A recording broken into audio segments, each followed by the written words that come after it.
Hey guys, welcome back to the channel. This is a story about what if Deku became the Protector's Legacy Part 1.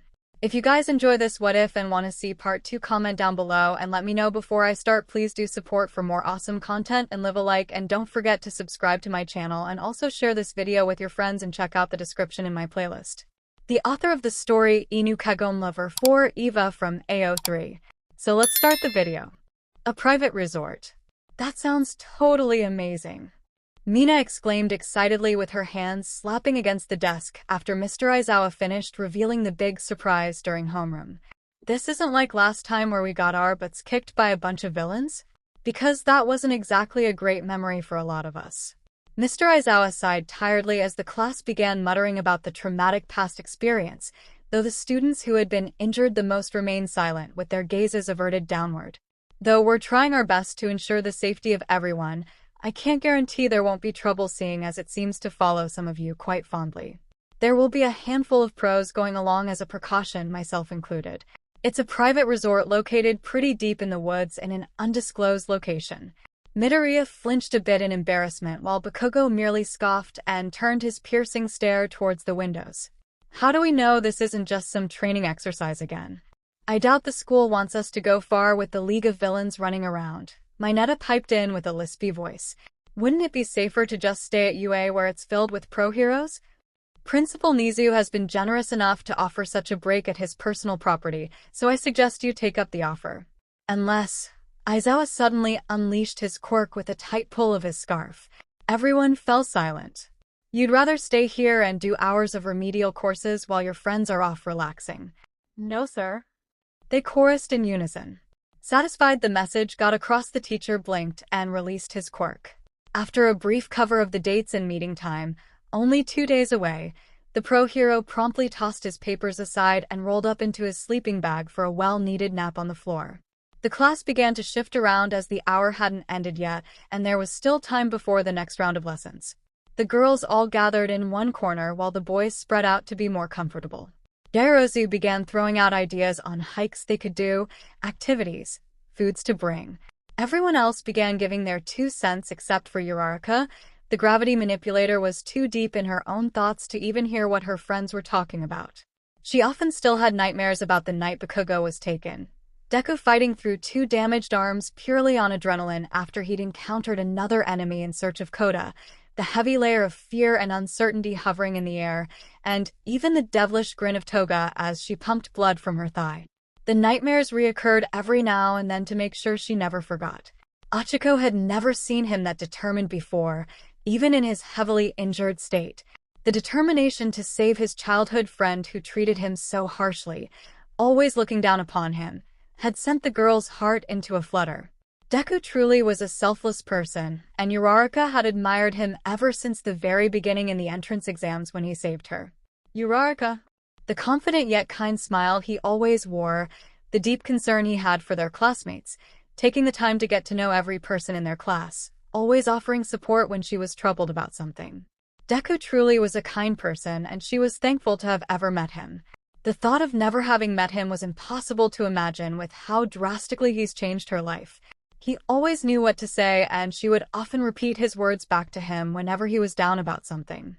The two worked really well together if she was being completely honest.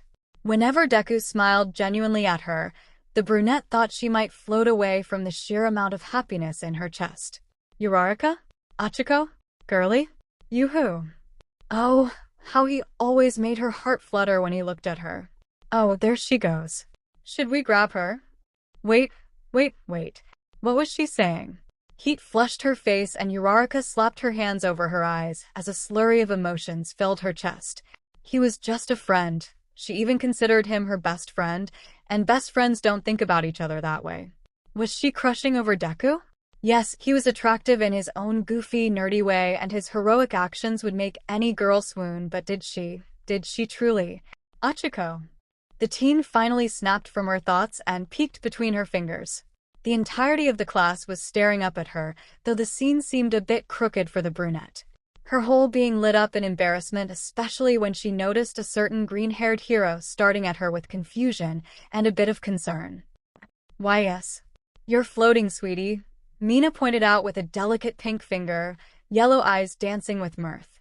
𝐎𝐸𝐽 twirled one of her 𝐒𝐻𝐽𝐽𝐲 between her fingers with a devious grin and a knowing glint in her eyes. Sue stared up at her curiously, and 𝐒𝐸𝐽𝐽𝐲 delicately placed her fingers over her mouth. Toru silently motioned for her to come down already. Might want to come down now before my netta tries to sneak a peek up your skirt. Too late, Mina. I've got the perfect youch. The purple-haired perv yelped as 𝐎𝐸𝐽𝐽 stabbed one of her jacks into his ear and emitted a strong sound wave to cease his perverted antics. A collective frustrated groan came from the guys as their comrade crawled his way back to his desk, blood trickling from his ear while he muttered about the perfect shape of her ass. Kirishima bluntly stated he needed professional help while Kaminari whined about missing the view. 𝐎𝐸𝐽𝐽 gave him a zap as well. Uraraka instantly flapped her arms around as she tried to cover her mistake up, only resulting in spinning completely upside down. Her hands instantly clutched her skirt down, even though her dark leggings solidly covered everything beneath. She was too mortified to control her quirk, and releasing it now would result in her either hitting the floor or a desk. Not to mention the ceilings were pretty high in the classrooms to house the bigger heroes.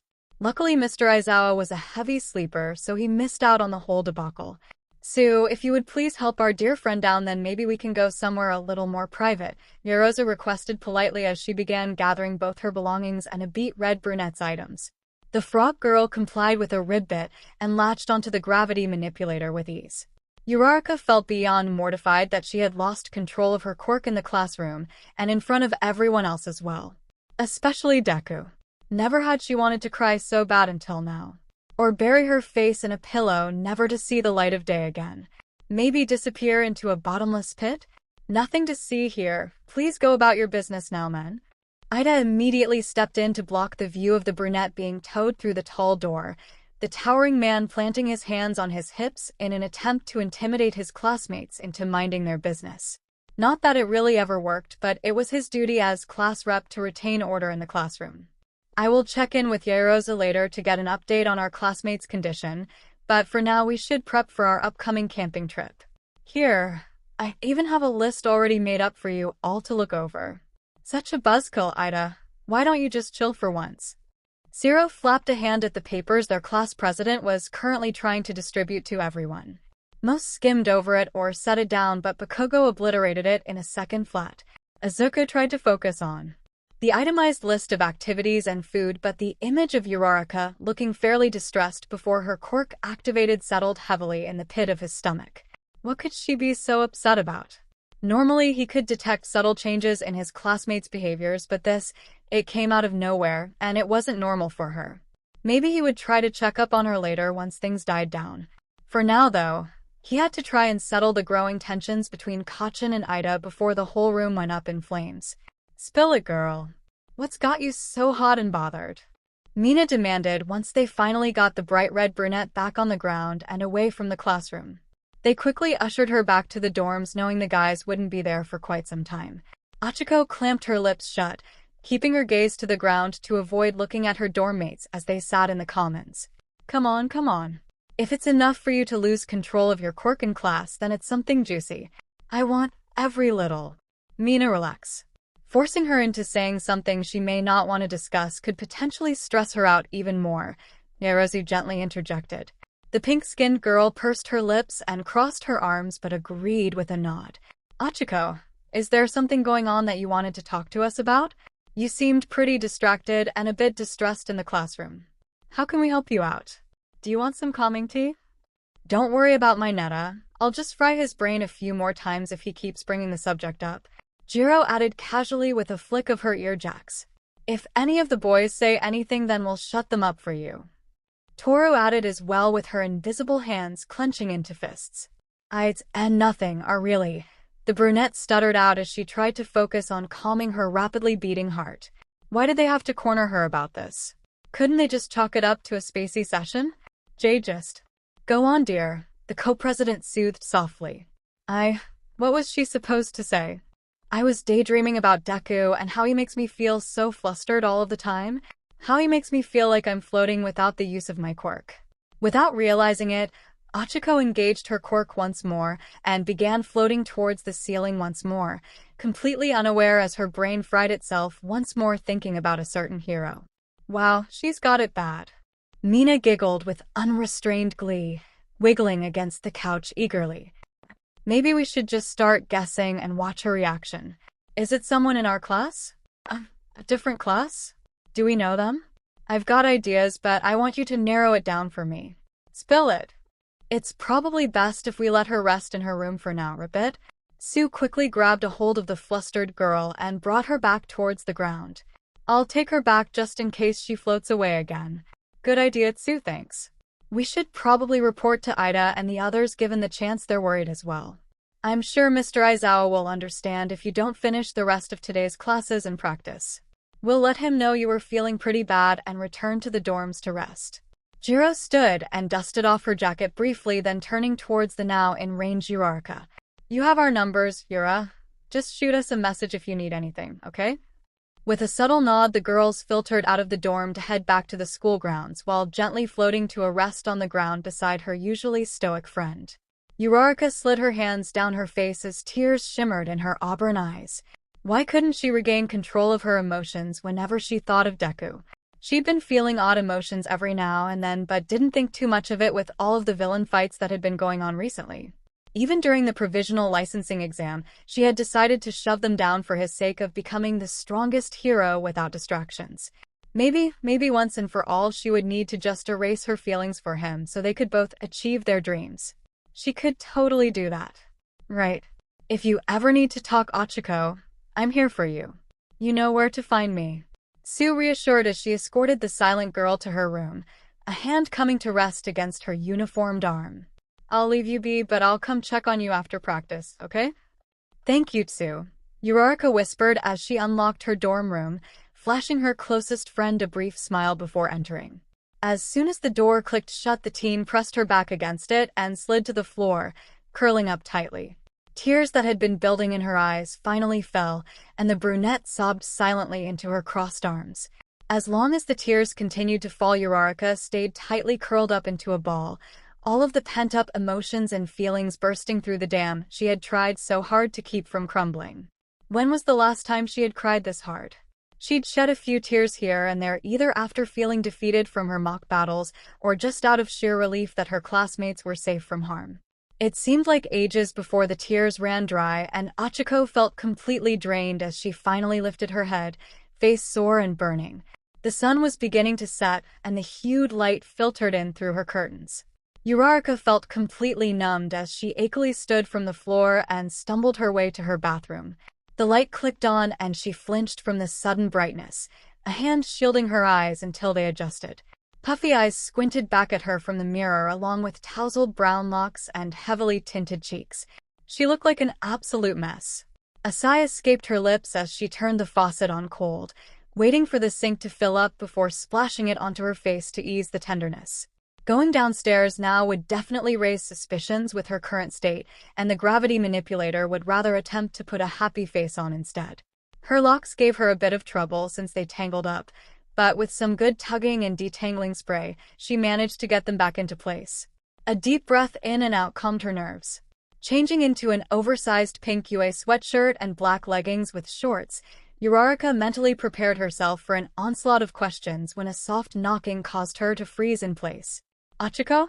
How are you doing in there? It was just 𝗬. The girl let out a relieved sigh. She still wasn't sure how she was going to face Deku at the moment, let alone ever again. Not to mention the rest of her classmates who were surely worried about her sudden acting out. Hi. The brunette spoke softly as she opened the door, only to be taken aback by the crowd of her classmates that had gathered outside of her door. They all stood there with worry, and Yorozu even carried a small tray with a steaming cup of tea at the ready. What's everyone doing here? Sorry, I tried to keep things small, but words spread quickly. Yorozu explained sheepishly with her fingers against her cheek. We're all worried about you, Ochaco, so please feel free to depend on us whenever something is wrong. We're all in this together. Here, I even have some calming tea if you'd like. It works wonders whenever I'm feeling anxious. Except for Bakugo. Kirishima raised a hand to show his presence as well. But he's not the group bonding type anyways. A few others are missing due to workouts or talking with the teachers, but they should be back soon enough. Mr. Izocha excused you for the day and he gave us the homework for tomorrow. He also wants you to check in with Recovery Girl at some point. Everyone was worried about you, so we all decided to see if there was some way to help you out, Uraraka, Ida proclaimed loudly from beside a stoic 𝗃𝗃𝗁𝐵, the others murmuring their agreement. A familiar patch of green hair seemed to be vacant from the grouping, and she almost felt a bit of disappointment. I don't know what to say. Uraraka laughed nervously with a hand to the back of her head. Warmth flourished in her chest at the support her classmates were giving. So you'll come out and play games with us? We've got Uno, Monopoly, video games, a bunch of snack food, and more. Mr. Izocha said to just focus on physical training and take class off before the trip to help with the stress. Toru asked excitedly, her hands clenched into fists. Mina copied her motion as well. Sure, that sounds fun. The brunette barely finished her answer before the girls dragged her away eagerly, the boys following suit right behind. It took a bit of food and conversation for Uraraka to return to her bubbly self, but she soon found herself enjoying the time spent with her classmates.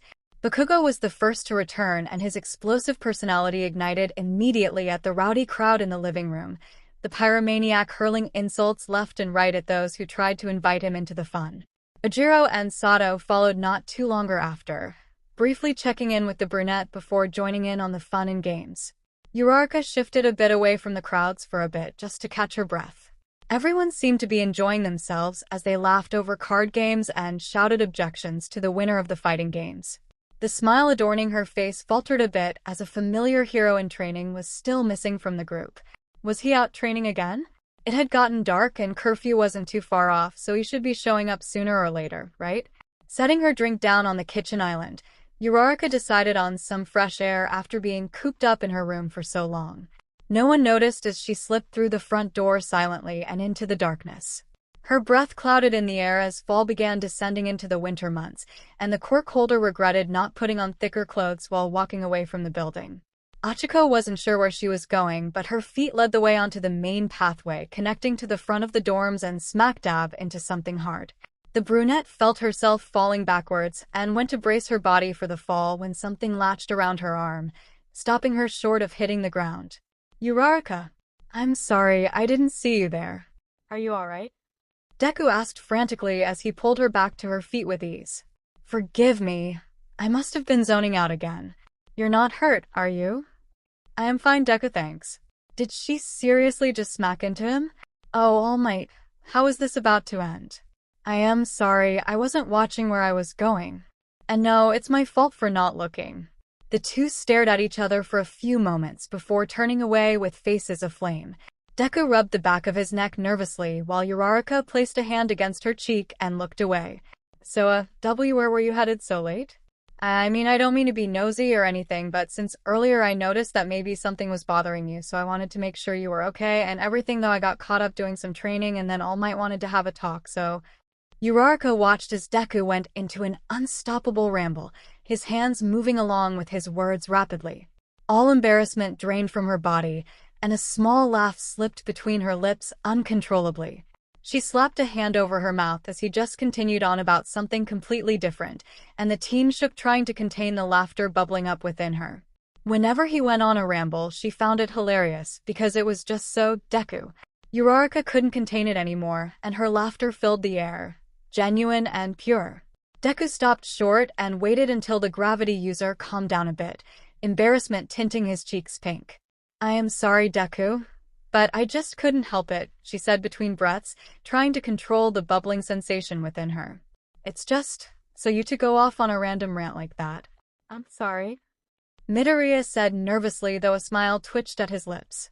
At least she was acting more like herself again.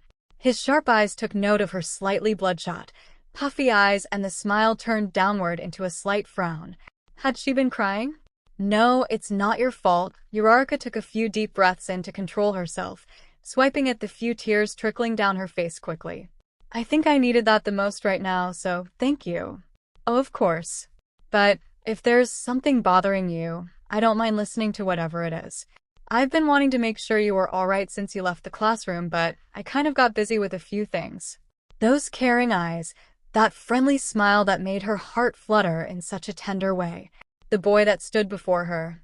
No, the man that stood before her that she adored, so deeply gradually washed away the worries plaguing her. Maybe she'd just gone a little overboard when it came to the emotions swirling within. Walk with me. Of course. The two walked in silence away from the dorms at a slow pace.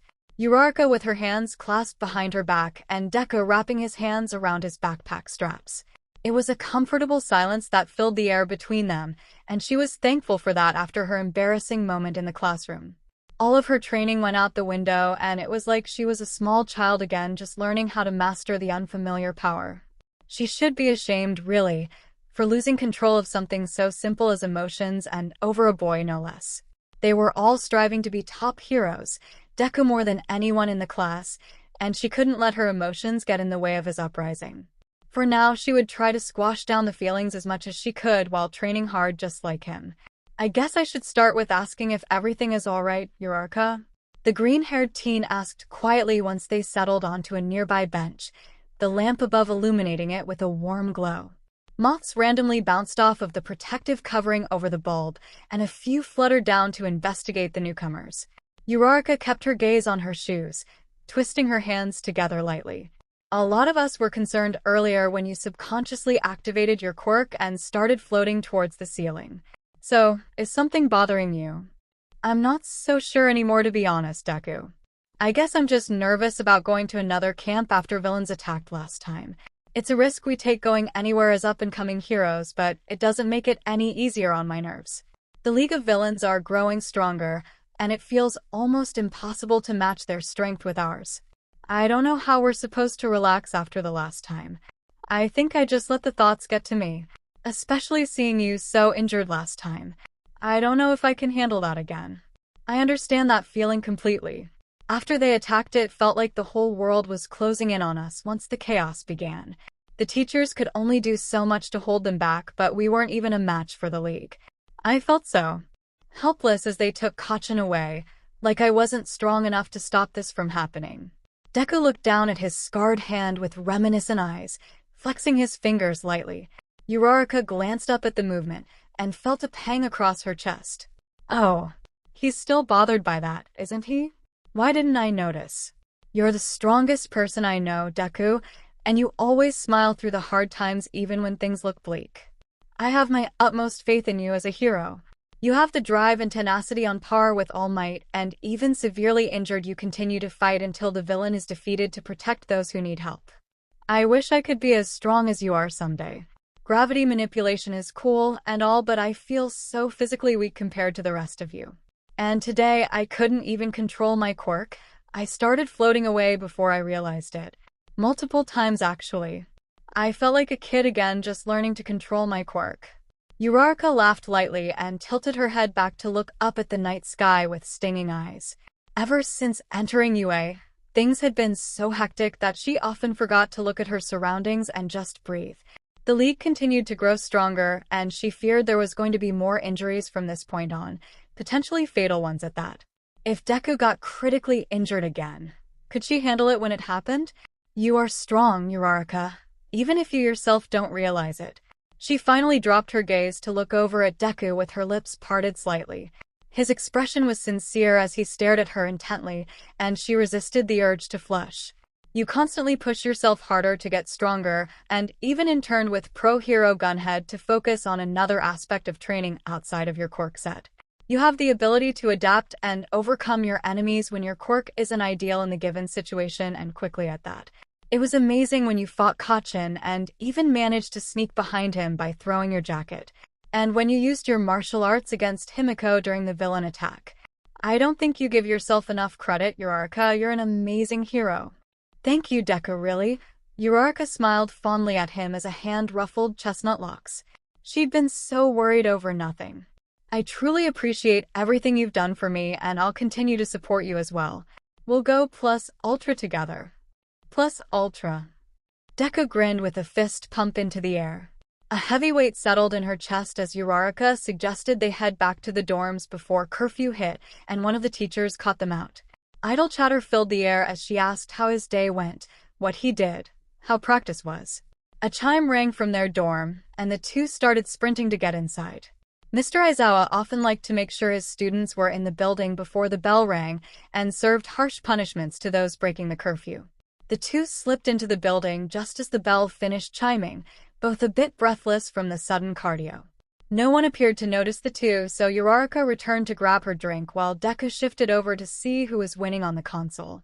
A quick sip finished off her water, and she cleaned the cup before deciding to head off to bed. Emotionally and physically, she was completely drained, and since they had the next few days off before the trip, it would give her time to work on regaining control of the wild emotions roaring within her. A final glance at Deku, then she moved down the hallway towards the elevators. As soon as she turned around to press the panel for her floor, her eyes caught 𝐬𝗪 looking at her with a questioning look from the living room. A brief wave was all she gave before the doors shut and the metal contraption jerked upwards. Uraraka's guard dropped, and she slumped against the wall of the elevator tiredly. I can't tell him the truth.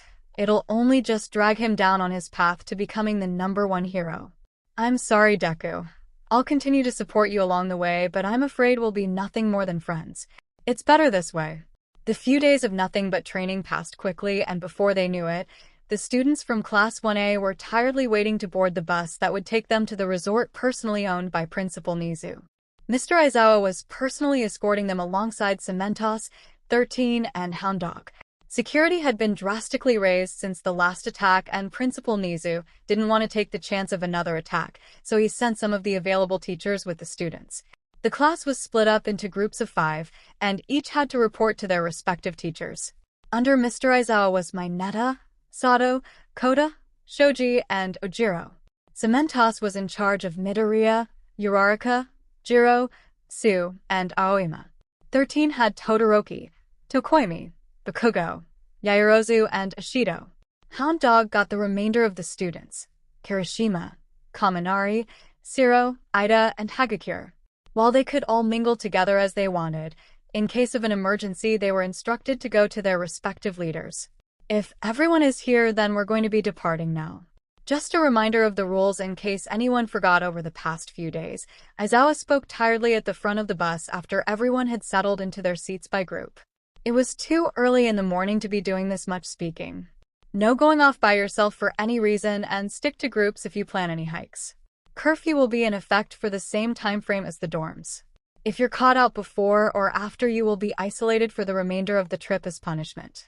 In the likelihood that an enemy attacks, you are to send an emergency flare, and we will come running. Do not engage the enemy head-on. Remember that you're still students without full licenses. Leave it to the pros to handle. Questions? Are the cabins located near each other? Minato shot his hand up, and the girls instantly grimaced at his heavy breathing and twitching. Uraraka shrunk a little further into her window seat at his barely contained excitement. Just remembering what he did a few days ago creeped her out, and 𝐬𝗪 gave her a comforting pat on the shoulder. What about the baths? You'll have separated quarters, though the shared bath is located between the two. The girls will have first use of them. Try anything and I'll string you up like a piñata, Minato, got it? Aizawa flashed his powers at his student, who instantly paled and nodded, quickly returning to his seat at the rear of the bus. It's going to take us half the day to get there, so I suggest you find something to entertain yourselves for the drive. Let's get going now. The bus rumbled to a start before slowly pulling out from in front of the dorms. A handful opted for getting more sleep, a few put music on, and the rest either remained silent or chatted quietly. 𝐬𝗪 and Uraraka began talking about what they wanted to do first after they settled in. I wonder if there are natural springs there, maybe even at the cabin. It'll be a nice change to relax for a bit. Uraraka said excitedly to her friend. I could use a warm soak, the cold makes me want to hibernate already. 𝐬𝗪 responded with a nod, a finger placed against her mouth. Of course there's a problem with the baths being shared. Minato is sure to find his way in there to spy on us for a bit. The girls have such nice, luscious bodies, and it would be such a shame to not give them the full attention they deserve. Especially you, Uraraka. Even with those tights I could tell you have such a nice ass. Shut up, you creep. Jiro snapped and shot one of her ear jacks out to fry Minato's brain, only to be beaten to the punch by Shiro, who taped his mouth tightly shut. Deciding it was best to zap him as well, Jiro continued the assault until the pervert was rendered out. Seriously, Minato, how about you keep your perverted thoughts to yourself? No one wants to hear about any of it, especially Uraraka. Haven't you done enough damage lately? Don't worry, we'll keep him silenced for the majority of the trip. The tape cork holder tore into the purple-haired teen from the row behind. "Thanks, Zero." The brunette gave an uneasy smile before turning her attention to the scenery, passing by with fake interest. Her legs tucked up against her chest with arms holding them tight. Just the mere mention of it brought back the embarrassing memory and a slurry of emotions she was trying so hard to ignore. Through the window's reflection, she could see a certain pair of fluorescent eyes watching her with concern once more from across the aisle. She had worried him again. Deku had that look on his face, which meant he was going to ask her if she was alright once he had the chance. If he kept constantly worrying about her, then how was he supposed to become the #1 hero? Sue thankfully kept silent on the matter, but Uraraka was sure she heard the slap of her tongue against Minata's face as her warning to him. She was grateful for having such great friends to defend her when she didn't have the nerve to do so. Despite what Deku said a few nights ago, Uraraka felt weak. Weak enough to think they couldn't defeat the League of Villains. Weak enough to not be able to control her powers. Weak enough not to tell the man sitting across the aisle how much she loved him. Was she even cut out to be a hero? All of the pros before her were smart, strong, caring, emotionally stable. Saving people was impossible if she couldn't even stay grounded. Literally. A yawn escaped her mouth and Uraraka leaned her head against the window, eyes drooping from the lack of sleep. Her mind refused to shut down at night, so the girl was left tossing and turning all night until she eventually fell into a restless slumber. It wasn't until someone was shaking her shoulder did she begin to stir. The scenery was no longer moving, and Uraraka wiped the sleep from her eyes tiredly. "I'm sorry to wake you, Uraraka, but the bus has stopped for lunch. Sue asked me to wake you up while she went to find some place warmer before she went into hibernation." "Deku? Are we at the camp yet?" The brunette asked quietly while sitting up in her seat, mind finally beginning to turn again. Izocha stood in the aisle of the bus with his usual happy expression. In his hands were 2 bagged lunches provided by the cafeteria before their trip. One had his name written neatly across the front and the other bag held hers. No doubt Ida or Yaros are the ones behind the precise handwriting. "No, we've stopped for a break. There's about an hour before we reach the campgrounds. Here, I wasn't sure if you were hungry yet or not, but I brought yours as well. Everyone else is sitting outside to get some fresh air." "Thank you. Are you?" Deku started unsurely, and she looked up to see him scratching the back of his neck with a bit of nervousness. "About earlier. I'm fine. Really, there's no need to be worried about it, Deku. Mineta always says stuff like that, so it doesn't bother me." Uraraka flushed red and waved her hands in front of her. "I'm still a bit embarrassed that happened in front of everyone, actually. Give it a few days and I'm sure it'll go away. As long as you're all right, that's all that matters, Uraraka." Deku's smile widened before he suddenly froze, heat rushing to his face, and he stumbled backwards onto the seat behind him. "I meant that as a friend and classmate. Everyone is waiting outside if you wanted to go eat outside with them. Or you can stay in here and eat, it's your choice." "Sure. I could stand to stretch my legs a bit." Uraraka tilted her head slightly at his reaction. Why was he getting so flustered all of a sudden over nothing? The two exited the bus and into the chilled air to join their classmates. Yarozu waved to them from a nearby table, motioning for them to join her and the others.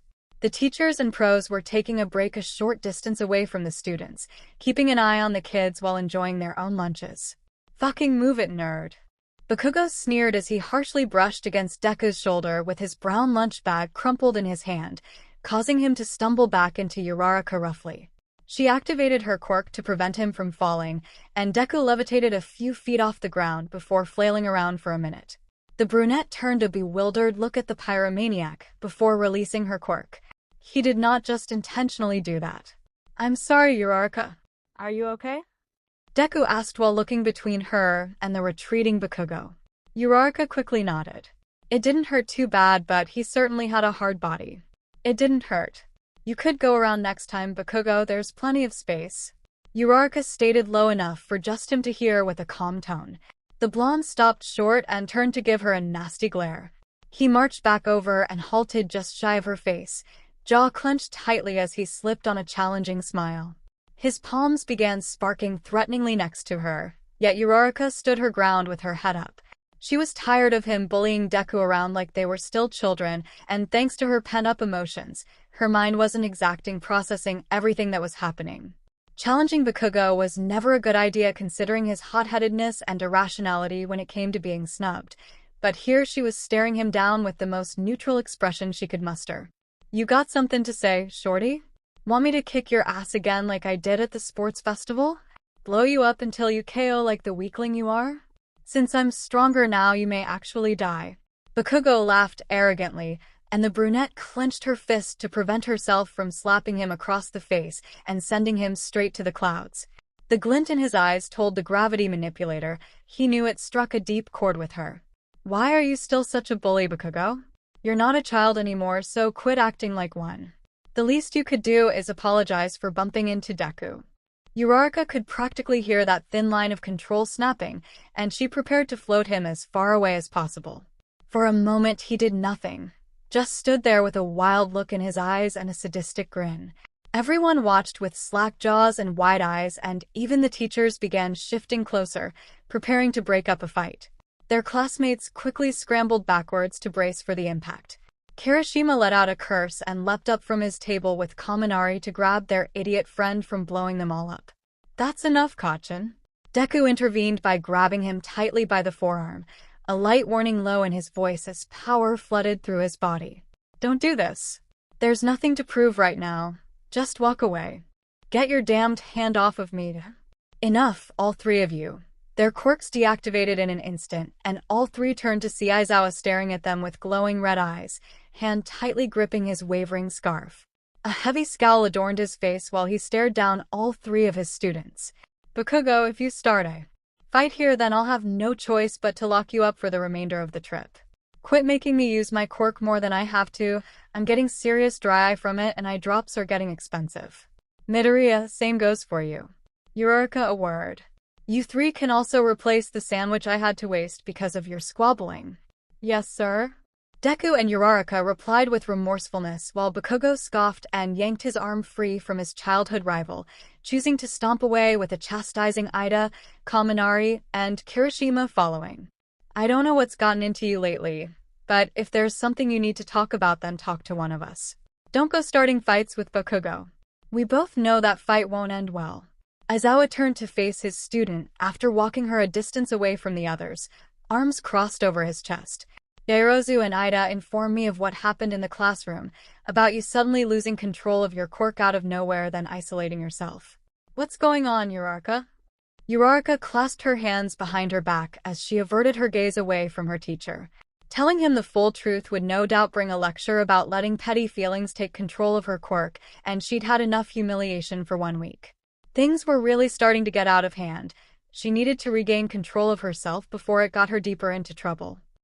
I've been questioning myself regarding my skills and if I'm even strong enough to become a hero.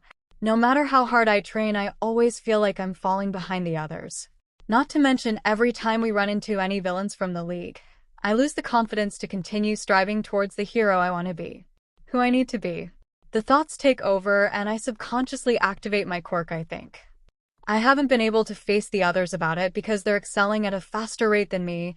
I don't want to bring them down because I can't push past these feelings. I had reservations about this trip because of what happened last time and how so many of us were injured because of the league. I didn't want that to happen again, so my feelings have been unsettled since you announced it. I can't stand the thought of my friends getting seriously injured again. There's no easy path to becoming a fully fledged hero. Izocha placed a hand gently on her head, and she looked up to see him giving a rare flash of a smile. It takes years of hard work, full dedication, motivation, drive, heart, blood, sweat, and tears. But while you're hard at work training your body in order to be able to expand the limits of your quirk, don't forget that you need to grow mentally as well. Keeping the negative mindset will only drag you down and falter your steps to being a hero. We're not just your teachers, we're your teammates as well. I suggest seeing Recovery Girl once we return to campus next week. She may have something that will help. Even heroes need saving from themselves sometimes. There's no shame in asking for help when you need it. Try not to start fights with 𝗵𝘃𝐻𝐽 even when he starts it, and just alert a teacher instead. Thank you, Mr. Izocha. I'll try my best to work on myself to become a better hero. I apologize for causing any trouble. Uraraka nodded in understanding, and the pro dropped his hand back to his side. We've still got a few minutes of break left, so why don't you Something's coming. Hound Dog howled out, interrupting their conversation. Izocha immediately went on guard and yanked his goggles up. Get ready. Explosions racked the area surrounding the bus stop, forcing debris to rain down over them. Eraserhead whipped his scarf around his student and jerked her out of the way of a large section of rock as it came barreling down the hillside. Uraraka looked up to see more debris about to land on them, and her teacher began yanking them out of the way with his scarf while the other pros leapt into action. She pressed her fingers together and began floating towards them in an attempt to delay the bigger stones from hitting the other students. While she didn't have her gear with her, she could still do something. Anything to help protect her friends and teachers who have supported her so strongly during her time at UA. I can do this. Uraraka shouted as she launched herself towards the massive boulder quickly approaching her. She would have to put her all into it if she wanted to make sure it didn't crush her before the zero gravity took over. As soon as her fingers pressed against the stone, nausea instantly washed over the brunette, and she clamped her mouth shut as her stomach lurched violently. It was too heavy for her to use her quirk on, yet she kept trying, forcing her body to go above and beyond her limitations. The ground was quickly approaching, and Uraraka started panicking as her quirk had minimal effect on the massive boulder. She was going to be completely crushed if she couldn't stop the rock in time. Getting out of the way wasn't an option as the weight of the boulder was propelling her faster towards the ground, pinning her beneath it. Zero gravity's strength began fizzing out, and Uraraka shifted for her back to be pressed against the rock to put the impact against her legs. Your bravery is commended, child, but do not throw your life into a foreseeably losing battle so carelessly. 𝗧𝗵𝗲 spoke in his normal gravely tone, though there wasn't an ounce of scolding in the oddly soothing words as giant cement pillars erupted from the ground to embed into either side of the massive boulder, effectively stopping both the rock and the hero in training dead in their tracks. Uraraka pressed her pads together to release her quirk, stumbling to the ground with an oomph. Her body ached fiercely while the nausea rolled tightly in her core. A strong hand gripped her upper arm and pulled the teen to her feet. Mina gave her no time to gather her thoughts before running towards the bus with the brunette stumbling in tow. Her pink friend was shouting something, but heavy explosions drowned out the words she assumed were matching the frantic expression adorning her face.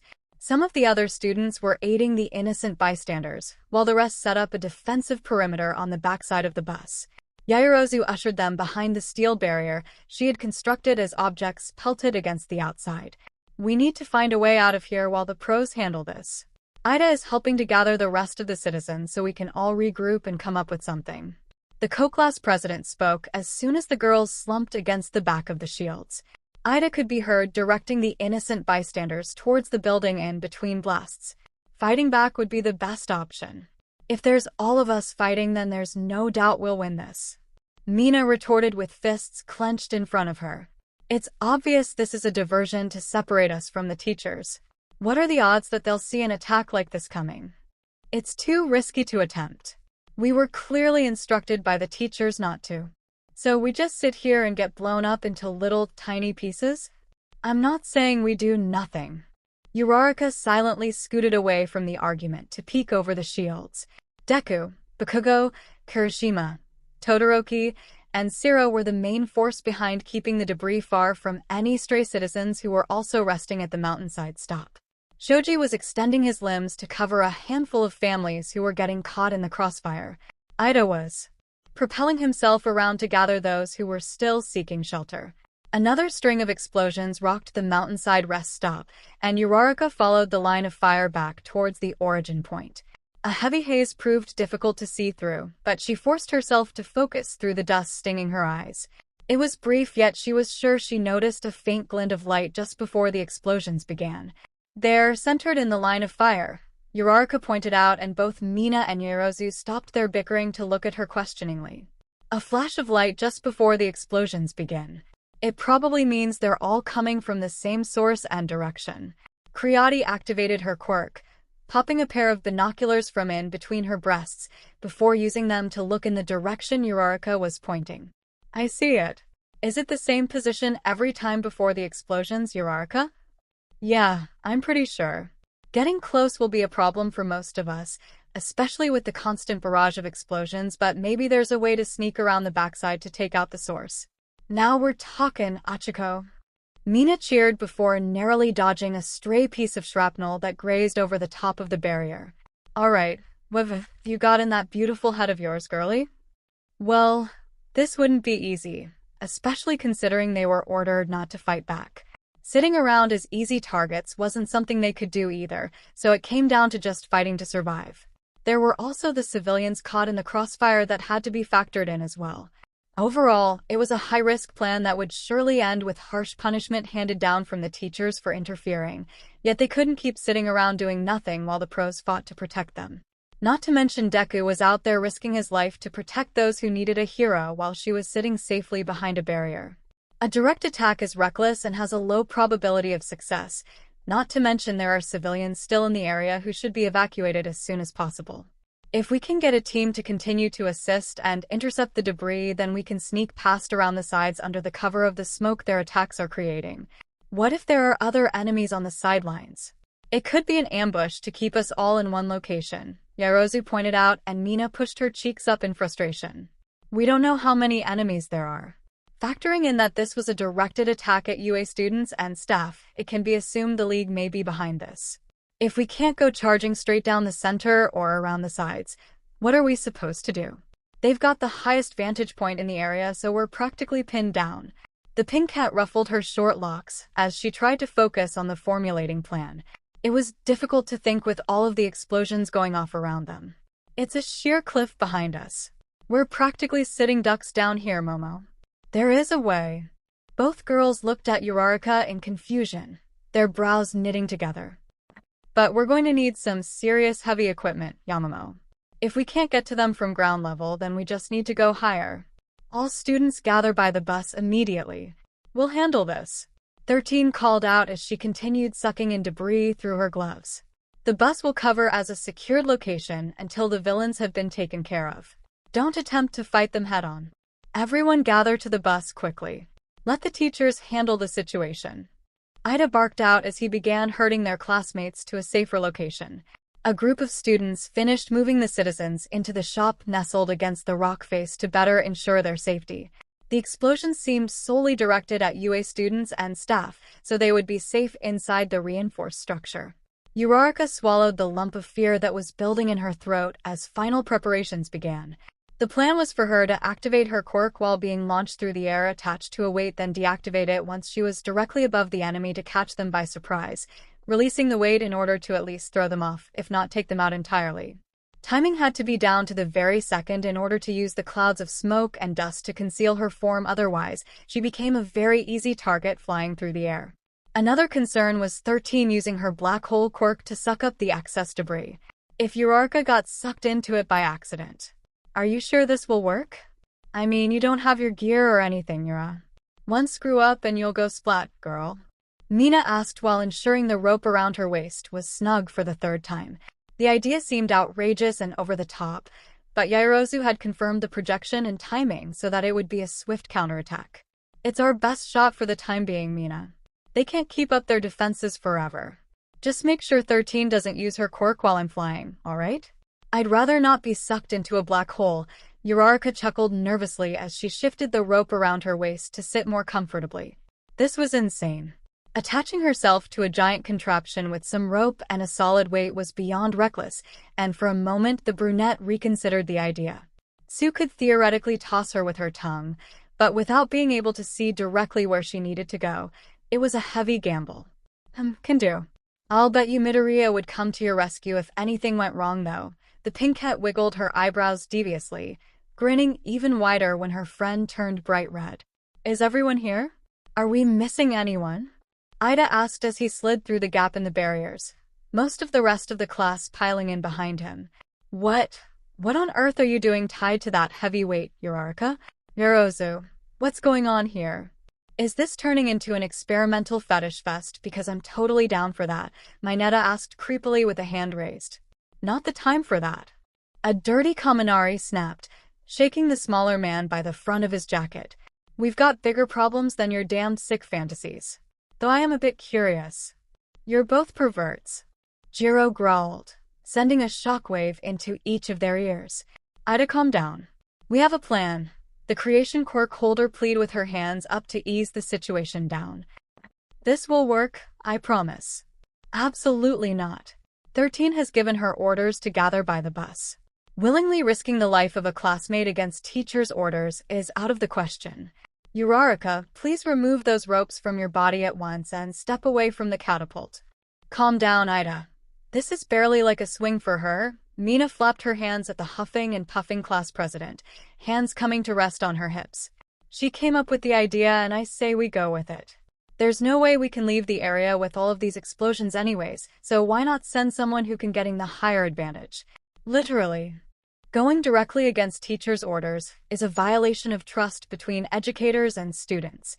It also gives us a bad image to citizens who rely on us to protect them.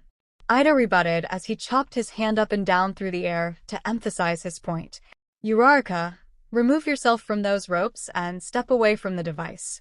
Please do not make me repeat myself again, or I will personally remove you from there to ensure your safety. Maybe he's right, Mina. Maybe we should leave this to the pros. Mina snorted indignantly while looking at her tied-up friend. We can't gain the upper hand on the enemy. We're trapped down here with all of the smoke and dust. Deku stumbled through the gap with a cough, Bakugo stomping in behind him along with the normally stoic Todoroki.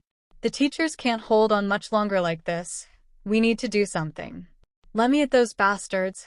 I'll explode them straight to hell. Bakugo snarled as he sparked his palms menacingly. Dude, just chill already. There's enough explosions going around right now. Kirishima slapped his blonde friend on the shoulder and earned a sneer in return. Anyways, what's the getup for Uraraka? Gonna be used as bait or something. She's our trump card. Here, I'll show you how. Mina displayed the contraption behind her proudly as the class gathered round. Deku sent Uraraka an alarmed look, but she just nodded confidently, fists clenched in front of her. She could do this. We attached a rope to our gravity girl here, and then tied the other end to a lightweight so she's launched far enough in the right direction. Once she gets right above them, she's going to deactivate her quirk and kick their butts. All I have to do is slap a little acid on the rope and off she goes. Like this. Oh, I get it now. If the enemy is focusing fire directly centered downward, then the chances of them noticing an attack from above is slim. This tactic would also work if there were no openings on the sides as well, smart thinking. If we get a group to be front and center as a distraction, then the teachers could swoop in to deliver the final blow. The clouds and dust should also conceal you long enough for you to make your move. Midoriya deciphered with a raised finger, and Mina nodded excitedly. Midoriya, Bakugo, and Todoroki, you three can be the targets to distract the enemy long enough for Uraraka to soar over them and take them out. I'll make sure 13 doesn't use her quirk in an upward motion, and once the explosions have stopped, then you three will move in to assist. Ida suddenly did a complete 180 on the matter, his authoritative side taking over as he continued formulating the plan. Seriously, you were just telling Ochaco to get down from the catapult. Toru huffed from beside Jiro and Sue, the girls nodding their agreements.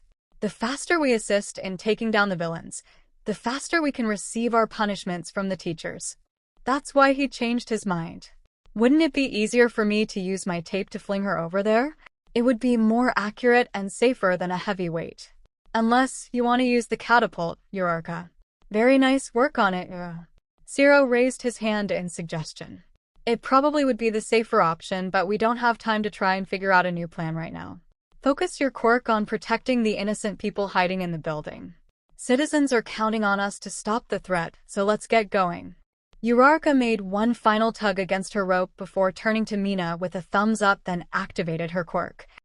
Mina, let's get this party started. Alright. Now we just have to get the timing right.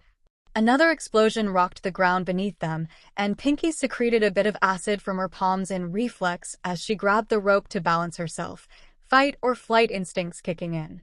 Once the tremors settled down, she glanced down to see the rope holding Uraraka down beginning to smoke a bit. Another drop of acid slid from her palm to land on the tightly woven fibers. Oh snap. Not yet. Not yet. The few drops of acid that had landed on the rope, keeping Uraraka grounded, snapped thread by thread as it frayed apart. Yorozu began panicking as she tried to create more rope to stop her friend from flying off before the correct time. Ida went off on another rant about being so reckless with quirks, but a few leapt forward to grab the rope while the rest just stared with widened eyes as the rope finally snapped with a twang. Uraraka barely had time to register the rope yanking tightly against her abdomen before she was being thrown through the air, led by the heavy weight. The wind whipped violently at her face as she soared, yet she forced her eyes open. She had definitely gotten higher than the battlefield below, so now all she had to do was let the weight land by the enemy and take out a potentially large number of enemies alone, because all of her classmates were still behind the bus and not on the battlefield. This wasn't planned out very well. Uraraka cried out as gravity began taking over once more, the weight beginning its descent towards the earth. More explosions rattled the area and caused a large plume of smoke to billow towards her. The brunette held her breath as she whipped through the cloud in a matter of seconds, emerging to find the source of the explosions growing closer. There was no one standing on the top of the hillside. Instead, a machine was resting on the grass facing downwards where they were, the teachers continuously deflecting the debris down below. A machine? Then that means it's all a trap. They want everyone by the bus. Uraraka yanked at the rope around her waist, fingers scrambling to undo the knots Mina had tightened. With just seconds to spare before the weight collided with the ground to the left of the machine, the brunette managed to free herself from the rope before slamming into the ground at full speed. Everything creaked and popped as she rolled against the uneven terrain painfully. A hiss escaped from between her lips as she pushed herself up slowly, barely noting the few cuts and scrapes along her appendages. Deactivating her quirk sooner would have been the smarter option, but with the limited distance between her and the ground, she just took the chance. Nothing felt broken, so the brunette called it good with a press of her fingers. There were no enemies in sight as she surveyed the area. It was just the standalone explosion generator resting on the hillside that fired precision shots down below. A mere glance was all it took for Uraraka to discover the off switch and flick it down, the contraption sputtering to a stall. Something wasn't right, and a heavy feeling settled into the pit of the brunette's stomach. This was all too easy for a supposed attack, even if it was meant as a diversion. The faster she got back to the others, the better. Just as she made to head for the cliff's edge, a ticking noise reached her ears and she faltered. Faster and faster it began to click, almost as if it were a timer counting downwards. Uraraka stepped backwards towards the edge of the cliff with alarm. An added failsafe in the event the machine was turned off. Such a cheap, dirty tactic to play. Smoke began puffing out from the nozzle in a dense cloud of dark purple substance, and the brunette tried to cover her mouth with her sleeve to avoid inhaling the substance, though a small amount managed to permeate through the fabric. The heel of her shoe hit air, and Ochaco felt her body lurch backwards over the side of the cliff. "𝗧𝗏. Hang on, Uraraka, I've got you." 𝗧𝗏 responded immediately from the ground below before aiming his elbow towards her form high up. Once locked on, the tape propelled towards her at breakneck speed to securely wrap around her form. Uraraka felt her lungs burning painfully just as her body was yanked back towards the bus, and she felt her body begin to tingle. "Well? Did you find any bad guys out there? You look like you got into a scuffle with someone," Mina asked anxiously as she met the brunette once she landed. The other students had crowded around her to hear the news. The brunette doubled over with her hands on her knees, the wind completely knocked from her body. Was it from being pulled back midair or the potentially toxic fumes she inhaled? It was a machine. Uraraka rasped out with a hand clenching the front of her sweater weakly. Whatever she had inhaled was paralyzing her body at an alarming rate, and she could barely get a single breath in. "The bus. They'll try to. Prepare yourselves, UA students, because this is going to be the end of you wannabe heroes. For the League." A voice trilled loudly in the air from all around them. It echoed nearly deafeningly in their ears, and most students clamped their hands against their head to muffle out the noise. Uraraka looked behind the barriers to see a group of villains running towards them with weapons raised and quirks activated. One was holding what looked like a detonation button in his right hand, a sinister grin twisting his heavily scarred features. Time was running out, and she had to do something. Anything to protect her fellow classmates. Panicked eyes darted back to the bus. They were most likely going to blow it up to take out the students, then focus on the teachers who were warned from keeping back debris. Ochaco stumbled over to the still open doors of the vehicle, and a quick glance told her there wasn't a soul aboard, so the hero-to-be planted herself on the outside of the bus and slapped her hands against the exterior. The bus should have flashed pink as she tried to erase the gravitational pull on it, yet the glowing of her hands sputtered then died out. She tried again, putting her all into forcing the bus to move, but nothing changed.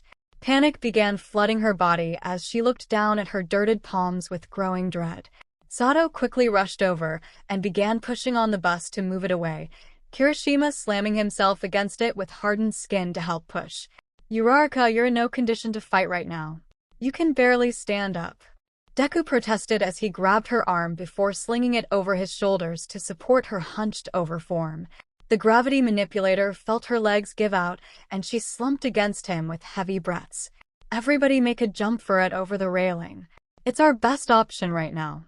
Use your quirks to help those who aren't suitable for high falls."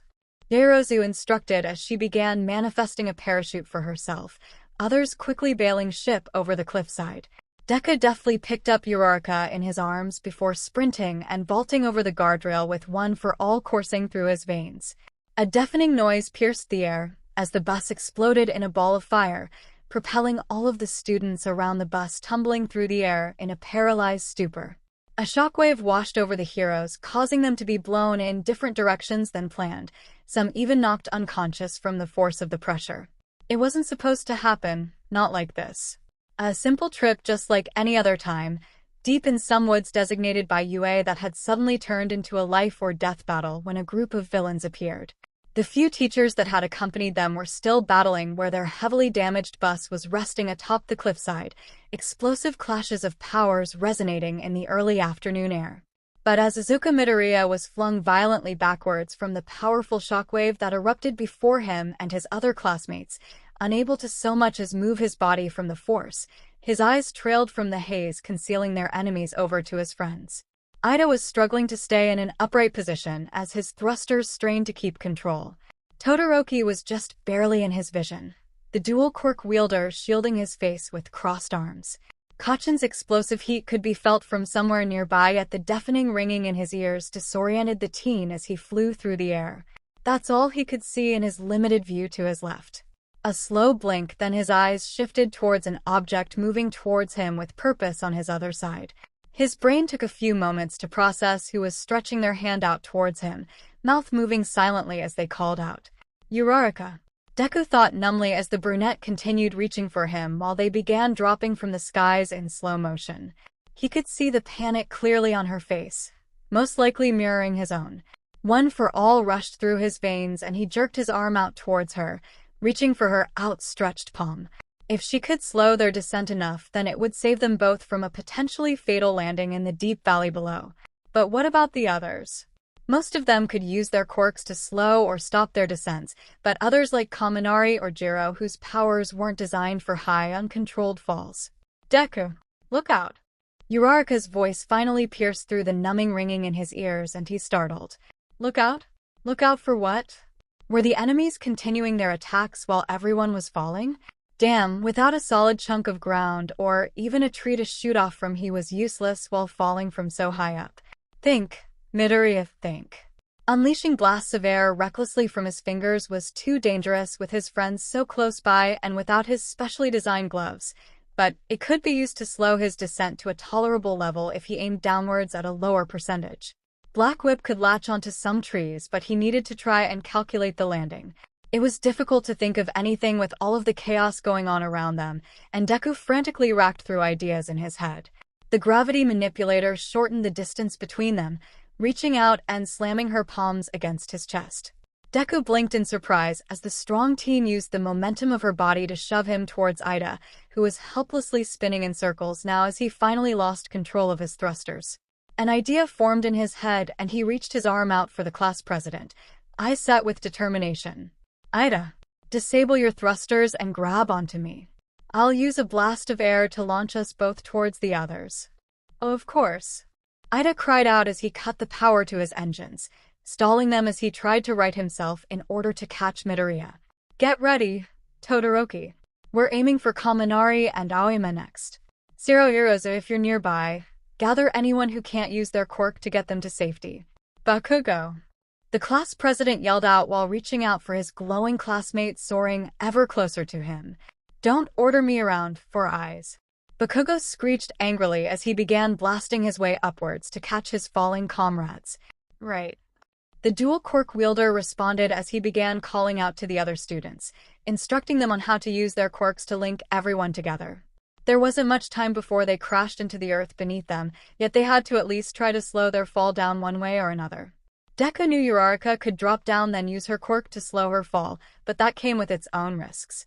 Black Whip was the best option to grab onto her, but if someone were to go after her in the few moments of vulnerability before it manifested, then she would be an easy target. He could feel the pressure building up along the back of his hand as he made to grab her while reaching for Ida, the black tendrils locking onto their target. "Damned UA brats. Just stay still and die already." A voice screeched loudly from somewhere above them. "I'll start with this one first since the rest of you are running away like cowards." Deku jerked his head around to see Uraraka plummeting towards the ground with a scaled, lizard-looking villain latching onto her leg with its serrated tail. The heavy weight was too much for the gravity manipulator to handle, and with a pained scream the two dropped from the sky like a rock towards the dense forest below. Green eyes widened in horrified realization as to why his classmate had thrown him out of the way so suddenly. Did she push him out of the way because she knew they would attack him, or was it a last-second random decision? The gravity user had warned him to look out, yet he got distracted trying to formulate a plan on the go as he was flung towards Ida. Or maybe Uraraka sacrificed herself so he could help save the others with his quirk, yet she could have just as easily made everyone float to safety. Black Whip fizzled out into nothingness as his concentration of it manifesting failed. Just a few seconds was all he needed to save her, yet it was those wasted seconds that caused a villain to take the opening. He couldn't even see her anymore, the two of them long gone in the thick tops of the trees. "Uraraka, you shouldn't look away during a battle, kid. It might just cost you your life." Izocha looked up in time for a small black ball to get in range before a white smoke spewed into his face. He coughed at the harsh substance entering his lungs, and before he could even take his next breath, the teen fell into the dark abyss of unconsciousness. Uraraka had absolutely zero doubt that her left leg had been broken in the fall from the way pain shot like scalding lightning whenever she shifted the appendage the slightest bit. Plus add on the fact that she couldn't move the entirety of the limb from the hip down. The only thing she could think of was a break in the femur or hip, which resulted in the rest of her leg being unable to move. Her toes could still wiggle with a bit of effort, so it was a bit of comfort knowing the blood was still somewhat flowing to the digits. Upon groggily waking up, Uraraka had immediately emptied her stomach contents from the sheer amount of agonizing pain that radiated through her body. Her lunch had been forgotten after 𝗵𝗃𝗲 decided to be a jerk. The brunette wasn't entirely sure where she currently was as her consciousness had only been briefly returned, but even then it was still somewhat fuzzy. The skies above were growing darker, and she numbly figured out it had been at least a few hours since the bus explosion. Ochaco curled her fingers experimentally, missing the familiar warmth of her quirk activating. No matter how hard she focused or tried, it wouldn't activate in the slightest. A deep pain settled in her chest. Going from having a powerful quirk to nothing was traumatizing to say the least, though the worst part of it was the fact that she couldn't even prevent her friends from getting injured. If only she still had her quirk, then she could have pushed the bus out of the way and saved them. But she had saved Deku at least, or so she hoped. They got separated after the initial explosion followed by the shockwave, yet luckily she was tossed towards him, so she used the momentum to shove him out of the way. Her plan was to shove him towards Ida so he could help the others, but the villain appearing out of nowhere took her by surprise. The moment his full weight pulled down on her was when she heard the snap of her leg breaking, a pained scream leaving her throat before the darkness took over. Whoever the villain was must have assumed the fall killed her, seeing as there hadn't been anyone nearby in the area since she woke. "I can't move my leg right now, so I'm pretty much stuck on the ground until someone finds me. Though I'd rather it be a classmate than a villain," Uraraka mumbled to herself as she glanced around the dense forest she was residing in. Trickling water faintly reached her ears over the rustling of the leaves, and she knew following a river was the best option given the circumstances. Should be a river nearby. I need to stay hydrated in the very least until help arrives, but I should find a splint or something for my leg first to minimize the damage to the muscles and bone. What would Deku do in a situation like this? Probably just keep running on adrenaline regardless of his injuries. I hope he made it out all right. Is he okay? He hasn't woken up yet. A voice whispered from somewhere outside of his conscious, familiar yet so distant sounding. But the darkness was warm, comforting, and he didn't want to leave it quite yet. Well, it's possible he went through more trauma than we can physically see, so it could take a while longer for him to rouse. 13 took a look at him, yet apart from a few bumps and scratches, 𝗵𝗃𝗧𝗏 should be fine. We've already bandaged every injury we could see, but it's possible the explosion shocked his system pretty hard. Uraraka is to thank for that. She shoved him out of the way, and it helped 𝗧𝗏 grab him before he completely fell. Have there? Another 𝗏𝗃𝗧𝗏 hesitated, seemingly unsure of how to proceed. Have there been any updates on her? It's been so long since the explosion. Hound Dog is still out searching, but no, nothing new has been reported as of yet. All we can do is keep the faith that she made it out fairly unscathed. She tried to warn us about the bus. Do you think she knew something from the beginning? Yura wasn't acting like herself after she stopped the machine on the hillside. I wonder if something happened to her up there. Yura. I noticed that too. Almost like she couldn't catch her breath and the energy was completely sapped from her body. Uraraka practically collapsed against 𝗵𝗃𝗧𝗏. Oh, I hope she's okay. I would hate for anything bad to have happened to her. More and more voices were entering his subconscious, and Deku felt his fingers twitch the slightest bit. Raka, that damn nerd's still sleeping? A harsh, grating voice that the green-haired teen knew anywhere entered his mind, and he mentally grimaced at what was about to happen. I wake your ass up, Deku. Bakugo, calm down. We don't know if he was injured more than we can physically see. Just give him the time to wake up. Fuck that. Deku, you fucking nerd, wake up. Deku groaned a bit as his eyes flickered open. Everything around him was fuzzy and looked like a bad painting of colors, but he could see distinct human-like shapes hovering nearby. Emerald eyes fluttered back shut as the lull of darkness beckoned him once more. Something roughly grabbed the front of his shirt and shook him like a rag doll, snapping him completely from his half-awake stupor. Bakugo stood over him with a heavy sneer as he barked at him to get his ass up, his other classmates yelling at him to stop shaking the sense out of him.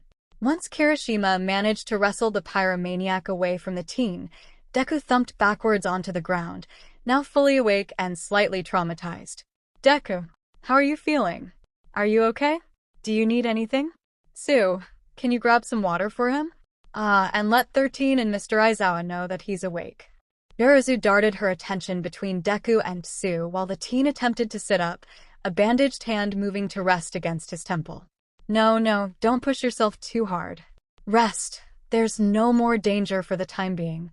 Yorozu, I don't remember anything after getting on the bus this morning. What happened?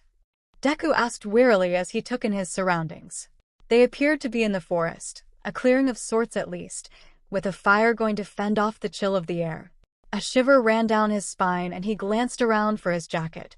It was folded neatly behind where his head had been, so he snatched it back up, slid his arms through it, and zipped it nearly to the top. He brought a heavier jacket for the bitter nights, yet it was stored on the bus.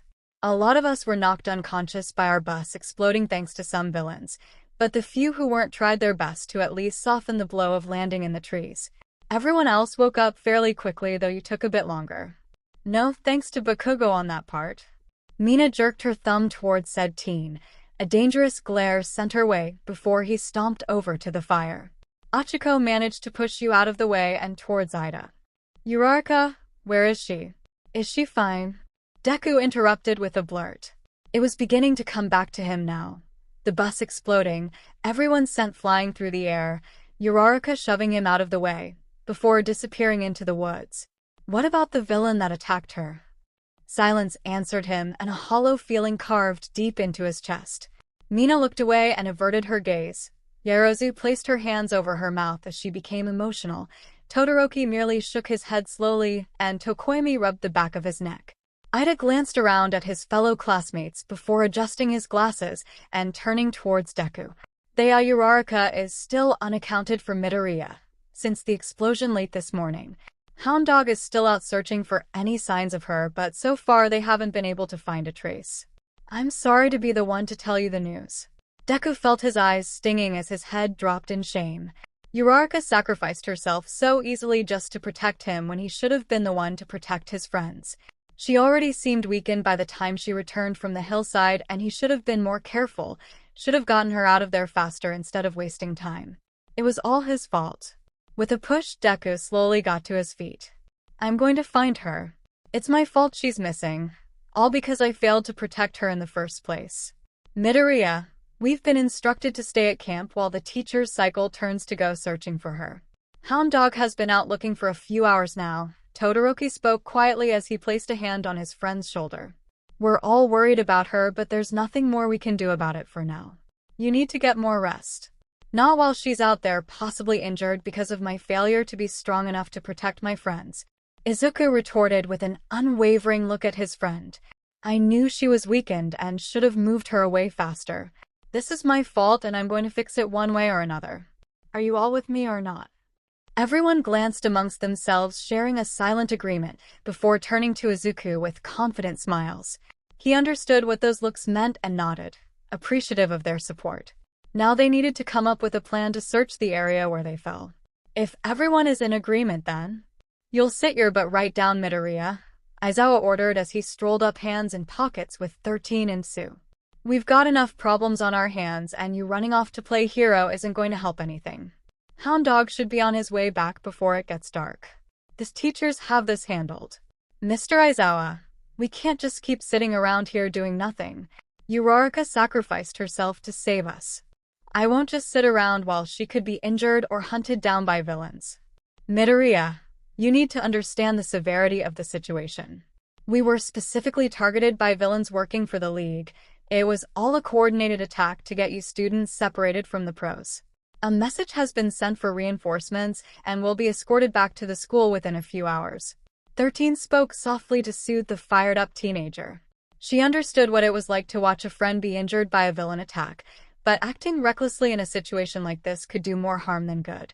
The hero understood how strong Uraraka was, especially going up against her in the mock battles, but the concern amongst her classmates was nearly palpable. We can't leave her out there. Deku rebutted with his arms spread wide. With all of us here, we can do a sweep of the woods faster than Hound Dog can do solo. Please, give us just a few hours to search. We can find her faster. He does have a point, Eraser. 𝗬𝗵𝗲 interjected casually as he strolled up to the other teachers, hands interlocked at his front. You can't be serious, 𝗬𝗵𝗲. I won't allow any more of my students to go missing when there could still be villains running about. Especially after the last time. We don't know how involved the League is or whether or not they've sent someone like Dabi again. Aizawa countered irately. This was supposed to be a relaxing break for the students, yet it turned into another fight for their lives as villains ambushed them just shy of their destination. He should have prepared better for this, and because of his failures, one of his students was missing and others were injured. This was no different than last time. We know they're all capable heroes, Eraserhead, so why not put a little more faith into them? We, of course, will be going along as support. Students, if you will stick to your respective teachers, then we shall start planning out our search areas. Aizawa grimaced but gave a tight nod in agreement. There was no point in arguing with the pro. He always had a way with persuading one's mind so easily. He had a valid argument that he wasn't denying, yet after the last encounter with villains in the woods, the teacher didn't want to risk any more of his students getting injured or being kidnapped.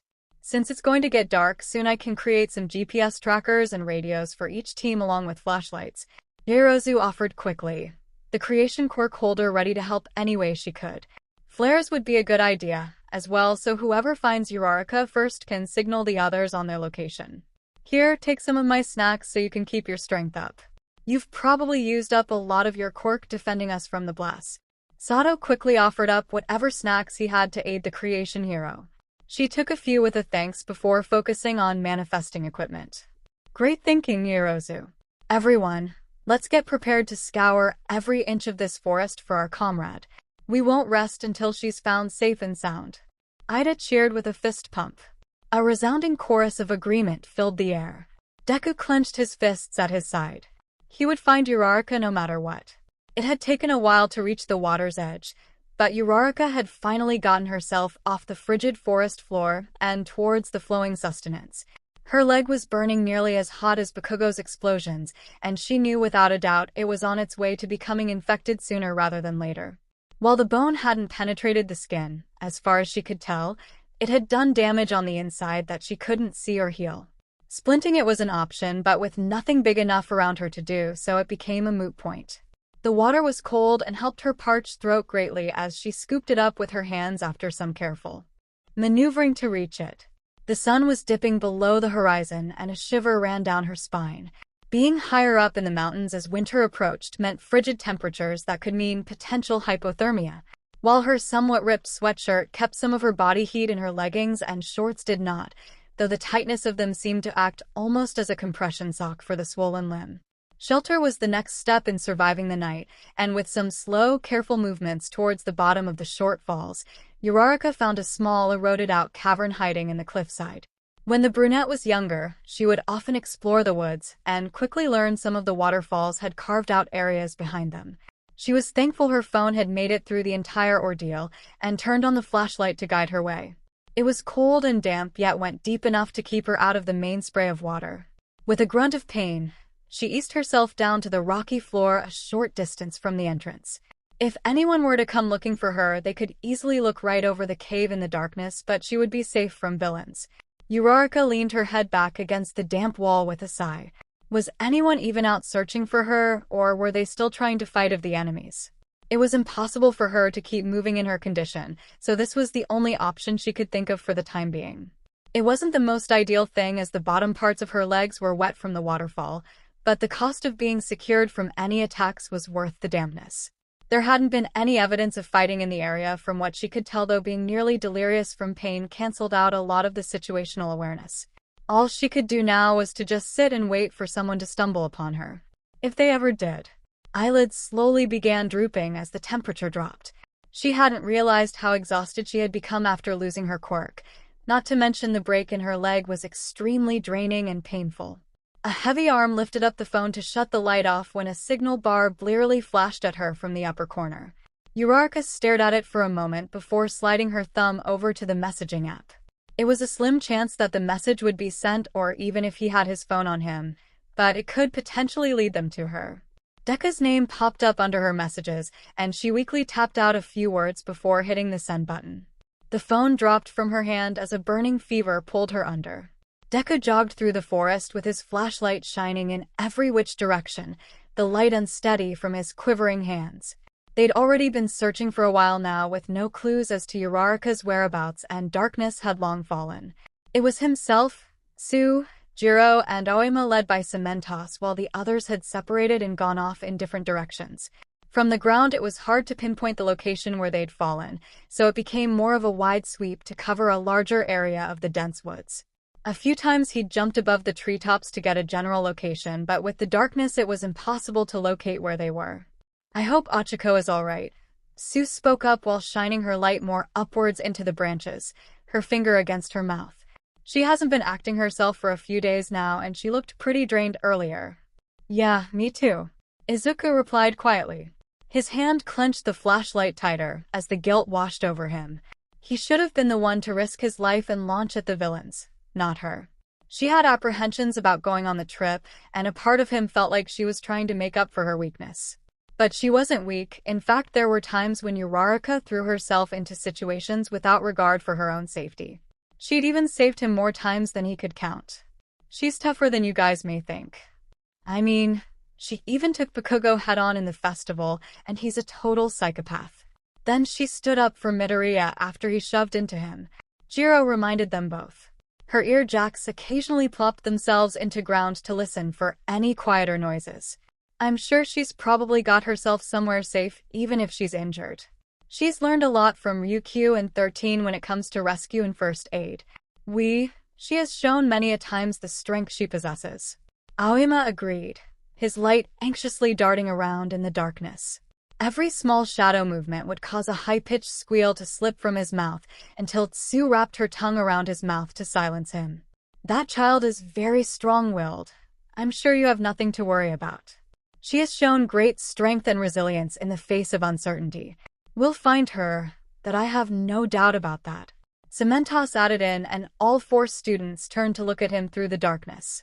There are 4 pros amongst you heroes in training, and though our skills vary greatly, I have faith we will find your comrade. Now, let's continue our search. Yes, sir? Deku let out a small breath before putting more energy into their search.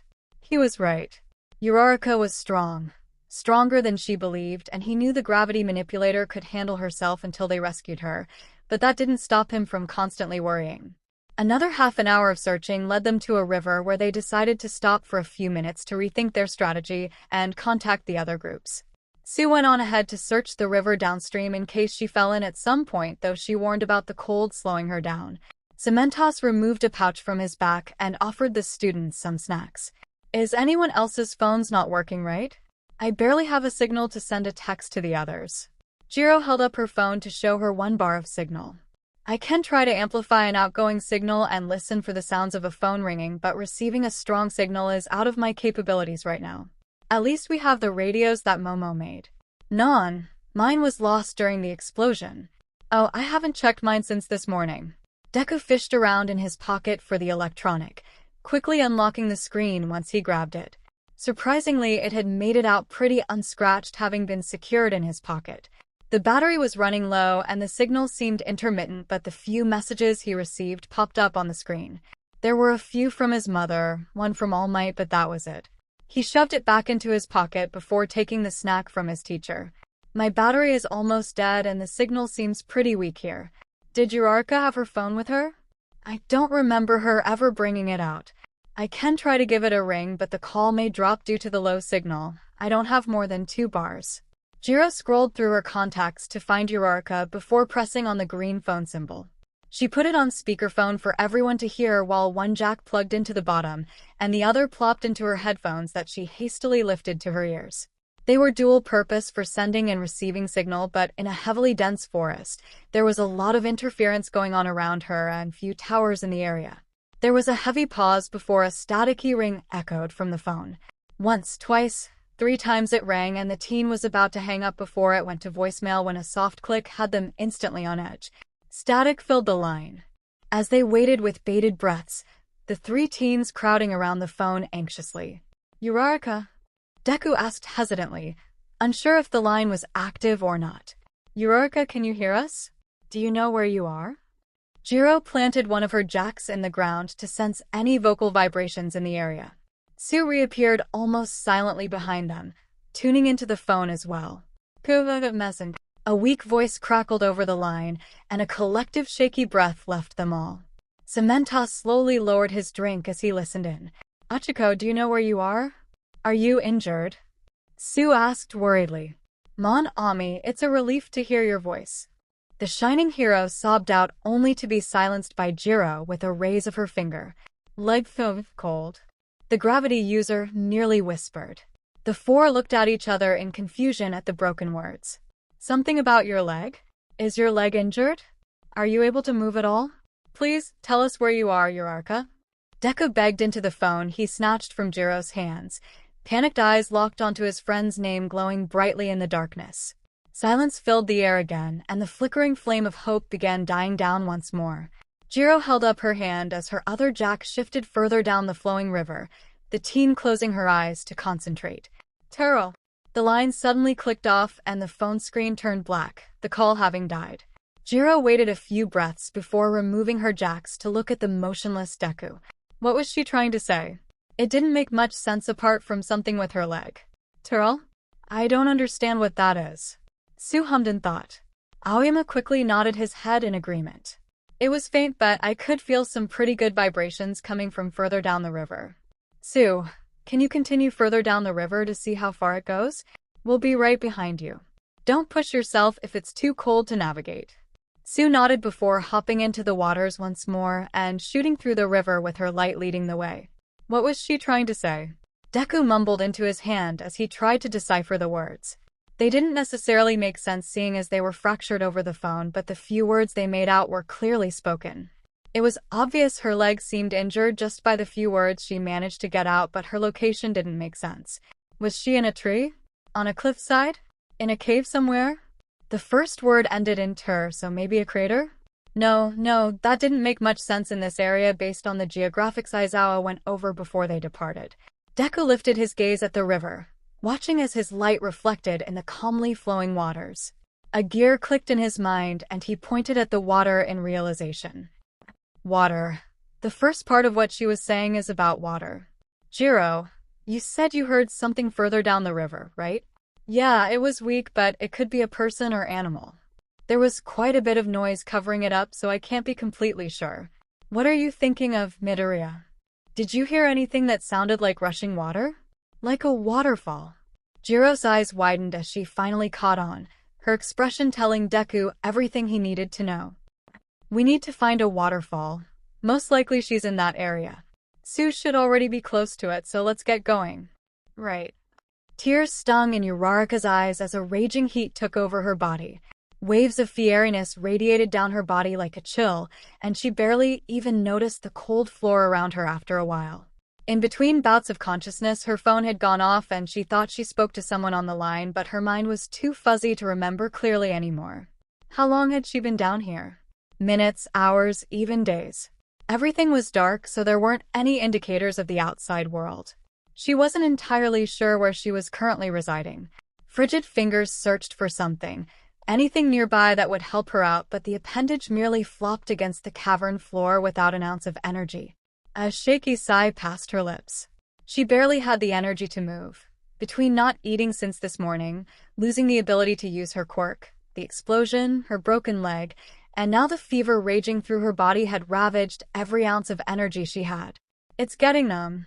Deku skidded to a halt at the top of the waterfall, a bit breathless, flashlight frantically searching the area around it.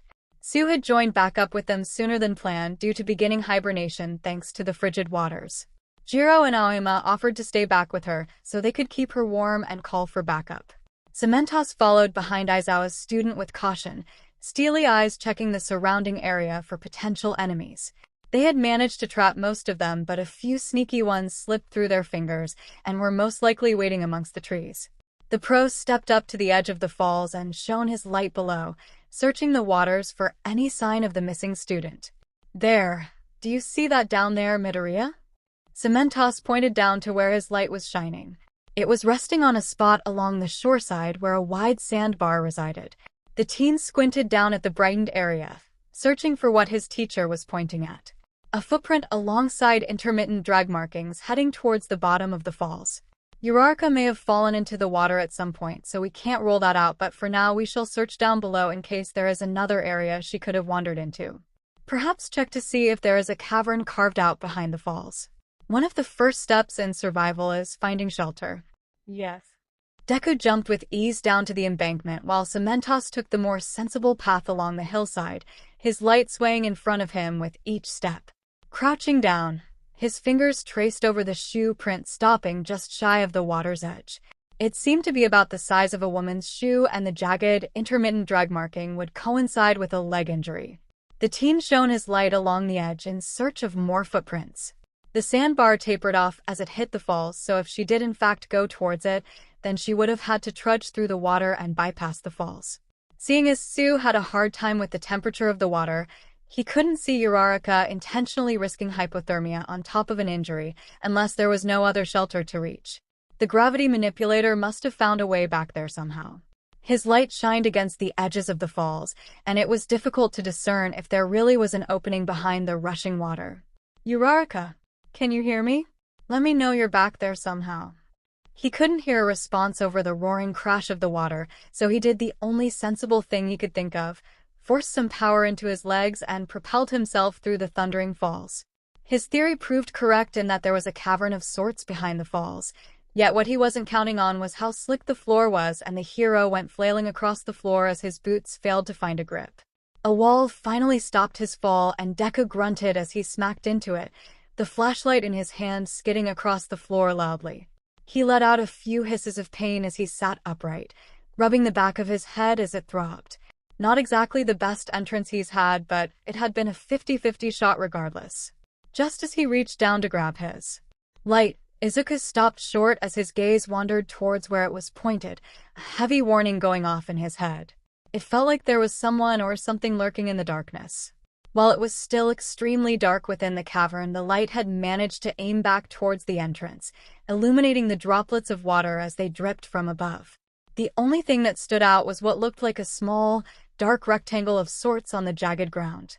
Carefully grabbing the light, the teen kept it aimed directly at the spot while shifting closer to it. Light reflected off the front of it, and he quickly realized it was a cell phone. He crouched down to lift it up. The front screen refused to turn on even after holding the button down, so he knew it was completely dead and flipped it open to confirm as well. Uraraka was the only one in the class that still had an outdated phone like this. A chill ran up his spine, unease filling the pit of his stomach and weighing it down as he slowly turned the light to his left. 10 seconds passed as it was nothing but rock until a familiar gray and white tennis shoe entered his vision. "Uraraka?" Deku asked in a high-pitched voice, throat clenching tightly. The light traveled further up to reveal a set of legs with one obviously more swollen than the other. Torn leggings and shorts trailed beneath a tattered green US sweatshirt, and Deku began shaking. Uraraka was resting slumped against the cavern wall with a heavily flushed face, skin covered in a sheen of sweat as she breathed shallowly. "Uraraka, can you hear me?" "It's alright, I'm here now. Please, I need you to wake up for me."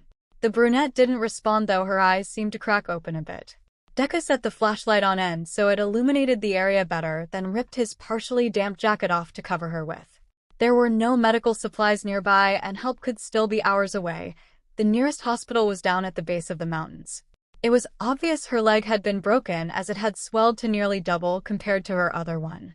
Without knowing exactly where her leg had broken splinting, it was even more of a challenge. Infection could be beginning to set in, judging by the sheen of perspiration covering her face and neck, but it could also be the shock and trauma of the injury. Deku bit down hard on his lip while trying to hold back the tears. She'd been injured because he'd failed. He should have moved her faster away from the bus, should have held onto her tighter after the explosion, should have pushed her out of the way and taken the blow from the enemy. Something cold brushed against him, and he startled. Uraraka stared at him with the tiniest hint of a smile as she touched his arm lightly. Deku clasped her hand tightly against his skin, the cold appendage nearly burning against his warmer flesh. "Deku, I'm sorry, Uraraka, I should have been there for you. You got injured because I failed to protect you." Izocha took in a shaky breath as she tried to sit up, only to scrunch her face up tightly in pain. "Don't move, we'll get help here soon enough. 𝗵𝗲𝗄 will send a flare to alert the others of our location. Save your energy for now." "Are you in a lot of pain?" "Yeah." Uraraka breathed out. Auburn eyes fluttered shut momentarily before reopening wider. A pounding headache made it hard to think about anything at the moment, and she tried her best to focus. 𝗵𝗃 villain. The villain that grabbed onto you?" She nodded slightly. He could tell she was in an indescribable amount of pain, and it just made his heart clench all that much tighter. His free hand reached up to move a clump of damp hair from her eyes, tucking it off to the side so it wouldn't bother her as much. Just that brief skin contact nearly burned his fingertips, and Deku knew she needed urgent medical care. He placed the back of his hand against her forehead to confirm, and the skin was nearly too hot to touch. "You're burning up. We need to get you out of here and to the nearest hospital. I need to alert 𝗵𝗲𝗄 that you're in here." "No need, Midoriya. I have already signaled to the others that she has been located safely. Jiro, Aoyama, and 𝗬𝗪 are waiting to guide the others to our location, though from the looks of her we may be running on borrowed time." "Have you already done an examination on her current condition?" 𝗵𝗲𝗄 rumbled as he emerged from the waterfall with quiet steps. Uraraka said her femur was broken on her left leg when a villain grabbed onto it after the explosion. She's running a high fever, yet her hands are freezing cold. High pain level currently. It's not safe to try and move her right now, not with her leg like this and nothing to splint it with. I don't know the exact location of the break, so that makes it more difficult. Midoriya explained to his teacher as he crouched down as well. Uraraka briefly glanced over at him before returning her hazy gaze to the green-haired teen. Her other hand shifted from the floor to slowly hover above her broken leg, just slightly above mid-thigh to indicate roughly where the break was. Deku gave a quick apology before carefully resting his fingers over the spot. With all of the injuries he's had over the past few months, Izuku Midoriya was no stranger to broken bones. While he couldn't fully locate the break beneath all the swelling, he based his guess by the amount of pain his friend was displaying with each light graze of his fingers. He wasn't a medical professional, yet he had enough knowledge to know it hadn't broken through the skin, which was a good sign. "It doesn't seem like it's broken through the skin, thankfully, but I doubt she can even walk at this point. Can you move your toes?" Uraraka panted heavily as harrowing pain coursed through her body and shook her head no, leaning back to rest against the cavern wall. Just the small amount of pressure on her leg had nearly sent her back into the black oblivion of unconsciousness, yet she tried her best to fight it. She would normally be more relieved that Deku had finally stumbled upon her, if it weren't for the pain and fever racking her broken body. Hot, watery eyes opened to see his mouth moving, but no words were coming out and her brows pinched in confusion. What was he saying? Deku's face contorted into what looked like alarm, but Uraraka didn't have the energy to keep her eyes open any longer. Everything began blurring in her vision, and she finally gave in to the comforting warmth it provided once more. Recovery Girl twisted the syringe into the port, connecting to the unconscious student's arm, a deep frown on her worn face as she pushed the medicine into the veins. She'd seen injuries in all shape and form, but this leg break was one of the worst she'd encountered since Midoriya's sports festival injuries. The child was too worn out for the pro to use her power, so she would have to heal the old-fashioned way with rest, strong medications, and corrective surgery. The break itself was one she didn't see too often, even in her line of work, a displaced spiral fracture. From what the teachers and witnessing students told her, Uraraka had been falling after the bus explosion, and after pushing Midoriya out of the way, had a villain latch onto her leg and drag her down into the depths of the forest. It was a poor situation to be in for the girl since the motion of the twist caused a good amount of damage that could potentially take months to heal properly. There was always the chance of a permanent limp, but the nurse would try her best to get the up-and-coming hero back into fighting action. The old pro hopped up onto her chair after cleansing her hands, a heavy sigh escaping her wrinkled lips. It seemed the League of Villains were gathering a good amount of underlings to do their biddings. Ever since All Might announced his sudden retirement, the world had turned on its side with low-life villains rising to the occasion now that the #1 hero of peace was gone. Life was going to continue to get even messier for all of the newer generation of heroes. A knock on the infirmary door a while later dragged her attention from the notes she was adding onto the computer. "Recovery Girl, have there been any updates?" Izawa asked as he shut the infirmary door behind him. It was brief, but the nurse thought she saw a crowd forming outside of her infirmary before the door was closed and audibly locked. No doubt Jiro would use her jacks to relay his and Recovery Girl's conversation. "Well, 𝐸𝐸𝐻𝐸, it's going to be slow in regard to her recovery." Chio spun her chair around to face the ragged-looking teacher as he sat down in a nearby chair. "The surgery is scheduled for later today, and that will take me no more than a few hours to repair the break and place some pins in her leg. She doesn't have enough energy left for me to repair her the fast way, so it's going to be a long recovery ahead, though I'm confident she'll make it out all right. I am concerned about one thing." "What's that?" "Her body is registering very low on the energy reading, so some part of her body is either draining it rapidly or there's something else going on."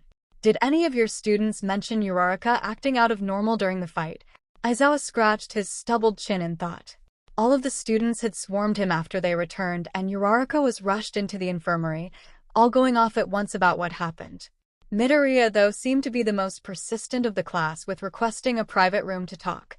The moment that classroom door shut, the teen recalled everything about Uraraka, from how she had been acting off a few days prior to having no energy after destroying the automated machine on the top of the hill.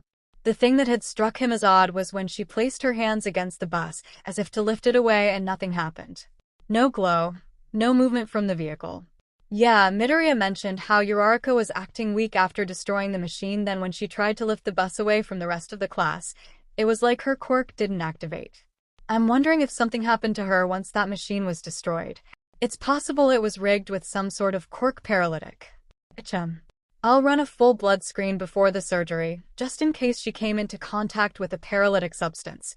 You can tell those students to go back to their dorms until she's out of surgery later this afternoon. 𝐸𝐸𝐻𝐸𝐻, they're crowding my doorway. Chio chuckled as the teacher scowled, yanking on his scarf in preparation to intimidate them away. Don't be too harsh on them, they're just worried about their friend. I'll let you know once she's out of surgery. Go reassure your students before they end up in here sick from stress. Uraraka hazily opened her eyes and took in a deep breath when her lungs remembered to function properly, chest heaving a few times until they eventually calmed. It felt like there was a desert residing within the brunette's mouth, tongue like a dried-out sponge as she smacked her lips. She wasn't entirely sure what had happened, but as her mind cleared a bit, the teen noticed it was the school's infirmary. Through the curtained windows, the rising sun filtered through vibrant shades of orange, red, and hints of yellow. How are you feeling, Ochaco? You've been out for a bit now.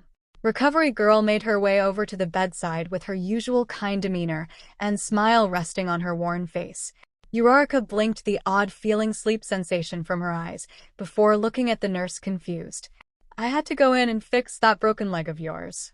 You did quite a bit of damage to yourself, child, and it's going to take you a good amount of time to heal before going back to your usual schedule. Don't worry about those pins, they'll come out once you've regained some of your energy.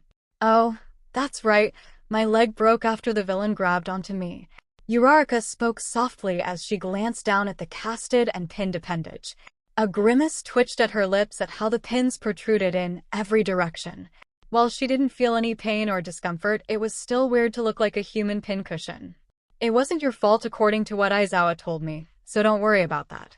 What I would like to know is how you were hit with a quirk paralytic and what all it felt like when it took effect.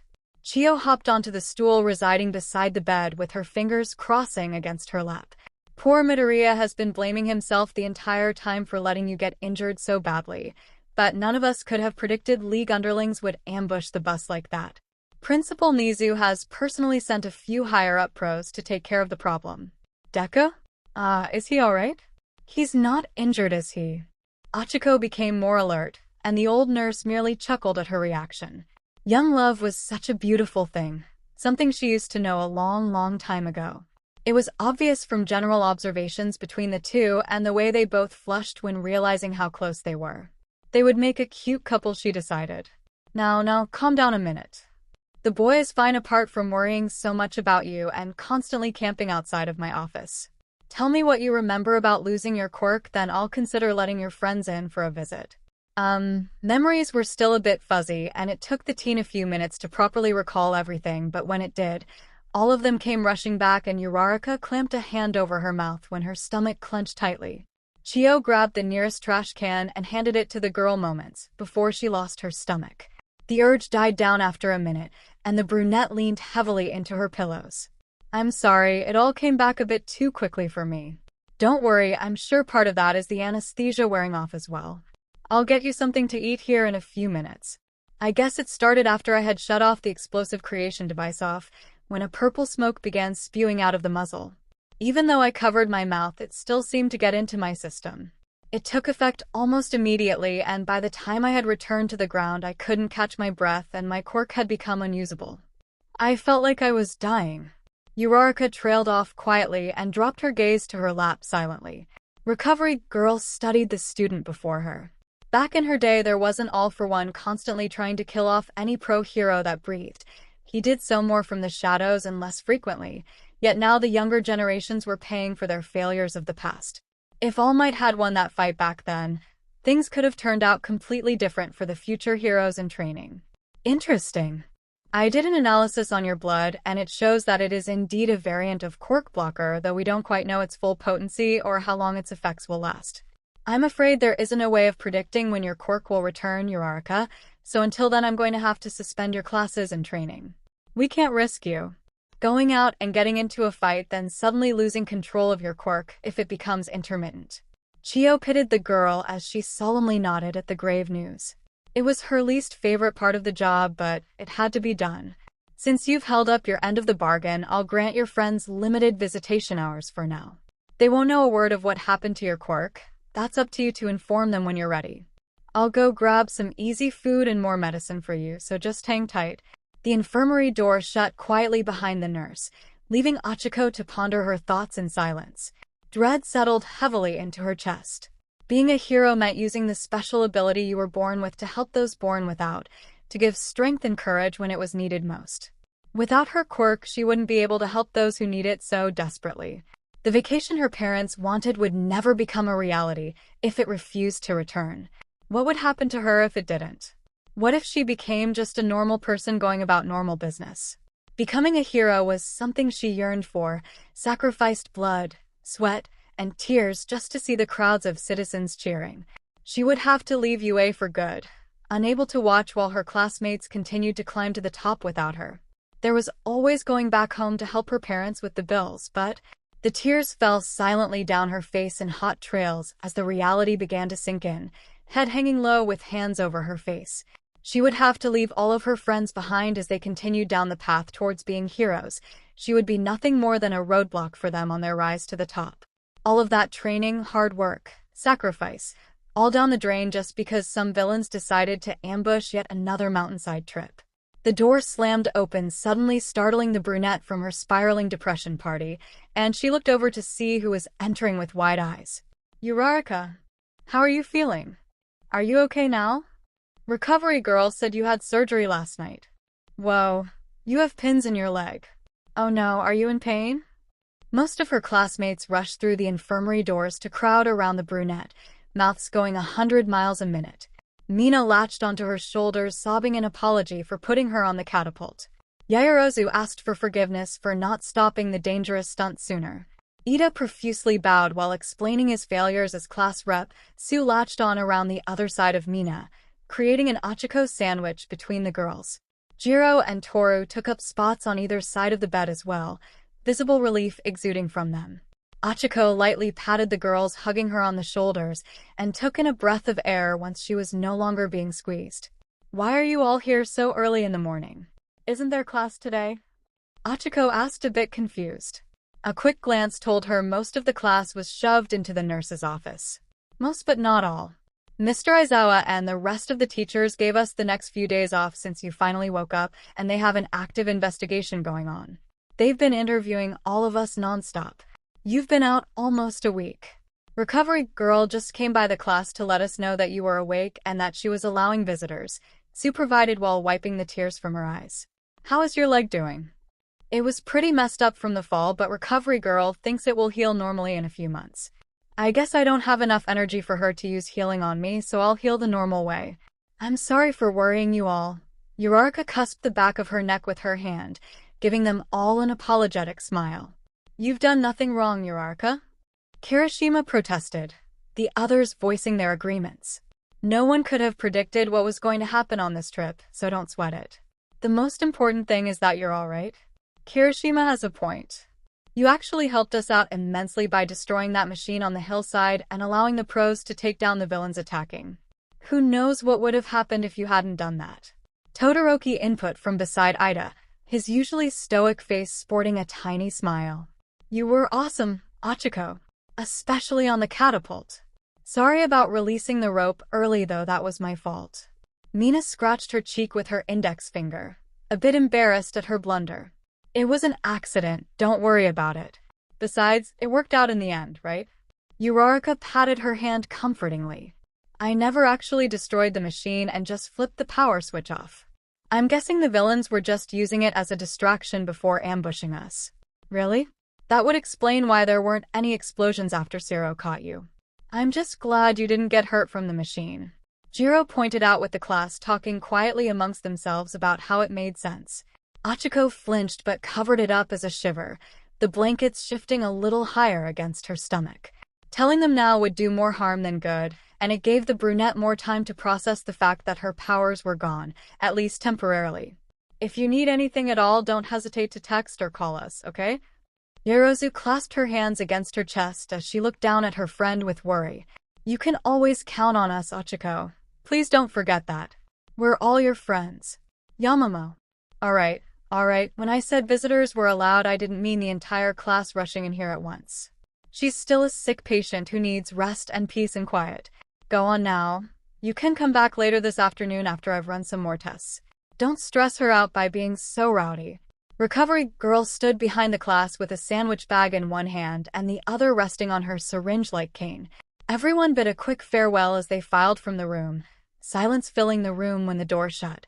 The nurse clucked her tongue and shook her head at the ridiculousness of the students before walking over and handing Uraraka the bag. You've certainly got some rambunctious friends, girl. Go on and eat, then take these pills. I've got a meeting with Principal Nizi for the next few hours, so try to get some rest. Thank you. Uraraka ate her lunch slowly while looking through the open blinds. It was a bit of relief knowing they didn't blame her for the catastrophic failure, but that didn't erase the heavy feeling settled into her chest. She began stirring a while later when a knock on the door dragged her from her medicine-induced sleep. The door slowly cracked open, then stopped, and Uraraka groggily sat up with a quizzical look. Did they want to come in, or? You can come in though, I don't think Recovery Girl is back yet. Uraraka, you're awake? Deku fully opened the door with a relieved expression on his face, quickly making his way over to her bedside with purposeful steps. He stopped just shy of the bed's railing, seeming almost conflicted as his gaze shifted from her face to her pinned-up leg. Guilt flashed across his face and Uraraka grabbed his wrist before he could turn and leave. She knew what he was thinking. Deku was blaming himself for her injuries. Deku. I'm sorry, Uraraka. It's all my fault you got injured. The hurt laced in his voice made her breath hitch, and she grasped his wrist tighter. No, Deku, it wasn't. I was supposed to protect you and I couldn't even do that. You got injured because of it. I'm a failure of a friend and hero. I chose to push you away, Deku, because you're important to me. Uraraka blurted out, and the green-haired teen looked up at her in surprise. I put myself in harm's way because I felt I had to do something instead of sitting there helpless while innocent people were at risk. Even though it didn't go to plan, I was still able to stop the machine creating explosions so the pros could counterattack. Even without being able to use my quirk, I still had to try and help one way or another. Pushing you out of the way led to my rescue when it could have gone a worse direction. It was silent for a minute as 𝗵𝗃𝗧𝗏 processed everything his friend said. Wide green eyes locked onto hers. Uraraka realized what slipped from her mouth and clamped both of her hands over her mouth, auburn eyes widening. She didn't want to tell him because he would just continue to blame himself for her injuries, but it just slipped in the moment of panic to prevent him from running off. Now that it was out, there was no doubt he would become even more worried. Deku slumped down into the chair heavily, and the brunette shook her head before looking away. What do you mean? What happened to your quirk, Uraraka?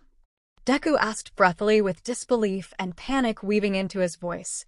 I didn't want you finding out this way. Deku, I'm sorry, Ochaco whispered, swallowing the heavy lump forming in her throat. Her fists dropped onto the blanket adorning her legs and clenched it tightly. She didn't want him knowing about this. Not now, not in this situation.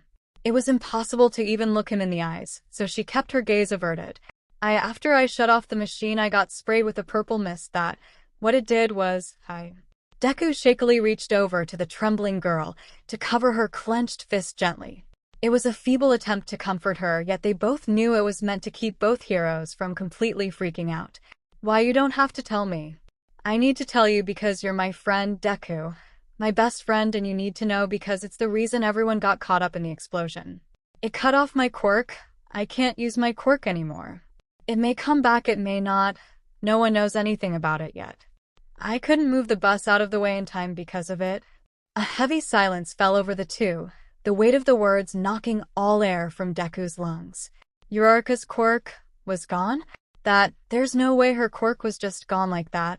There had to be some reason for it disappearing. It briefly reminded him of when Mirio lost his quirk in the battle against Overhaul. Was she hit with a quirk blocker? Mirio's was a liquid form, so had the villains created a smoke version to spread over a large area? Uraraka, your quirk is gone. Yeah, it is? You don't have to say anything. It won't help anyways, Deku. Uraraka finally looked up at him with the most reassuring smile she could muster, but from Deku's eyes, it looked like the most heartbreaking expression in the world. I'm starting to accept the possibility that it won't come back. No. Izuku interrupted abruptly and grabbed Uraraka by the shoulders, firmly, much to her alarm. Don't talk like that, Uraraka. Your quirk will come back, I know it. It may seem hopeless now, but you have to trust in yourself and those around you. We'll find who did it and get your quirk back. I promise you. Why, yeah. Thanks, duh. The two stared at one another for a few moments until the green-haired teen's face burst into flames and he rapidly yanked his hands back, looking away with his arm over his face while mumbling an apology for suddenly grabbing her. Uraraka pressed her hands against her face as it heated up. The feelings were bubbling up inside of her, but she stopped them mere seconds from emerging. It wouldn't do either of them any good to let them out right now, not when they were both fairly wound up emotionally. Eventually, they both calmed down enough to carry on a normal conversation, and that was when Deku mentioned that there were some study sessions coming up before the finals in about a month. I forgot about the finals. Uraraka moaned into her hands, dragging them down her face in exasperation. I don't even know if I'll be out of here by then. If I can't regain enough energy, then Recovery Girl won't be able to heal me faster. I may not be able to even walk properly by then if things keep going this slow. I can help you study. I'll make a notebook with what Mr. Izawa goes over in class, and I can bring it by every day if that will help. Deku immediately offered excitedly, his nerdy side flourishing in a flash. Oh, I wonder if I should categorize it by subject or by topic, maybe even by general summarization. Outlines are also a good method to clearly mark out everything with the main point with individual points beneath. Should I cover everything over the semester, or just what's recommended in the study guide? If it's to prepare for the semester final, then maybe I should just go over everything to be safe. Uraraka studied the man before her with a tender expression melting her features. Sure, he had his nerdy, quirky attributes along with his dorky appearance, yet those were what drew her to him. No matter how far they were apart, they always seemed to be pulled back together like two magnets. A beat skipped in her heart, and the teen knew no matter how hard she tried to push the feelings down, they would always resurface whenever they were together. Just for this moment, this single moment in time, she would relish the feelings threatening to take over her mind and body. Uraraka? Are you alright? You're spacing out a bit. Do you need any pain meds? I can go find Recovery Girl for you. Deku snapped her from her daydream with a worried expression and a gentle shake of her arm. Uraraka blinked a few times before smiling gently at him before placing a hand over the scarred one resting on her arm. I'm sorry, Deku, I'm still a bit tired from the surgery, so don't worry. Thank you for coming to visit me. It can get a little boring in a medical ward without someone to talk with. The rest of the class already visited earlier, but it was a bit overwhelming. Deku flushed at the contact between their hands and rubbed the back of his neck nervously, quickly nodding and averting his gaze downward. Oh, of course, Uraraka, I just wanted to make sure you were alright. We were all pretty worried when the teachers still hadn't found you, but thankfully Jiro was able to get through on her cell phone. You sounded pretty weak and disoriented, and it was difficult to figure out where you said you were. The brunette tilted her head at him quizzically. I don't remember any of that, sorry. The explosion I vaguely remember, but nothing after that. Where did you find me? How much of my memory was forgotten? Behind a waterfall a good distance from the area we all fell. I'm not entirely sure how you got back there in the first place, but you were in really bad shape. Not very coherent. High fever. Your leg was pretty swollen as well, and you blacked out soon after 𝗵𝗲 and I found you. Oh. I can't imagine how frantic he was when he found me. I'm such an idiot for always worrying him so much. All I'm doing is bringing him down on his path to become the #1 hero. Deku. The nurse's door slid open once more to reveal Recovery Girl, followed by Izawa, Principal 𝗬𝗎𝗎, and one of the detectives who often worked closely with Yue. Deku made to get up and leave, but Izawa waved him down. The teens shared a worried glance as the group of adults grabbed chairs and encircled the occupied bed. Miss Ochaco Uraraka. My name is Detective Naomi Satsukachi, and I work closely with Yue and its students when it comes to villain attacks. Mr. Midoriya, a pleasure to see you again. I'll need to ask the two of you some questions regarding the incident last week. Neither of you are in trouble, this is just a formality due to the incident regarding students and the school, All Might reassured quickly, waving his hand at the others seated around him. The police just need a report of what happened, what the villains looked like, how many, those kinds of things. It shouldn't take more than half an hour, give or take. I've already explained what you told me, Midoriya, but you'll need to recall the incident for record purposes, both Yue's and for the police. Izawa explained as he rested his arms on his knees with a bored expression, clearly enjoying the interrogations by the police. Let's hurry up and get this over with already. I still have an injured patient to deal with. She just had surgery yesterday, and all of these visitors are going to interfere with her healing. Chiyo grumbled with a pointed look at the detective. I suggested waiting another few days after she was fully off of the anesthesia and had time to digest everything. I fully understand your concerns, Chiyo, but this is an urgent matter that must be dealt with as soon as possible. A direct attack on Yue is a very serious crime that needs immediate attention, especially when a student is critically injured. We'll go through everything as quick as possible, don't worry. Now, Miss Uraraka, if you would please begin with any events leading up to the attack. Nizu politely asked while coddling his cup of tea. The next half an hour was of Uraraka explaining everything she could remember about the incident, including the loss of control of her powers in the classroom, though she skipped the main reason as to why for that, and ended it with what little she remembered about the explosion. The detective jotted down his notes the entire time while both teachers and the principal listened intently to the story. Recovery girl fluttered around every now, checking vitals and preparing medications for the remainder of the day, grumbling about the disturbances going on. Once the brunette was done, it was Izocha's turn to retell everything he remembered as well. His was definitely more detailed than her recollection, but when he got to the part about finding her behind the waterfall after the clues from the phone call, Uraraka began to fidget uncomfortably. The anesthesia had fully worn off, and so had the pills, meaning the sensation of the pins piercing her skin was becoming more and more aware to her brain. It started off as a tingling like when your leg falls asleep after being immobile for a while, then it slowly switched to building pressure. The more the meds wore off, the heavier the pressure began to grow, with the threat of bursting through the already heavily bandaged and compressed limb. Uraraka let her head fall back against the pillows with a heavy exhale in an attempt to quell the growing pain, tears welling in her eyes. Her hand gripped the blanket as tightly as it could on her lap. Recovery girl noticed the subtle movement and yanked a syringe from beside her, then shoved the teachers aside to reach the catheter port in her hand.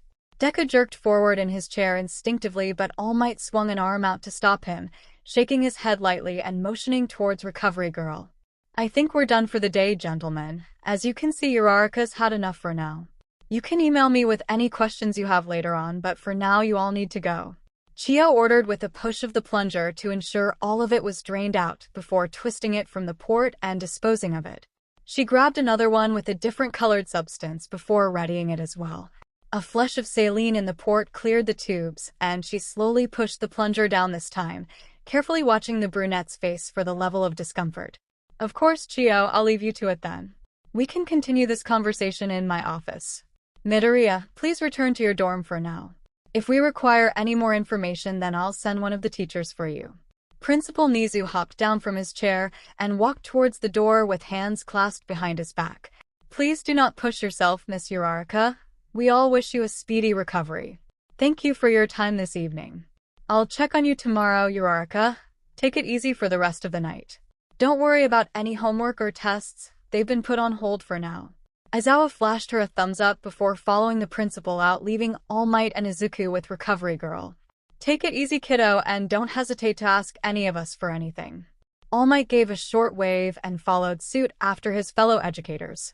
"I'll come see you in the morning, Uraraka," Deku said quietly, lightly gripping the bed's railings as he looked down at her. Glistening auburn eyes locked onto wavering emerald, and the brunette gave a short nod. "Try to have a good night." "Night, Deku, thank you." Ochaco gave a watery smile before a wave of pain washed over her again, and she clenched her eyes shut tightly to try to ease it. Go. Recovery Girl roughly shoved him out the door and locked it with more force than necessary. "They're going to get an earful tomorrow for babbling on for so long when you need your rest. I've given you a pain reliever along with a sedative to help you sleep, Ochaco, so you'll be getting drowsy soon enough. You're going to need all of the rest you can get until your strength returns.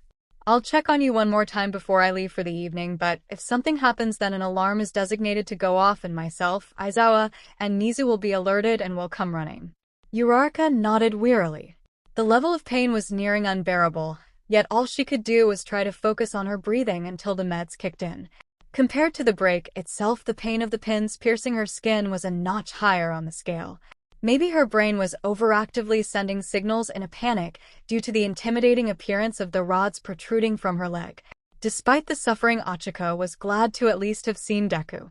Undoubtedly, he would continue to blame himself, though for the moment he seemed to be focusing more on finding ways to help her out and keep her company. It didn't take much longer for the medicine to kick in, and the teen let the lull of sleep take her.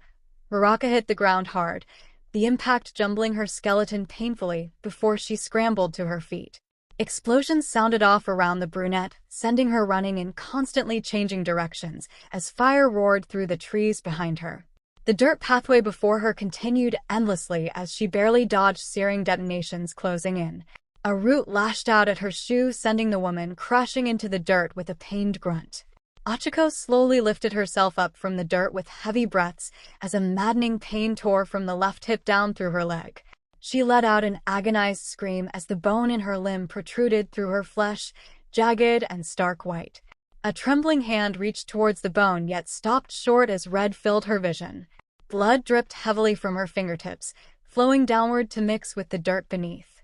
The substance quickly began pooling around Uraraka in a hot embrace and stained her clothes while threatening to pull her under into its deep depths. She flailed her arms frantically as the pool morphed into a dense liquid. Chio.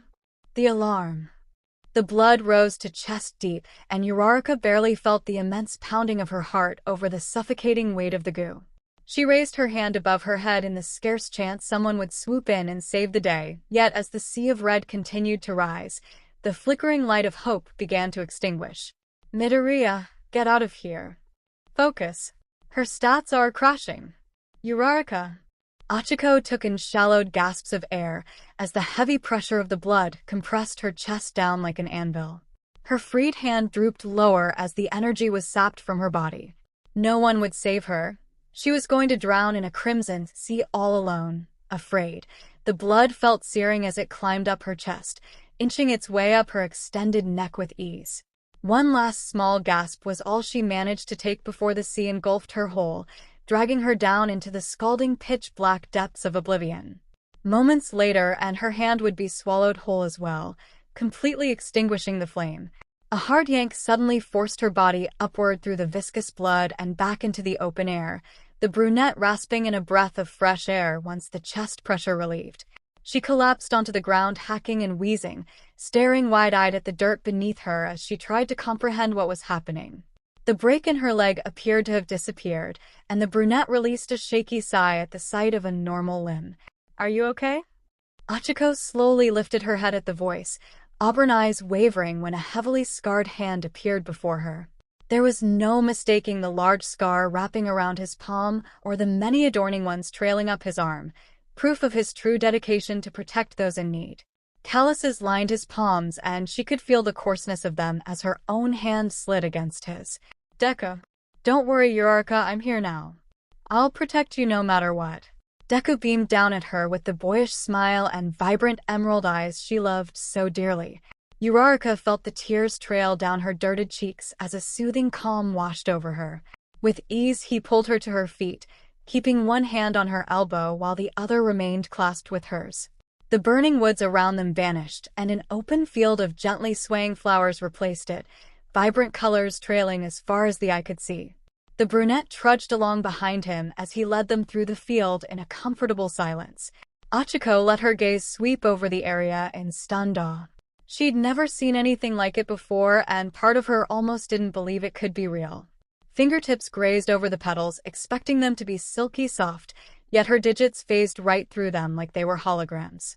A frown tugged her lips downward when she tried to physically grab one, even going as far as to aggressively swat at the untouchable flora. Even trying to yank them out of the ground didn't work, and the brunette scratched her head in confusion. Nothing here is real.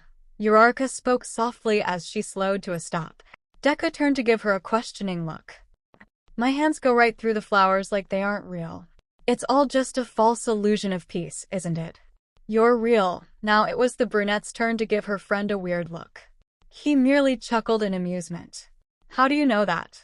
This could all be a dream right now, and you could be made up as well.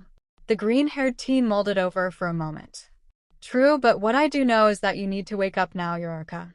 There are people waiting for you in the real world, myself included. What? That doesn't make any sense when you're right here, Deku. The flowers began dissolving into nothingness beneath her bare feet, and Uraraka stumbled back. Deku remained rooted to the spot, though the light around him began to darken, slowly swallowing him until only his hand remained locked with hers. Her fingers slipped through his, and she reached out to grab him, only to grasp thin air. Wake up, Uraraka. Why was he telling her to wake up? Why did she need to wake up? Uraraka, please wake up. Auburn eyes fluttered open with slow blinks as a bright light entered their line of sight. A few hard blinks was all it took for the light to disappear, and Uraraka's surroundings started to clear up a bit. Her head lolled to the left, and Recovery Girl immediately had her cold hands against her cheeks, tilting her head every which way in examination. Two fingers pressed firmly against her neck, and the teen shivered at the frigidness against her hot skin. Are you conscious now, Uraraka? How many fingers am I holding up? You set the alarm off with a night terror. Scared us all half to death. Focus your eyes on the light for me now. Chio flashed a light at Uraraka's eyes, and the teen squinted at the brightness before turning her head away. Her body felt heavy, and she was still disoriented from the hell she'd emerged from. The memory of it was beginning to dissipate with each shaky breath in. "I've given you a relaxant to calm you down a bit, but we're going to have to closely monitor you from now on, child. I'm going to draw some more blood and check everything to make sure I didn't miss anything. Uraraka, are you okay?" The teen slowly turned her head towards the vaguely familiar voice, eyes widening in surprise as she saw Deku sitting to her right with his hands over hers. His expression was a mix of sheer panic and palpable relief, a sight that sent her heart into an irregular, painful rhythm, especially when she noticed the tears pooling in his eyes. She took in a breath to respond when it finally occurred to her that a mask was covering her nose and mouth. With her left hand, she tried to move it off when he beat her to it, gently lowering it from her face to rest against her neck. It was still fuzzy, but she was nearly positive he was the reason her consciousness returned. Or it was all a hallucination, but for now she'd stick with the former. "Deku?" He nodded eagerly, giving her hand a light squeeze. "What happened?" A night terror triggered the alarm, so Recovery Girl and Mr. Izocha came rushing up here. I saw him sprinting towards the school and I had a bad feeling in my gut, so I followed. You were completely unresponsive when we showed up. You'll be getting a strict lecture once this is all done and over with on disobeying a direct order from your teacher. Izocha growled from the other side of the bed. His eyes narrowed at the problem child and Midoriya ducked his head sheepishly. "She could use some support right now, Izocha, so just relax a little bit. I've got everything under control right now, so why don't you go report to Principal Nizu for me? I'm sure he's still caught up with the detective and All Might, not to mention all of those pesky press members swarming the gates right now demanding answers." Qiyo intervened sharply, even going as far as to poke and prod the disgruntled teacher with the end of her cane until he gave in. "Fine, but you're still getting that lecture later, Midoriya. Don't think you've gotten out of it." Eraserhead flashed his Quirkin warning before exiting the infirmary. Qiyo snorted and remarked under her breath that he was always a sour old man. Uraraka stared at the door blankly. Her head was so foggy, and it was difficult to even snap her attention back to reality. How? She started slowly. Hot embrace and stained her clothes while threatening to pull her under into its deep depths. She flailed her arms frantically as the pool morphed into a dense liquid. "Qiyo!" The alarm. The blood rose to chest deep, and Uraraka barely felt the immense pounding of her heart over the suffocating weight of the goo. She raised her hand above her head in the scarce chance someone would swoop in and save the day, yet as the sea of red continued to rise, the flickering light of hope began to extinguish. "Midoriya, get out of here. Focus. Her stats are crashing." "Uraraka." Ochaco took in shallowed gasps of air as the heavy pressure of the blood compressed her chest down like an anvil. Her freed hand drooped lower as the energy was sapped from her body. No one would save her. She was going to drown in a crimson sea all alone, afraid. The blood felt searing as it climbed up her chest, inching its way up her extended neck with ease. One last small gasp was all she managed to take before the sea engulfed her whole, dragging her down into the scalding pitch-black depths of oblivion. Moments later, and her hand would be swallowed whole as well, completely extinguishing the flame. A hard yank suddenly forced her body upward through the viscous blood and back into the open air, the brunette rasping in a breath of fresh air once the chest pressure relieved. She collapsed onto the ground, hacking and wheezing, staring wide-eyed at the dirt beneath her as she tried to comprehend what was happening. The break in her leg appeared to have disappeared, and the brunette released a shaky sigh at the sight of a normal limb. "Are you okay?" Ochaco slowly lifted her head at the voice, auburn eyes wavering when a heavily scarred hand appeared before her. There was no mistaking the large scar wrapping around his palm or the many adorning ones trailing up his arm, proof of his true dedication to protect those in need. Calluses lined his palms, and she could feel the coarseness of them as her own hand slid against his. "Deku. Don't worry, Uraraka, I'm here now. I'll protect you no matter what." Deku beamed down at her with the boyish smile and vibrant emerald eyes she loved so dearly. Uraraka felt the tears trail down her dirted cheeks as a soothing calm washed over her. With ease, he pulled her to her feet, keeping one hand on her elbow while the other remained clasped with hers. The burning woods around them vanished, and an open field of gently swaying flowers replaced it, vibrant colors trailing as far as the eye could see. The brunette trudged along behind him as he led them through the field in a comfortable silence. Ochaco let her gaze sweep over the area in stunned awe. She'd never seen anything like it before, and part of her almost didn't believe it could be real. Fingertips grazed over the petals, expecting them to be silky soft, yet her digits phased right through them like they were holograms. A frown tugged her lips downward when she tried to physically grab one, even going as far as to aggressively swat at the untouchable flora. Even trying to yank them out of the ground didn't work, and the brunette scratched her head in confusion. "Nothing here is real," Uraraka spoke softly as she slowed to a stop. Deku turned to give her a questioning look. "My hands go right through the flowers like they aren't real. It's all just a false illusion of peace, isn't it?" "You're real." Now it was the brunette's turn to give her friend a weird look. He merely chuckled in amusement. "How do you know that? This could all be a dream right now, and you could be made up as well." The green-haired teen mulled over for a moment. "True, but what I do know is that you need to wake up now, Uraraka. There are people waiting for you in the real world, myself included." "What? That doesn't make any sense when you're right here, Deku." The flowers began dissolving into nothingness beneath her bare feet, and Uraraka stumbled back. Deku remained rooted to the spot, though the light around him began to darken, slowly swallowing him until only his hand remained locked with hers. Her fingers slipped through his, and she reached out to grab him, only to grasp thin air. "Wake up, Uraraka." Why was he telling her to wake up? Why did she need to wake up? "Uraraka, please wake up." Auburn eyes fluttered open with slow blinks as a bright light entered their line of sight. A few hard blinks was all it took for the light to disappear, and Uraraka's surroundings started to clear up a bit.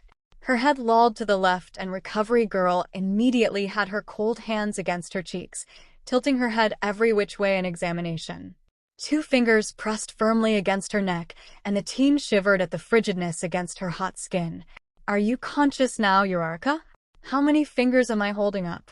You set the alarm off with a night terror. Scared us all half to death. Focus your eyes on the light for me now." Ch-𝐭 flashed a light at Uraraka's eyes, and the teen squinted at the brightness before turning her head away. Her body felt heavy, and she was still disoriented from the hell she'd emerged from. The memory of it was beginning to dissipate with each shaky breath in. "I've given you a relaxant to calm you down a bit, but we're going to have to closely monitor you from now on, child. I'm going to draw some more blood and check everything to make sure I didn't miss anything. Uraraka, are you okay?" The teen slowly turned her head towards the vaguely familiar voice, eyes widening in surprise as she saw Deku sitting to her right with his hands over hers. His expression was a mix of sheer panic and palpable relief, a sight that sent her heart into an irregular, painful rhythm, especially when she noticed the tears pooling in his eyes. She took in a breath to respond when it finally occurred to her that a mask was covering her nose and mouth. With her left hand, she tried to move it off when he beat her to it, gently lowering it from her face to rest against her neck. It was still fuzzy, but she was nearly positive he was the reason her consciousness returned. Or it was all a hallucination, but for now she'd stick with the former. "Deku?" He nodded eagerly, giving her hand a light squeeze. "What happened?" A night terror triggered the alarm, so Recovery Girl and Mr. Izawa came rushing up here. I saw him sprinting towards the school, and I had a bad feeling in my gut, so I followed. You were completely unresponsive when we showed up. You'll be getting a strict lecture once this is all done and over with on disobeying a direct order from your teacher." Izawa growled from the other side of the bed. His eyes narrowed at the problem child, and Midoriya ducked his head sheepishly. "She could use some support right now, Izawa. So just relax a little bit. I've got everything under control right now, so why don't you go report to Principal Nizu for me? I'm sure he's still caught up with the detective and All Might, not to mention all of those pesky press members swarming the gates right now demanding answers." Ch-𝐭 intervened sharply, even going as far as to poke and prod the disgruntled teacher with the end of her cane until he gave in. "Fine, but you're still getting that lecture later, Midoriya. Don't think you've gotten out of it." Eraserhead flashed his Quirkin warning before exiting the infirmary. Ch-𝐭 snorted and remarked under her breath that he was always a sour old man. Uraraka stared at the door blankly. Her head was so foggy, and it was difficult to even snap her attention back to reality. "How?" she started slowly, unsure of where her thought process was currently going as she tore her gaze back to her friend. "How long this time?" "You've been out for almost an entire day now," Izocha supplied softly, carefully reading her expression for sudden changes. You set the alarm off about 30 minutes ago, just as we finished our training lesson in the gym. Are you feeling all right? Do you need anything? Uraraka shook her head before leaning back into the pillow tiredly. The memory of the horrors was fading away and becoming replaced with guilt and shame. She had worried them all so much by sending them into a panic with setting the alarm off suddenly. There was no recollection of it, no memory of even what happened, yet those around her would have the scarring event seared into their minds. Deku was getting dragged further and further into her problem, and she couldn't bear the thought of him continuing to blame himself for the injuries. Oh, the others wanted to know if there's anything you want brought to you, Deku brought up, and Uraraka opened her eyes to stare at him. He held up his phone for her to see the group message, some of their friends continuously typing due to a slow response from the green-haired teen. No outside food, snacks, or drinks, 𝗵𝗃𝗧𝗏. She's on a limited diet until I'm comfortable with her condition. Recovery Girl interjected without looking away from her computer, fingers flying across the keys with expertise. Of course I'll let them know. Izocha replied before sending a text to the group, watching as his text bubble popped up. Instantly he was flooded with protests from a few, mainly Mina. But Ida fought back to regain control. Uraraka drifted her attention away from the now rapidly texting Deku down to the pins in her leg. They were thin, rounded metal sticks protruding through her skin in various sections in her thigh. While they weren't more than a few inches sticking upward, what unnerved her the most was how many of the supports had been used. At least 8 had been embedded into her femur to help keep it straight and immobile during her time of healing. Her quirk generally prevented those types of injuries, yet without the use of the life-saving ability, the risk rose exponentially. Never in her life had Uraraka broken a bone, but seeing as how she'd gone and gotten one of the worst types of breaks, according to Recovery Girl at least, it made her feel small and vulnerable, weak and useless. Was this how she was going to always feel now? Ochaco, girlie, we brought some things to cheer you up. Mina burst through the door excitedly with her arms full of trinkets and goodies, a wide grin on her face. The rest of the girls followed suit, chattering excitedly. Recovery Girl pursed her lips at them but said nothing as she hopped down from her chair and excused herself from the room for a bit for some peace and quiet. 𝗵𝗃𝗧𝗏 quickly found himself surrounded by the girls, the teen trying to shrink away from the rush. We're here to cheer you up, Ochaco. I hope you don't mind us barging in like this. Sue said as she handed the brunette a small frog-shaped origami she had created. Hey, 𝗵𝗃𝗧𝗏. 𝐒𝐻𝐻𝐿. 𝗵𝗃𝗧𝗏 replied with a quick wave. Of course not. Ochaco gave a worn grin as she examined the small green ornament in awe. It was amazing the detail that went into folded paper. There was even a little baby frog on its mother's back. Sue had always been so talented with origami. 𝗵𝗃𝗧𝗏, you seem to be constantly visiting our dear Yura by yourself. Any special reason for that? Mina rounded on him quickly, a devious grin lighting up her face as he flushed bright red. The other girls snickered at his reaction, knowing smiles on their faces when he covered his face with one arm.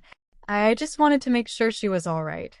If you'll excuse me, I have something to do. WA on the other side of campus, so bye Uraraka, I'll see you later. Deku squeaked out before quickly excusing himself from the room. Uraraka felt a bit bad for him, but her classmates soon dragged her thoughts away from his retreating form. He's got it bad. Mina snickered loudly behind her hand until Toru whacked her arm lightly. What? I'm never wrong with my love intuition. So, how are you feeling? Recovery Girl and Mr. Aizawa haven't been keeping us totally up to date on your status. Toru pressed her gloves together anxiously, pushing her fingers together, then releasing before repeating the process. I'm fine.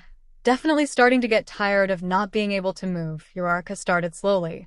Being immobile was the least of her concerns currently, though they didn't need to be made aware of that yet. Deku wasn't supposed to know either, but that was already said and done. He wouldn't tell another soul. That much she knew. We noticed 𝗵𝗃𝗧𝗏 sprinting after Aizawa today. Was there a reason for that? He never said anything and just chased after him. Jiro asked with a twirl of one of her jacks. Yeah, he was like in full panic mode once he saw Mr. Aizawa booking it. I know he still feels guilty about you getting injured, so we were beginning to wonder if something happened to you. Sue added in, the girls all nodding in agreement. 𝗬𝗵𝗲𝗏 blocked the corridor connecting to the infirmary, and All Might ushered us back towards the dorms. It was rather odd, both teachers turned us all away. Even Ida couldn't reason with them. I wonder if Midoriya got in before they arrived. Eventually we snuck past, though that was mostly All Might giving in and letting us go after a snack bribe. Oh sorry, I guess I had a night terror and it set an alarm off so Recovery Girl and Mr. Aizawa came running. Ochaco admitted with utter embarrassment, using the hand Deku held to rub against her nape. It still felt warm from his touch. Apparently I wasn't responsive when they showed up, so they might have assumed the worst. Dang girl, we need to get you healed up quickly. Can't Recovery Girl just kiss you and fix you up? Mina spun around on the stool she had found, abruptly stopping to look at her friend before spinning the opposite direction at full speed. My strength hasn't recovered enough for her quirk to be effective, so I'm stuck healing the normal way. I can bring you a tea that is supposed to help with your immune system and overall well-being. Maybe that will help you gain your strength back, Ierozu offered. I can have it shipped straight to the school right away, though it may take a day or two since it comes from a rare fruit deep in the jungles of the Amazon. I have a supplier at the estate who may be able to find it sooner. Why don't we just stick with some good old-fashioned green tea? Mina interrupted with a dramatic stop of her spinning, arms crossed over her chest and a delicate finger pointing at the co-class rep. Recovery Girl might be okay with that since she's controlling what I eat and drink now. Eh? That's boring. I even brought you some mochi squares, your favorite. Oh, and a bunch of other snacks that you can just hide by floating them. Mina excitedly tossed the pile of snacks onto the brunette. Uraraka flinched at the mention of using her quirk but quickly covered it up by picking up the mochi and pressing it to her face hungrily. Sue tilted her head at the odd reaction but remained silent. The frog quirk holder could see through the act right away. Thank you. It's my favorite kind too. That isn't the last of the gifts either. Jiro piped up and they all looked at her expectantly. She pulled a box from her jacket pocket then presented it to the baffled brunette. Your phone was damaged once we found you, so everyone in the class pitched in and bought you a new one. It's already programmed with everyone's numbers, and we even set the wallpaper. Bakugo ruined the photo, but we just photoshopped a smile on his face. Here. I put some sick tunes on there as well. And lots of pictures of me to help motivate you. Mina chirped happily. Uraraka took the phone carefully and swiped her thumb up to unlock it, the touchscreen sensation foreign as she only ever had a flip phone. There weren't any apps on the main screen, so it revealed the class photo set as the wallpaper. Everyone was holding signs up wishing her a speedy recovery, smiles on their faces as they posed for the camera. Bakugo did indeed have a fake smile plastered on his face, the look comical to the brunette as it seemed so foreign for the pyromaniac. Even Mr. Aizawa was in there, though he didn't seem to be super happy about it. I don't know what to say. Thank you. You're welcome, Ochaco. Now you can text us whenever you feel lonely. Classes start up again tomorrow, but we'll come visit after they're over, alright? Sue hugged the teary-eyed girl tightly, the others following suit and embracing their friend. As soon as Recovery Girl returned an hour later, the group dispersed for the evening, promising to check up on her the following day. Once the door shut, Chio wandered up to the side of the bed, taking a heavy seat on the stool Mina had occupied. She started off asking about how the visit went, what snacks they brought in so she could regulate her intake of them, then switched to the usual medical questions. It wasn't until Ochaco answered every question that the old nurse let out a heavy sigh and looked at the teen with a despondent expression. Ochaco, we've been looking into the type of paralytic you were sprayed with, and I'm afraid it's not looking good. Detective 𝗧𝗵𝗲 pulled records of similar attacks, and it appears those affected never recovered their quirks, even after receiving top-notch medical care. There are some things we haven't tried yet, but I'm afraid there may not be much more we can do after that, I'm sorry. For nearly a week, Uraraka denied visitors from entering the infirmary, even fighting against Chio's suggestion that it would do her good to stay sociable during the long recovery. Multiple times an hour, her new phone would go off, yet it remained untouched on the table next to her.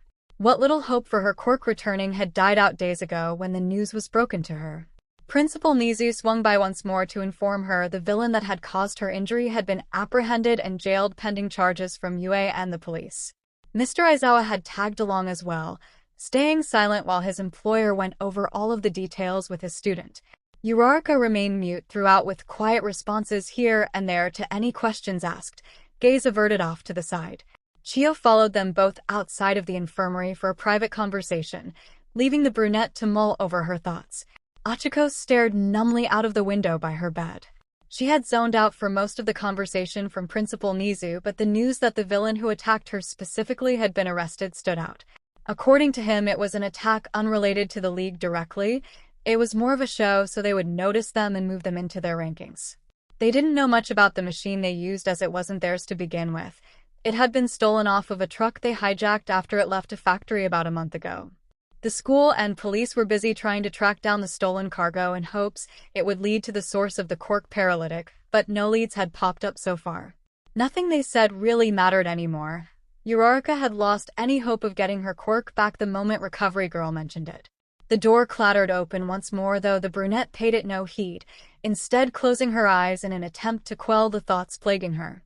A chair screeched quietly beside her, and the sound of someone settling into it reached her ears. Whoever it was remained silent, either respecting the fact that she was trying to sleep or just waiting for her to notice. The clock on the wall slowly ticked countless times before Uraraka finally gave up on sleep and opened her eyes to see who was there.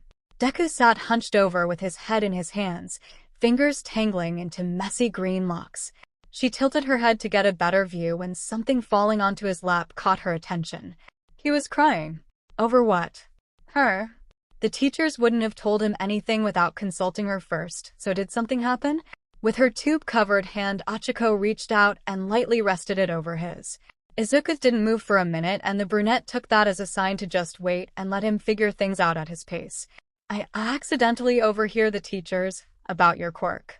He started lowly with a scratchy voice. About how they can't, that there isn't. Uraraka bit down hard on her lip to stop herself from letting out a strangled sob. The tangy taste of blood entered her mouth, but she didn't care as her hand slipped from his and hit the bed heavily. Tears poured down her cheeks, soaking into the gown adorning her body, while her chest tightened considerably. He wasn't supposed to find out that part. With all of the guilt still residing within him, this would have been the final blow to his morale and mental strength. Now that he'd overheard, no doubt on his way to try and check on her, there was no fixing this. She would need to leave the school, leave her friends behind so they could continue their journey to become top heroes.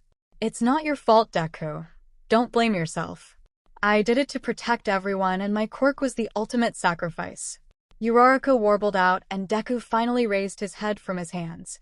Agonized Virescent locked onto shattered auburn, and the amount of grief passed between them created a heaviness in the air. Uraraka, stop. The brunette bit out a tad harshly, noting the way he flinched at her sudden change in tone, watery eyes going wide. I will never blame you for this, Deku. I wanted to protect you and the others. Dwelling on it does nothing but drag you down on your path to become the #1 hero. Feeling guilty won't bring my 𝗏𝗏 back, neither will trying to fix anything. It's gone, and the chance of it coming back is slim to none, so it's best to just forget about it. How many times have you sacrificed yourself for the sake of everyone else? How many times did you suffer injuries just to ensure citizens were safe? You have an amazing power, Deku, and you can continue to use it for the sake of others, even if I can no longer do the same. If you were in All Might's position right now, what would you do? Sit around and be dragged down when people need heroes, or would you go back out there, give it 100% all while giving a smile? Izocha gaped at her speechlessly, floundering his mouth open and closed a few times until he finally swallowed heavily. Uraraka was right. Sitting around grieving over her loss of 𝗏𝗏 wouldn't help anyone, but at the same time she was his friend, one of his very first real friends, and he wanted to be there for her no matter what. She had pushed him so many times, encouraged him more instances than he could count, and had even saved him when his powers lost control during the battle with Class 1B. Now she was trying to do the same again. Despite heavy injuries and losing her 𝗏𝗏, it made his chest tighten painfully. Uraraka was proving her relentless strength once again while he was slipping further and further behind. I'm sorry, I shouldn't have snapped like that, Ochaco said quietly as she shakily swiped at the tears still falling down her cheeks with more instantly replacing them. She gave up and let them fall but kept her watery gaze down. And no, you're right, you don't need to apologize. I didn't mean to overhear the teachers, we're all worried about you, Uraraka, and you can always rely on us. We're in this together, aren't we? Deku asked, hopefully with a small sniffle. Even he was having a hard time stopping the flow of tears. The brunette nodded quickly with averted eyes. She was getting weary of delving deeper into the problem at hand between Deku, her classmates, and the teachers. Detective 𝗧𝗵𝗲 checked in every other day with updates or to ask more detailed information regarding the attack, so the memory always stayed fresh on the mind. Were her parents ever notified, or did they find out through the news channels giving their reports? Maybe she should call them at some point when she was truly alone. What's today gonna be? A voice boomed into the room, startling them both. Deku literally falling over with his chair, and Uraraka jerking her bad leg upward.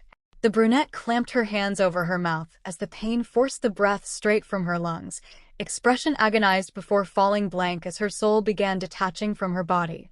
Deku scrambled from the floor in a panic to latch onto the departing soul and keep it from floating away. He quickly shoved it back down, then fretted over the brunette as she took in a sharp breath, hands grasping at her chest out of sheer pain and terror. "I told you not to do that." Aizawa smacked Mirio upside the head as he entered behind the third year with a heavy scowl. "She's still severely injured. Take that into account next time before you throw open a door and yell like an idiot." Sorry, that was my bad." Mirio flapped a hand at the pro before turning his attention to the first-year student staring wide-eyed at him. "Yo, Midoriya. And, what was your name again, miss?" "Ochaco Uraraka." Aizawa shook his head before grabbing a chair and sitting backwards in it at the end of the bed. Maybe this was a bad idea.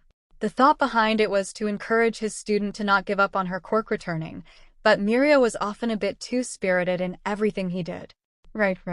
Sorry about the entrance, I was kinda careless about it." Mirio apologized to the brunette with a sharp bow. Uraraka let her head fall back against the pillows with a trembling breath out. Forget about sleep.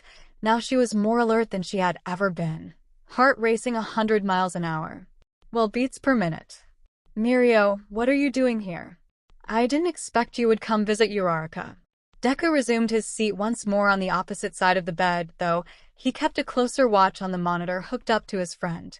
Her heart rate had skyrocketed, causing the screen to flash the triple-digit number warningly. His hand began reaching for hers in silent support, but stopped before simply clasping the other one and setting them against his lap.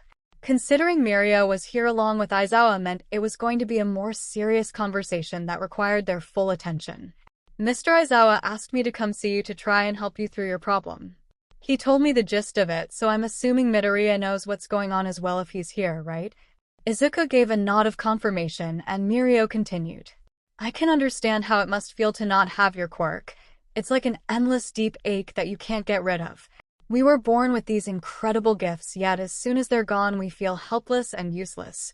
I'm more adjusted to it now since I've had a few months to get used to the emptiness, though you've only just recently lost the ability to utilize your quirk. Add on the fact that you were severely injured, and it makes for a double whammy.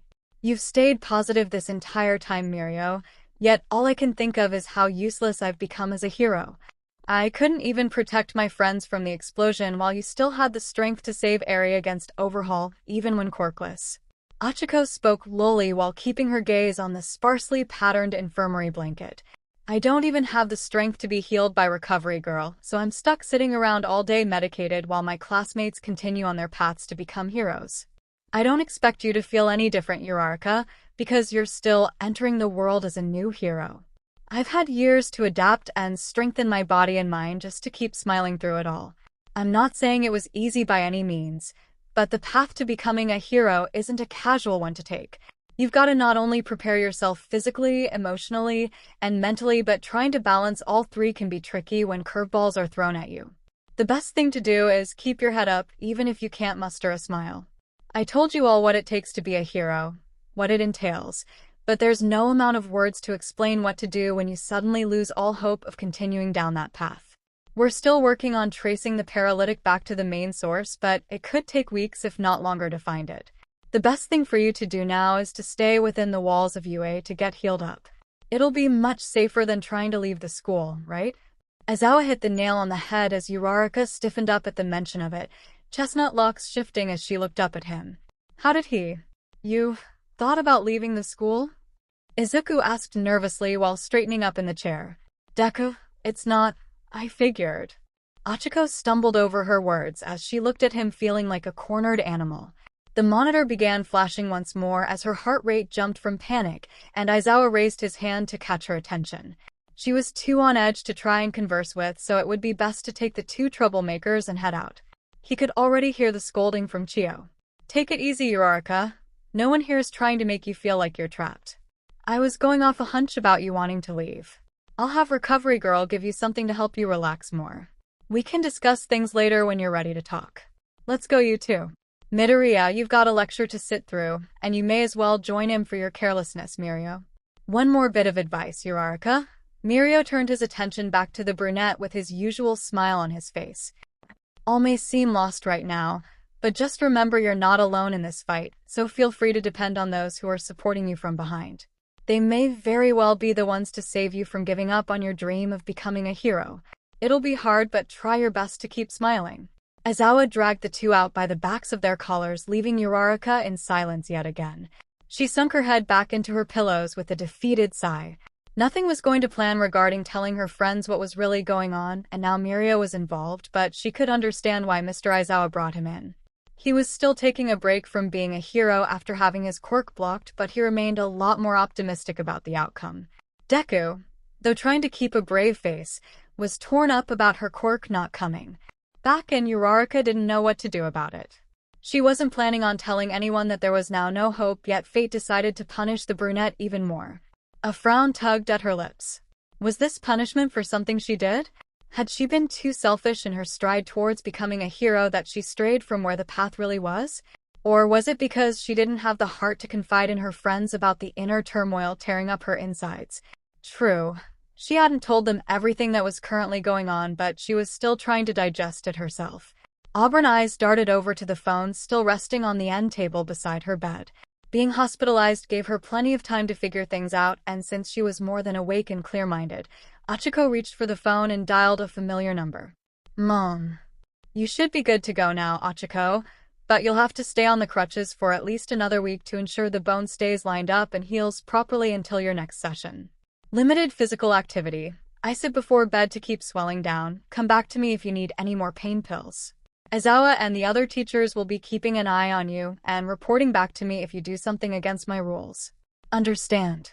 Chiyo directed at Ochaco with a stern look. The teen nodded while trying to awkwardly adjust the cushion of the crutches to a more comfortable spot under her arms. It had taken another week of rest and recovery before Recovery Girl could make some progress on her leg, the pins having been removed a few days ago in another surgery. "Good. You've still got a long ways to go, but just don't forget you're alone in the struggle. Now, go on. I've got a bunch of discharge paperwork to complete." "Thank you, Recovery Girl, for everything." Ochaco gave a short bow of her head before fumbling with the crutches and slowly making her way into the hallway. The nurse just smiled and waved her off. The girl had gone through her ups and downs, but now it appeared her will had strengthened once more. The journey to heal was no walk in the park, but with her friends behind her, there was no doubt she would overcome her fears and become an even stronger hero. Uraraka slowly clacked her way down the barren hallway deep in thought. It had taken time and a lot of self-doubt before she realized what she needed the most. Her friends never wavered in their strength to keep her standing, and for that she was thankful, even if she still had yet to tell them the entire truth. Her mother had suggested being open with them not only to be honest, but to help strengthen their bond as friends and heroes. It wouldn't be an easy conversation to have with them, though the brunette felt it was finally time to tell them after last week's conversation with Mirio. Deku had been true to his word and brought notes for the finals prep and even offered to help her go over anything she didn't understand. An amused huff left her lips at the memory. He didn't seem to realize every small gesture towards her just made her fall that much deeper into love with him. Maybe one day she would tell him after he'd become the #1 hero in Japan, but for now she was content with spending every possible moment with him. "Miss Uraraka, Recovery Girl finally released you from the infirmary?"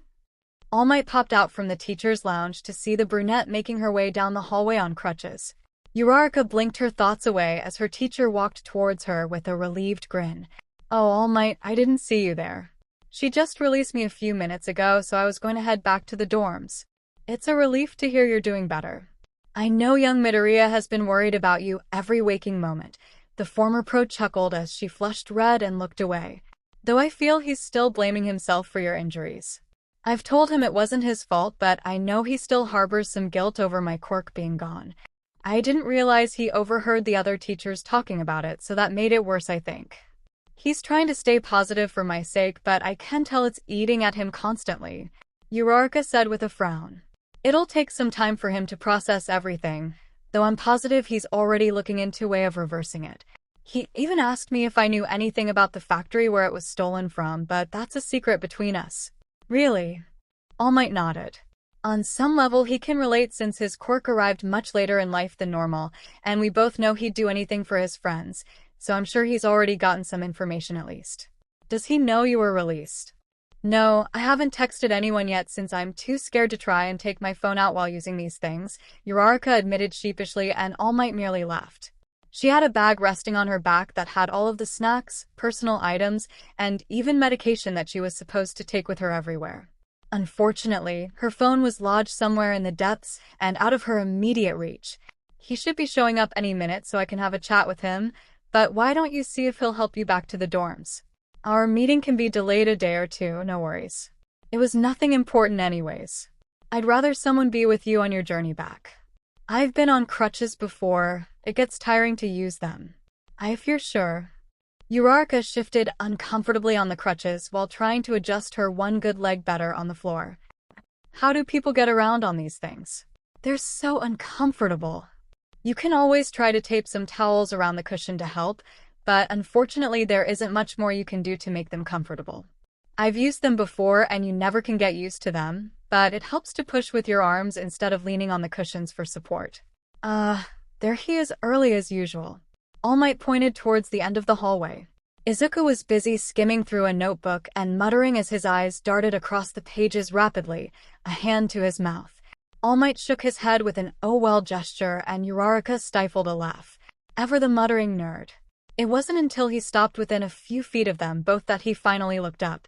He looked at All Might first with a puzzled look, then towards where his mentor was pointing to his right. Uraraka spit out a laugh as the teen rapidly glanced between the two with a look of disbelief. What kind of reaction is that? Uraraka laughed as Deku flung his notebook backwards in surprise, before backing up against the wall with wide eyes. Uraraka. When? I just got released a few minutes ago, sorry for not telling you, Deku. I couldn't figure out how to text while using these things. Ochaco grinned widely at his reaction. It was good to see him again. Young Midoriya, why don't you help your friend back to the dorms? We can have our meeting another day. Take care you two and have fun. All Might flapped his hand at them before heading the direction Uraraka had come from, hands in his pockets whilst whistling a cheerful tune. Are you okay now? What about your leg? Shouldn't you still be resting right now? Deku snapped from his surprised stupor and picked up his hastily discarded notebook before turning to her. I'm on limited physical activity, and I still have to report to Recovery Girl at least twice a week, but I can eat whatever I want now. Oh, I still haven't eaten my mochi squares, so those are first. Sue said she was hanging on to them in her room, so I'll have to get them from her. You'll really like them, Deku. They're the best things ever. I actually lost about 10 pounds while being hospitalized, so I need to gain some of it back and then start on working out again. Uraraka started ranting about all of the foods she wanted to eat now that she was free from the restrictive diet. I could use a snack before training tonight, so why don't I treat you for being released? Tea to celebrate. Your release. Izuku offered, then quickly waved his hands with redolent cheeks, and Ochaco chuckled at his reaction. He was so adorable and innocent. Sure. I'll never turn down free food. The two made their way through the school at a crawl, often stopping for short breaks when the brunette was growing tired of walking on one leg. Deku offered to just carry her when she got tired, but Ochaco refused, stating she needed to gain some strength back in her leg after being stationary for so long despite the tempting offer. Eventually they made it to the nearest vending machine by the training stadium, and Ochaco flopped down heavily onto the wooden bench with an audible sigh. She set the crutches to the side while Izuku went to get them snacks and drinks. Her good leg was burning from the activity while the other was aching from the recent surgery. There were small, nearly invisible scars from the rods, but in a certain light they illuminated brightly to remind her of the haunting memories. It was a gamble every night she slept on whether or not it would be a nightmare, though it seemed most often to be the case. The same scene of the bus exploding over and over as her friends were caught up in the aftershock. Some versions had her classmates meet their demise, while often it was of Deku dying as he tried to save her.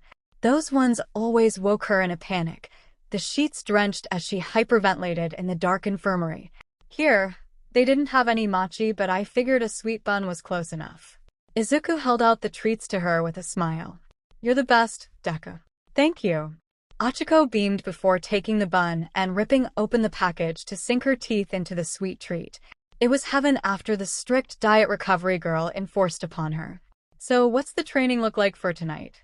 Is it more power moves or teamwork exercises?" "Mr. Aizawa wants us to go against someone opposite of our quirk strengths. Aoyama might be up against a Jiro, Kacchin against Tokoyami would be a good matchup, Tsu against Sato, and so on. He wants us to learn to adapt to opposite quirk users to strengthen our areas of weakness during battles." Deku explained excitedly. "I wonder who I'd be paired with." Uraraka hummed as she crumpled up her empty wrapper before reaching to grab the green tea sitting beside her. "I would guess someone who has either a strength quirk or someone who uses long-distance attacks, so maybe a heavy power type. Since you can use your quirk to float away from an enemy, going against one of those types would be a disadvantage for you since they could strong-arm you back to the ground. Of course, with your upgraded braces, it would be a challenge for your opponent because they would have to move fast enough to react to your extended range of movement." "Why don't I fight you, Deku?" Deku looked at her in a surprised stupor, clearly not expecting the question. "Well, you're a power type and your quirk is pretty powerful, right? So we can test the theory of opposite quirks together." The brunette clenched her fists together excitedly in front of her with a determined expression. Deku's expression went from surprise to unsure before finally settling on a slightly concerned one. "Uraraka, what about?" "Oh, right. Forgot about that little problem." Uraraka unclenched her fists and stared at the smooth, raised pads lining her fingertips. They looked so out of place now that her quirk wasn't working and the smile slipped into a neutral thin line. "It still feels a little weird to not have it, but it's a bit funny if you think about it. I had lost control of my power multiple times before losing it completely, so maybe it's my fault that it's gone for good now. Maybe I've forgotten what it really means to be a hero, or maybe I'm just not meant for this path anymore." "Deku, what are you talking about?" Izuku looked at her with a slurry of emotions, brows knitted together in confusion. It wasn't like Uraraka to be so down like this. The normally bubbly teen only ever worried about saving money. Something had changed within her, and it gnawed at him sharply. "It's nothing, don't worry about it. I'm just going on a weird ramble again." Ochaco shook her head in the process of grabbing her crutches once more. "You should probably head into the training center so you're not late. It looks like everyone else is just now getting there. Thank you for the treat, and for always being there for me." "Uraraka."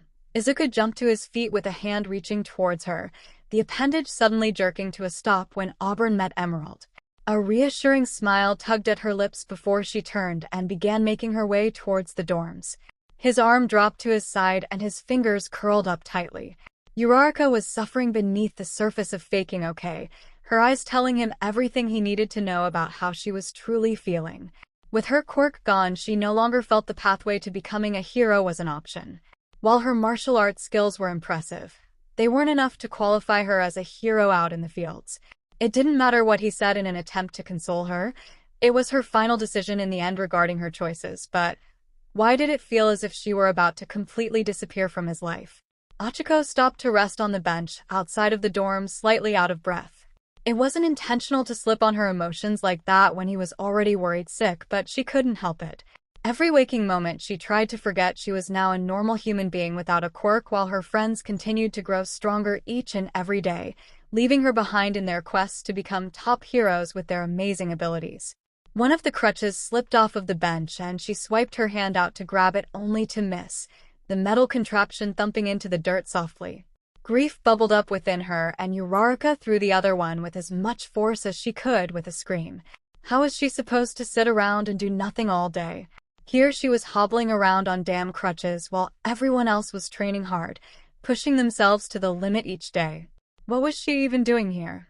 There was no point in her even being at UA in the hero's course if she couldn't even be one. It was every child's dream to be a hero and use their quirks to help those who needed it most, and that dream had shattered in the matter of seconds because of those villains. Ochaco clenched her fists tightly and pressed the base of her palms against her eyes as the tears poured down her cheeks. Would any of this had happened if she just told him how she felt weeks ago? Would she still be quirkless, and could she have lost her best friend in the process? Deku didn't have time for petty relationships dragging him down as he rose to the top, and there was no point in revealing her feelings for him. Did he even feel the same way? Was he just showing all of that concern because they were friends? There was no chance of having a relationship with how busy things were getting with school and internships with pro-hero agencies. A breeze picked up and Ochaco ran her fingers upwards through her hair, watery eyes staring at the blurred training building visible from the dorms. They were all probably busy training themselves to be stronger, faster, tougher. Some honing their special attacks while others aimed to up their defenses. Deku was probably strengthening his offense or working to be faster, no doubt putting extra effort into his powerful kicks since his arms aren't able to handle the strength of his attacks. With how he trained, it would take no time at all before he reached the top of the charts, and out of her reach. Uraraka. The brunette slowly blinked and turned her head towards the source, swiping hastily at dewy eyes to clear her vision. Green locks caught her attention immediately, and she felt a flash of panic across her chest. Wasn't he supposed to be training right now? Did something go wrong at the stadium? He quickly sprinted towards her with a sense of urgency, calling out to her once more as he drew near. Deku? Is something wrong at the stadium? What's happening? The brunette asked in alarm as he stumbled to a stop in front of her, doubled over trying to catch his breath. He shook his head before looking at her. Tears were brimming in his eyes, and before she could ask what was wrong, he dropped to one knee to engulf her in a hug. Auburn orbs widened in astonishment as she was pulled tightly against him, and her heart kicked off on a fast pace, nearly matching Deku's own pounding chest. I'm sorry, I should have seen how much you were suffering sooner. His voice was rough with emotion as he spoke lowly just past her ear, and she felt the tears beginning to slip afresh uncontrollably. I don't know what to say or do to help you, but I won't let you think you're alone in the struggle. Feel free to lean on me anytime you need to. You're always there for me, pushing me to become stronger and better as a person and hero when you're the one who needs saving. Don't worry, Uraraka, I'm here now. Ochaco choked out as her arms slowly lifted to slide around his torso, trembling fingers digging into his shirt tightly. Her face dropped onto his shoulder as sobs racked her chest painfully. I'm sorry. Don't be. You haven't done anything wrong, Uraraka. Deku shook his head lightly against hers, their hair strands intermingling as his own tears plopped softly onto the bench beneath them, causing the worn wood to darken sporadically. He should have noticed sooner, should have tried harder to be there for her. He knew what it was like to feel weak and helpless, nearly 16 years of his life without a quirk. But for others, it was like losing their whole world in an instant. I pushed everyone away because I'm afraid, the brunette croaked hoarsely against his soaked shoulder. Afraid that I'm nothing more than a hindrance without a quirk, that I'll just drag everyone including you down. I have no purpose here at UA anymore, Deku. My career as a hero is done and over with. You can't give up yet, not after you've pushed all of us to be better people and heroes. There's always a chance that your quirk will come back. Even if it does, I won't have the confidence to fight villains anymore thanks to the attack. I still have nightmares about that night. Ochaco reluctantly pulled back from the comforting embrace to look him straight in the eyes. His scrunched expression was blurry through her tears, and she roughly swiped at them with the back of a hand. You're not alone anymore. Please let us help you. I don't want to lose you, Uraraka. We're friends, aren't we? The others are worried about you just as much as I am, and we'll do anything we can to help you get back on your feet. What would All Might do in a situation like this?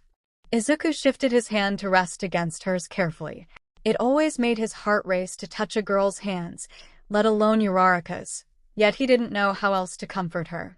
She let out a small, crackled laugh at his words and eased some of the tension in her hands. That's dirty to use my own words against me, Deku. Ochaco sniffled, yet the tiniest of smiles tugged at her lips while he gave a watery grin. I'm not too good at consoling people, so I figured if it worked for me, it would have an effect on you. Will you let us help you? Izuku asked hopefully as Ochaco hesitated, chewing on her bottom lip unsurely. All of us will work with you on ways to build your strength back up, and we'll dig further into the paralytic you were sprayed with so your quirk can be recovered. There's still hope, Uraraka. There's always hope in the bleakest of situations. Uraraka, you didn't tell us you were released, girly. Midoriya, were you in on this? How many secret lover things are you keeping from us? Mina interrupted their conversation loudly, and the two looked over to see the entire class making their way over to the duo at a full sprint. Uraraka slipped both hands from under Deku's to wipe her face off with the sleeves of her shirt. It was bad enough to be seen a hot, crying mess, but throwing on a hand-holding session in front of the whole class? Ochaco knew it was just how he showed support and comfort despite it being a new occurrence since her injury. If her mind wasn't in such a tizzy, she'd fluster at the contact. Midoriya, what's going on? You never showed up for training, and All Might said you were helping Uraraka back to the dorms when we passed him. Is everything alright? Ida asked intensely as he glanced between the two, noting their tear-stained faces and watery gazes. Did something happen? Why are you two crying? Are you in pain, Uraraka? Ochaco, Sue asked gently as she laid a hand gently on the brunette's shoulder, eyes brimming with unshed tears of concern. What's wrong? You can always talk to us, you know. We're all teammates. She's right. Whatever you're going through will help you out. Jiro interjected with worry. Was it my Netta again? Zero asked, earning himself an indignant huff from the short hero. I didn't do anything honest. Ochaco, we're here for you, so don't worry about feeling like a nuisance to us. Let us know what's going on so we can help you out. Kirishima wailed out as he pleaded alongside his friends, manly tears forming in his eyes. Ochaco looked between the concern and scared faces of her classmates and let out a shaky sigh, closing her eyes to push the last of the loose tears out. It seemed it was now or never to let them all know. With Deku supporting her, she took in a deep breath before looking at her friends with resolve. We all need to have a chat tonight. Eraserhead crouched atop an old warehouse building with his goggles resting loosely around his neck, eyes scanning the dark and dilapidated area slowly. A tip had finally come in about a factory producing the paralytic, so he and a few other pros were sent out to scout the area. It was himself, Midnight, and Hawks who were sent out to investigate the lead, their orders to apprehend any villain or civilians working with the toxic material. The mission overall was more covert to avoid raising suspicions of the media and the League, which is why only the 3 pros were sent for their stealth expertise. Midnight swung her legs over the edge of the roof they were residing on as she settled next to her fellow educator. What are you thinking, Eraser? It seems like the perfect place to run a dirty operation without raising any suspicions. This place has been abandoned for the past few years, so no one would look twice at the area. No citizens living nearby, deep in the mountains. Only one accessible road. Maybe the occasional lost travelers, but otherwise it's a golden base. Midnight glanced at Eraserhead, slender fingers pushing back the deep wine locks tickling her cheek. The man was even more stoic and on edge than she'd ever seen, and it all had to do with his student. Would seem like an ideal location, but until we can gather more information, it's nothing more than a hunch led by an anonymous tip. Hawks should almost be done scouting the area for any incoming vehicles or movements among the compound. Eraserhead kept his gaze on one building in particular, one just off-centered from the main building. To the normal eye it appeared as just a regular rundown warehouse, but to his trained sight it showed signs of being recently occupied. The main door was shut while the others were cracked or even fully open to reveal the dark innards. When they had been jumping from roof to roof, he'd noticed it had no broken or cracked windows, the glass covered from the inside with curtains or light blockers. Something suspicious was definitely going on in the compound, and he was going to find out what it was even if he had to tear every single warehouse apart. Got 2 trucks headed up the road, transport vehicles for sure. 2 visible occupants in each one. Hawks radioed in, and both pros turned their attention to the road leading to the compound. ETA about 5 minutes at the speed they're traveling. I'll keep eyes in the skies, over and out. I'm gonna ask how your student is doing. I heard it was a pretty traumatic injury caused by a villain. The news stations are clambering over each other, just to get the first scoop plastered on the front page. Midnight suddenly brought up the topic, much to Aizawa's immediate displeasure. Oh, don't give me that scowl of yours, Shota. Just because she's your student doesn't mean the rest of us can't be worried. How is she? You're asking this now? He grumbled in annoyance. We have a mission to focus on. We can talk about that later. You know why I'm bringing it up, Shota. You've got a personal reason for being on this mission because it was your student that got injured on that trip. I want to make sure you aren't going to lose your cool because of that. 𝗵𝗃 added the last part softly, tearing her vibrant cerulean orbs from the road to look at her former schoolmate. He was never the emotional type, especially since 𝗬𝗏𝗺 died during their time at UA, but the man had grown a soft spot for this year's students. It was almost adorable save for the fact he'd expelled last year's class without hesitation. I can leave my personal feelings out of a fight, 𝗵𝗃. We're both aware of that. Yes, yes. Tall, dark, broody 𝗧𝗪 has the personality of a 𝗧𝗵𝗵𝗏 when it comes to battle. 𝗧𝗪 shot her a dirty look, but Midnight merely dismissed it with a wave of her shackled hand. But this wasn't an ordinary attack either.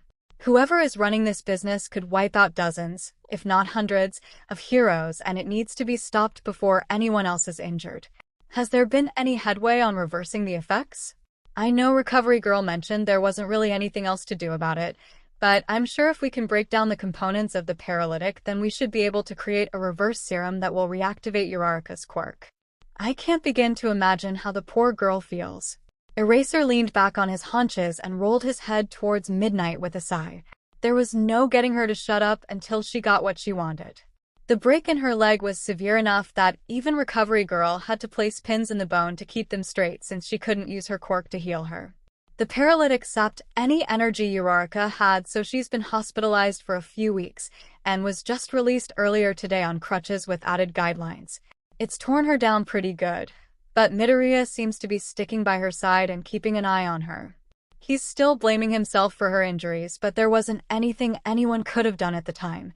If the machine hadn't been stopped by Uraraka, then things would have turned out a lot worse. She gave us the opening we needed yet took the most damage in return. Oh, Midoriya is staying by her side? How romantic. I just love young love, it gives me such chills. Midnight trilled with her arms wrapped around her upper torso as her tongue traced over her canines excitedly. Focus, the trucks are coming into the compound. Eraser head hissed before grabbing onto a layer of his scarf and pulling up his goggles. Headlights illuminated the dark roads as two trucks came around the mountainside curve, engines rumbling loudly in the silent night. They slowed to a crawl as one of the riders got out to open the chain-link fence blocking off the compound, then driving towards the centered warehouse. Hawks lowered his scouting height to keep a better eye on the movement, sharp eyes scanning the shadows for more accomplices. So far it looked to be just the four men, but a tingling in his wings told him otherwise. Activity was beginning to stir up in the building they suspected as the main supply house, the feather he'd planted in the roof picking up increased vibrations. The trucks parked outside of the main building and the other three men got out, waiting for the fourth before heading towards the depot. You sure we weren't followed, Jensen? I don't want to deal with any more freak shows popping up out of nowhere to rob the cargo again. Lost a few years off my life for that one. One man gruffed to the other, leading the group in between buildings. Positive. No one ever comes up here unless they're stupid or lost, sometimes both. We made diversion trucks to lure any watching eyes far away from the mountains, so relax already. We've got to get these next loads to the boss or he's gonna have all of our necks. Jensen replied lightly, his demeanor calm and relaxed as he swiped his thumb across his neck. Yeah, Deku, quit being a pansy about these delivery jobs or you're gonna end up whacked. A man threw his arm over the shoulders of the wary one, knuckling his head lightly. We get a job, we move and deliver the shit, we get paid and go home. Easiest job in the world. Robberies are common in this line of work, but that's why we got special vials of that paralytic stuff to shoot any quirked freak who tries to mess with us. Shouldn't we be more careful with that stuff? Isn't it a permanent quirk eraser, Terran? The fourth man asked uneasily, fidgeting with his hands in front of him. He appeared to be the newest of the batch, judging by his jumpy movements and obvious fear of what they were transporting. From what I know, it's a short-term paralytic that eventually returns the quirk, but who knows the timing with that. According to the news, the last guy I shot took a few months before his quirk returned, but at that point he was so mentally fucked up he ended taking his life shortly after because he couldn't handle it again. Fucked up stuff, so don't drop it. Probably toxic to us too. Terrence shrugged before releasing the man named Deku with a playful push. So it's not permanent, at least that's a relief. Midnight muttered behind her hand. But we can't let this stuff hit the streets, or it'll cause a massive uprising and villains attacking if the heroes are down. Activity picking up inside the depot where they're headed. Looks like you were right, 𝗧𝗧𝗔𝗧𝗔. That's where their main operations are at. Let's wait until they're in the building before we swoop in and knock them out. Midnight. Already on it, Hawks. Midnight deftly leapt from the rooftop to sneak into the depot before the men shut the door behind them. Hawks, keep an eye on the area and report anything suspicious. I'm going in to help her. 𝗧𝗧𝗔𝗘 relayed before taking off at a sprint, leaping to the next rooftop with ease. Roger. The door to the depot groaned open, and the men filed into the glowing room with little apprehension. Massive vats of neon purple lined the walls, burbling and mixing the substance like clockwork with slow agitation. Barrels upon barrels were stacked and ready to be loaded onto the waiting vehicles just inside of the doors, a bright hazard warning label adorning the front of the red containers. Midnight silently slid along the wall to keep an eye on the men, fingers at the ready to tear her suit wide open. Doing it too soon could cause them to lose critical information regarding the toxin, a risk they couldn't take with one of the students affected by it. Gentlemen, you're late. A cold voice rang sharply over the burbling liquids, and the group stopped short and quickly bowed deeply to a person just out of sight for Midnight. This is very delicate material that needs to be transported soon after it's removed from the vat. Did I not tell you that last time, Jensen? Surely you must have informed your two new lackeys about punctuality. Forgive me, Mr. Hojo. After the last shipment was stolen, we had to take extra precautions regarding safety. Diversion trucks were used. A gunshot rang out, forcing Midnight to stifle her movements, eyes watching as the nervous newcomer fell to the ground in agony. Blood pooled from the wound on his shoulder as he screamed out incoherently. Movement up above caught her attention, so she looked up to see 𝗧𝗧𝗔𝗘 signaling that he was inside and ready. Midnight nodded before slicing through her outfit sleeve to release a small amount of mist that was nearly undetectable at her range. It wasn't enough for them to fully fall asleep, but it was more than adequate to make them drowsy and sluggish without becoming aware. There were enough toxins in this building to thicken the air, so it was unlikely they would realize what was going on before their takedowns. I don't want excuses, Jensen. I want progress. These are to be delivered to the wharf outside of Tokyo, so they can be shipped overseas. I want them there by tomorrow night, is that understood? Mr. Hojo outlined the threat clearly in his voice. Why, yes, sir. Jensen stuttered out before turning and barking at the men to start grabbing barrels. Deku grabbed the wounded man, shifting him up and onto his shoulder before making his way to the doors. Midnight increased her output of the sleep-inducing aroma to prevent the men from leaving the warehouse with any barrels. With her whip at her side, the pro slowly walked in between the giant glass containers, heels clicking loudly against the concrete floors. My, what have we got going on here, boys? Seems like a party I didn't get an invite to. What? Who are you? Deku slurred while stumbling sideways as sleep threatened to overtake him. The new recruit on his shoulder had already passed out and slipped from the loosened grip to hit the floor with a thud. The pro casually stepped over the sleeping bodies as she faced the man sitting at the other end of the depot. He was bald with a dark mask covering his face, piercing eyes studying her with mild interest. Midnight felt recognition take over as his police file flashed through her mind. He was one of the Yakuza men working under overhaul. He was reported as arrested, so why was he here? I don't believe we've met before, miss. Mr. Hojo stood tall from his chair as he addressed the pro with a casual wave of his gun. Midnight smirked behind the back of her hand, her free arm pushing up her chest in a seductive mannerism. You have some manners. I'm flattered you would recognize my youthful appearance. What a good boy you are. You can call me Midnight, dear boy. Now, it would be rude of me not to ask what I should call you, so is there a name you prefer? You Hojo, a pleasure to meet you, Midnight. You swiftly aimed the gun at the hero with an apologetic smile. Though I'm afraid pro heroes shouldn't be sticking their noses where they don't belong. Unfortunately for you, one of my students was injured thanks to this lovely paralytic you have contained here in these vats, so it's become a bit of a personal mission. Surely you understand my reasons for being here now, so I would suggest coughing up any information you have before my intoxicating aroma sends you into a sweet dream. Unless you'd rather I punish you first. Midnight flicked her whip in warning as they stared one another down. 𝗧𝗪𝗧𝗔𝗘 grasped his scarf tightly, anticipating the Yakuza member to fire the gun once more in a matter of seconds. Well now, normally I would offer an apology, but it seems I've run out of those along with my patience. You should have run when you had the chance. You stumbled over his words, shaking his head in an attempt to clear the drowsiness washing over him. Damn it, he'd gotten distracted by her talking. This is your quirk. The clock is ticking, so why don't you tell me what I need to know and I'll let you have a nice slumber? Midnight purred as she stepped closer to the struggling villain. The gun jerked back and forth as you tried to remain locked onto the pro, failing as his grip began loosening on the weapon. I ain't no snitch, lady.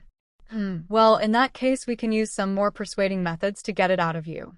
The Yakuza member grit his teeth and activated his quirk. Hard crystals protruded from every inch of his body in a protective barrier. Midnight pouted her lips out with a sigh. You had to go and make this harder, didn't you? Well, I've had my fun, so you're free to do whatever you want with him now. Eraserhead lashed his scarf out as Hojo steadied his aim with his weapon once more. The scarf wrapped tightly around the gang member's wrist, and with a hard tug, he was sent soaring into the air, while Aizawa leapt over a beam to hang the villain from it. Layer upon layer of scarf constricted the man until he was cocooned tightly. The crystals disappeared instantaneously as the pro activated his quirk. You wiggled back and forth to no avail, eventually just giving up to hang limply from his upside-down straitjacket. You're going to tell me what you know about this stuff and where it's coming from? Eraserhead demanded as he yanked the cocoon closer to him. He grabbed the man by his collar and held him upright by it to look him square in the eyes. The last time he saw this bastard was when they raided the Yakuza homestead in search of Eri. Sun Eater went head-to-head with him and 2 other members, emerging victorious though not without injury. What the hell would I know about this stuff? I just oversee its distribution. Can't arrest me for managing property that ain't got my name on it, Eraserhead? Hojo sneered. Maybe not, but I can beat the crap out of you until the authorities arrive and haul you off to jail. Aizawa threatened lowly. The Yakuza member barely flinched, keeping a neutral expression though his eyes were steeled. Verbal threats wouldn't do much in this situation, so he'd have to rough him up a bit before the cops show up. There wouldn't be much objection from the other pros. I'll get a few good whacks on him too for Uraraka's sake. Midnight cracked her whip loudly against the floor. Tell us what you know about the paralytic. Aizawa demanded with a heavy blow to his captive's stomach. You flinched but kept his mouth tightly sealed. The pro released his target and allowed him to swing back and forth, not caring the slightest as he whacked against a few barrels before using him as a kicking bag. Midnight remained silent while her piercing eyes remained on the gang member.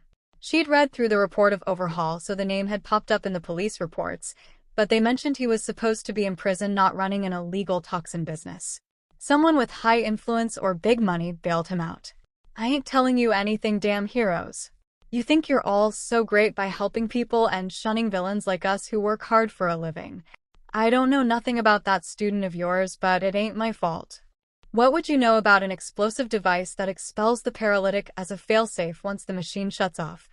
Midnight piped in and both men looked at her. How the hell do I know? We just send the stuff out in liquid form. Whatever happens to it afterwards is out of my hands. Just take me back to jail already. It's better than dealing with damn heroes. You struggled wildly until Eraserhead gave him a good whack on the back of the neck before releasing his scarf, the man falling to the ground unconscious. Well, now we know there are multiple steps to this process, but the fact that they're trying to send it overseas is a problem, Eraser. This operation goes much deeper than we originally planned, so what do we do now? We've got 4 willing lackeys to talk since Baldy over there probably won't spill much more information. I've got police and Endeavor on the way to help clean this mess up, and I've already sent word to the school. Hawks strolled in through the open doors with his hands shoved deep into his pockets, stepping on the knocked-out men as he reached his teammates. No one else on the premises then? Eraser asked as he crossed his arms against his chest, quirk deactivating with a fast blink. Hawks shook his head no and crouched down to investigate the Yakuza member. Not another soul for miles, so that's comforting. Hey, wasn't this guy a part of the mission with Overhaul and Eri? His face looks familiar. One of his lower-ranking lackeys that Tamaki took care of. Isn't he supposed to be in prison still? Why is he out here in the middle of nowhere managing chemicals for an unknown boss? Midnight glanced around at the burbling vats with unease. How much of this stuff had already reached the cities? Were the villains planning on a large-scale assault by using it? Was the plan to send it overseas to wipe out heroes in other countries? The hero didn't like where this was going at all. A sinking suspicion that Uraraka was the first guinea pig filled her gut. Guess we'll have to keep investigating up the chain to find the main source. I don't know about either of you, but I'm getting hungry. Eraserhead buys. I've got somewhere else to be, you're on your own. Shota gruffed before heading to the warehouse stores. I'll head to the school once I'm done. You never have somewhere to go, Shota, what's going on? 𝗵𝗲 asked, genuinely curious. Aizawa stopped short with a hand on the door, tilting his head slightly so they could hear his words. To pay a visit to the villains who stole the machinery. The dorm commons were dead silent as Class 1A processed what they had just heard. Uraraka kept her hands tightly clenched in her lap, anxiously awaiting a word from someone, anyone as the minutes ticked by. 𝗬𝗪 was to one side of her while J.I.R.O. took the other, both offering silent support. Deku had his head tilted downward so it was hard to read his expression, but Ochaco knew it was painful for him as well to hear the story again. It had taken her a while to fully go over everything, the teen stopping periodically to calm the swirl of emotions storming inside. She didn't like exposing herself like this, normally waiting until she was alone to vent her frustrations. It wasn't fair to put all of this on them, to drag her into her problems. But the longer she thought about it, the more she realized something. Deku was the same way. He never showed how troubled and hurt he was down deep, always plastering a smile on his face like All Might once did. Maybe that's why she was so drawn to him, because they were so alike in the oddest of ways. So, 𝗧𝗪 started uneasily and everyone jerked their gazes to him in a flash. He cleared his throat from the sudden attention and looked to Uraraka with a concerned expression. It's gone. I think we've established that, idiot. 𝗵𝗃𝗲 snorted from behind the couch with his back turned to them all. Funny enough, he was the quietest of them all, which was out of character for the explosive-tempered hero. If Deku had lost his quirk, the blonde would be all over him with snide remarks and taunts, yet he wouldn't even face the brunette in this situation. Maybe out of respect for the seriousness of the situation, or because he didn't have anything rude to say. 𝗵𝗃𝗲, can't you just say something nice for once in your life? Mineta snapped back with annoyance lacing his tone, whirling around with a finger jabbing his direction. Kaminari grabbed his arm to calm him down, but the small hero ripped it back to continue pointing out 𝗵𝗃𝗲's lack of empathy. This is a serious situation and that's rich coming from the pervert who stares at the girls' bodies all the time. How about you fix your own flaws before pointing out others? The pyromaniac shot back with a sneer, further angering the small purple hero, who tried to lunge for him. Why you? Knock it off, you two. This is a delicate situation. Think about how Uraraka feels. Yelling about something completely irrelevant is considered extremely rude. Ida butted in loudly as he stepped between his two classmates to defuse the escalating argument. This isn't the issue at hand, Kirishima sighed as he dragged a hand down his face tiredly. Kaminari and Sato nodded their heads in agreement. Please, let's all calm down for a minute. Yaoyorozu pleaded as she stood from the couch with hands up in an attempt to quell the fighting. Uraraka felt her emotions beginning to unravel as the whole room erupted into a slurry of arguments, the noise rattling her head painfully. She had expected them to be shocked, and they were, but the fighting amongst themselves was something she couldn't have predicted. It was hard enough telling them all her quirk was gone, and now they were arguing over something completely irrelevant. Her head dropped to her hands as tears blurred her vision. She was so tired of dealing with this. 𝗬𝗪 wrapped her arm over around Uraraka's shoulders while J.I.R.O. growled under her breath before shooting to her feet, fists clenched. Enough. J.I.R.O. shouted and the room fell silent, all eyes on the teen. Yes, it's gone, 𝗬𝗪, and there's no telling if it will ever come back. Instead of bickering about something stupid, how about you focus on what we do next? Ochaco is suffering beyond what we can comprehend right now, and you're all bickering about 𝗵𝗃𝗲 being an ass. We know he's an ass, drop it. But what can we do? Koda asked meekly with a raised hand. A puzzling question indeed. Tokoyami added with a nod of his head. Midoriya, is there anything else you can think of that pertains to the loss of Uraraka's quirk? Anything at all you can think of? Todoroki asked his unusually quiet friend. Izocha shook his head. Hours upon hours he'd searched for any clues regarding the paralytic, But if not even the best healer in the world knew how to heal Uraraka, then all hope was lost.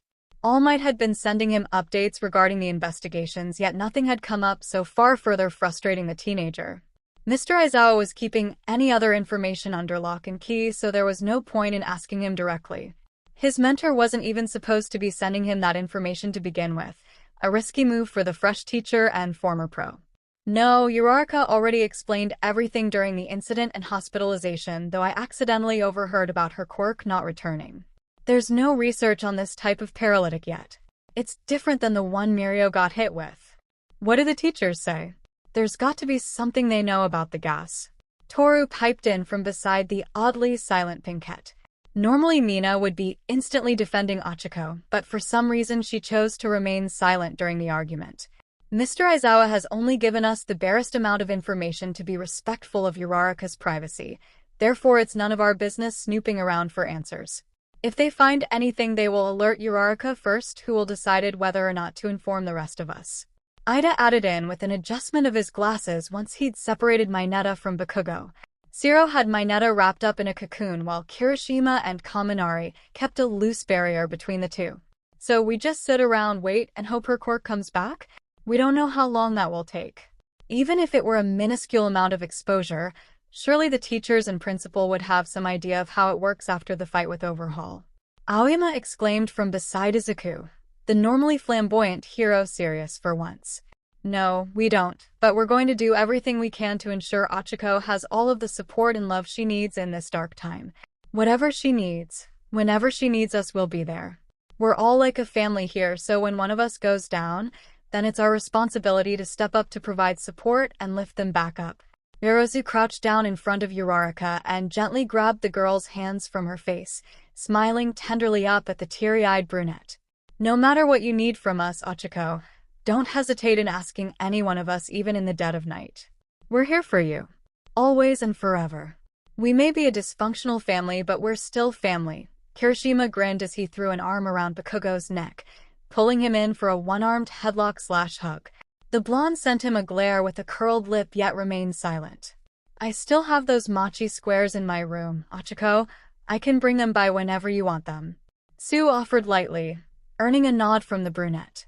Mina and Jiro can put more music on your phone, so when you have alone time you can listen to something to help cheer you up. Toru added with a gloved finger up. Right, Mina? Sure. Mina replied quietly with an averted gaze. Toru lowered her hand before leaning forward to look at her friend. What's wrong? You're never this quiet. If I hadn't released the rope, then Ochaco wouldn't have lost her quirk. Mina clenched her hands tightly in her lap. It wasn't your fault, Mina. I still would have taken the risk regardless of the outcome. I don't blame you for any of it. Being a hero comes with the risk of serious injuries or even death, and I would do it again the exact same way if it meant I saved everyone. Uraraka spoke gently as Mina looked up at her with shimmering eyes. The Pinkette stood up before launching herself at the brunette and wrapping her arms around her neck tightly. You're too pure for us, Ochaco. Laughter filled the room as the heavy air finally began to dissipate. Izuku felt a fraction of worry leave his body as Uraraka's spirits lifted. With everyone fully supporting, he could worry less about leaving her alone and focus more on searching for the source of the paralytic. The teachers would only release a limited amount of information given the status of the investigation was still ongoing, but there had to be something he could do. The sound of the dorm's doors opening caught his attention, so he looked over curiously. All Might gave a brief wave to come over while keeping a finger against his lips. Izuku excused himself from the gathering, closing the door quietly behind him as he faced his teacher in the cool air. How's Uraraka doing? All Might asked quietly as they shifted away from the doors, walking down the pathway towards the main road. She seems to be doing better now that everyone else is here to support her. I think it still bothers her to feel so useless without her quirk, but we'll all try to keep her mind off of it. Did you find something else out? Izuku turned to the former hero with a hopeful gleam in his eyes. Yeah. Hawks texted me a little while ago that they were going off a lead about the paralytic a good ways away in the mountains. I'm still waiting on the latest update, but I figured you would want to know as soon as I got anything. I'm glad she's got all of you to support her now. You and I both know what it's like to feel powerless all the time, but it's a whole different world when you have a quirk then completely lose it out of nowhere. As long as you all continue to stand behind her and support, then I have no worries she'll recover. I was actually coming here to check on her to make sure she wasn't overexerting herself, but I see now it wasn't necessary. Toshinori said. What are you two being secretive about now? Izuku jumped while All Might turned to look at the newcomer with his usual calmness. Oh, young 𝗵𝗃𝗀𝗧𝗏, a pleasure to see you again. Save the formalities, All Might. Just tell me what you were talking about with Deku. 𝗵𝗃𝗀𝗧 shoved his hands deep into his pants as he glared at Deku before turning bored eyes to his teacher. It has to do with that paralytic, doesn't it? There's no hiding anything from you, is there? Yeah, I was. Hawks is on a mission right now and they're going off of a lead about a possible warehouse holding large quantities of it. That's all I know for now, though. I don't want you two stressing yourselves over this, so just leave it to the pros, okay? And make sure this stays between us. 𝐈𝐧𝐿 would kill me if he knew I was sharing private information with students. Yeah, your secrets are safe with me. Cheeks headed off to bed, but she asked to pass a message along if I saw your stupid face. Izuku looked at him questioningly, and the pyromaniac nearly blasted the irritating look from his face. Damn nerd. If you see her other stupid crutch, let her know. Apparently she threw the damn thing earlier. Thanks, 𝗏𝗏, I'll let her know if I find it. Shut it, nerd. All I said was thank you? I don't give a shit about your thanks. It's not like I was doing you a favor.